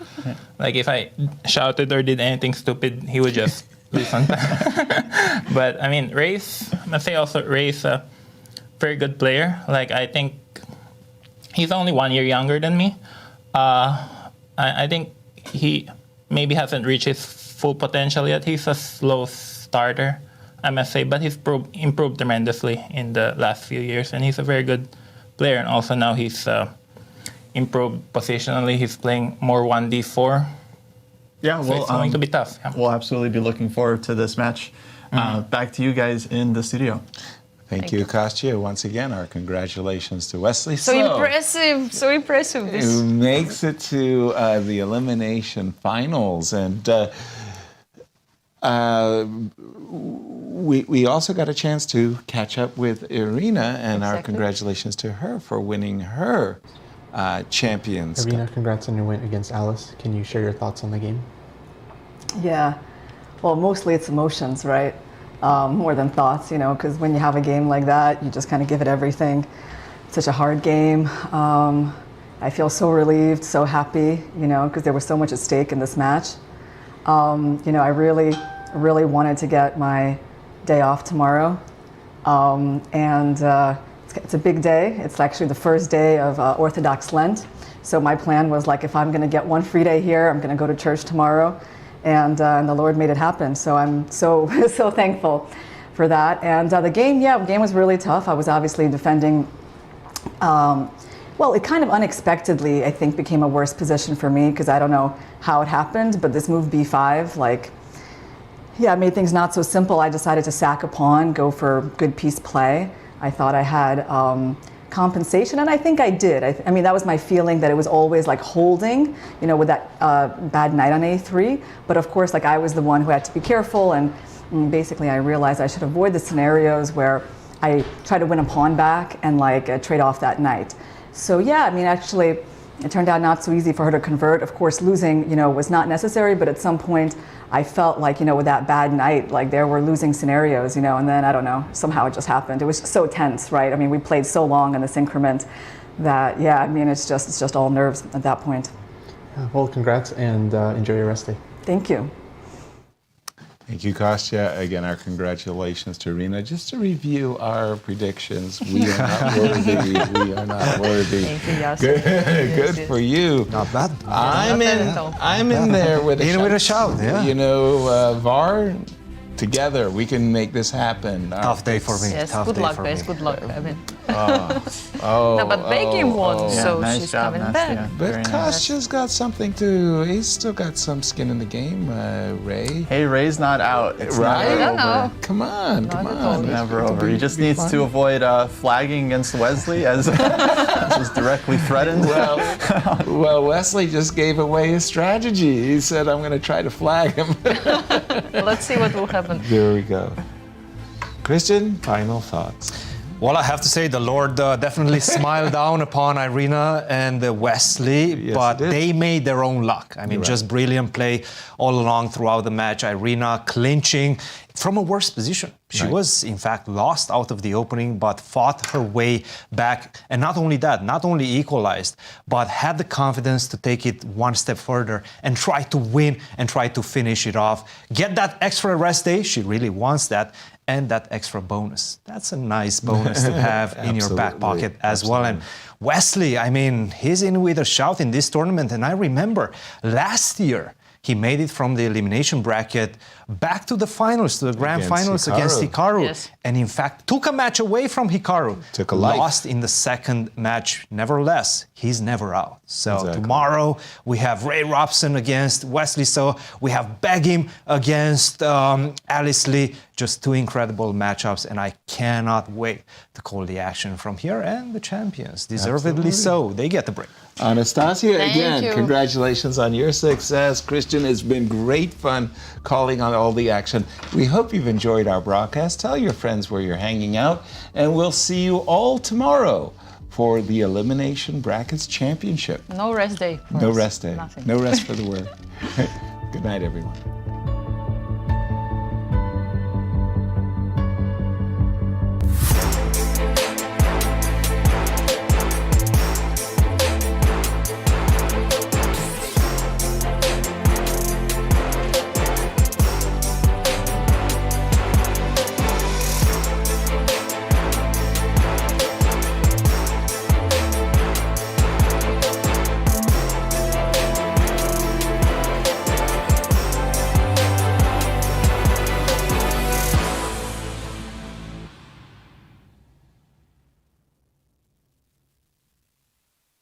This has been a presentation of the St. Louis Chess Club.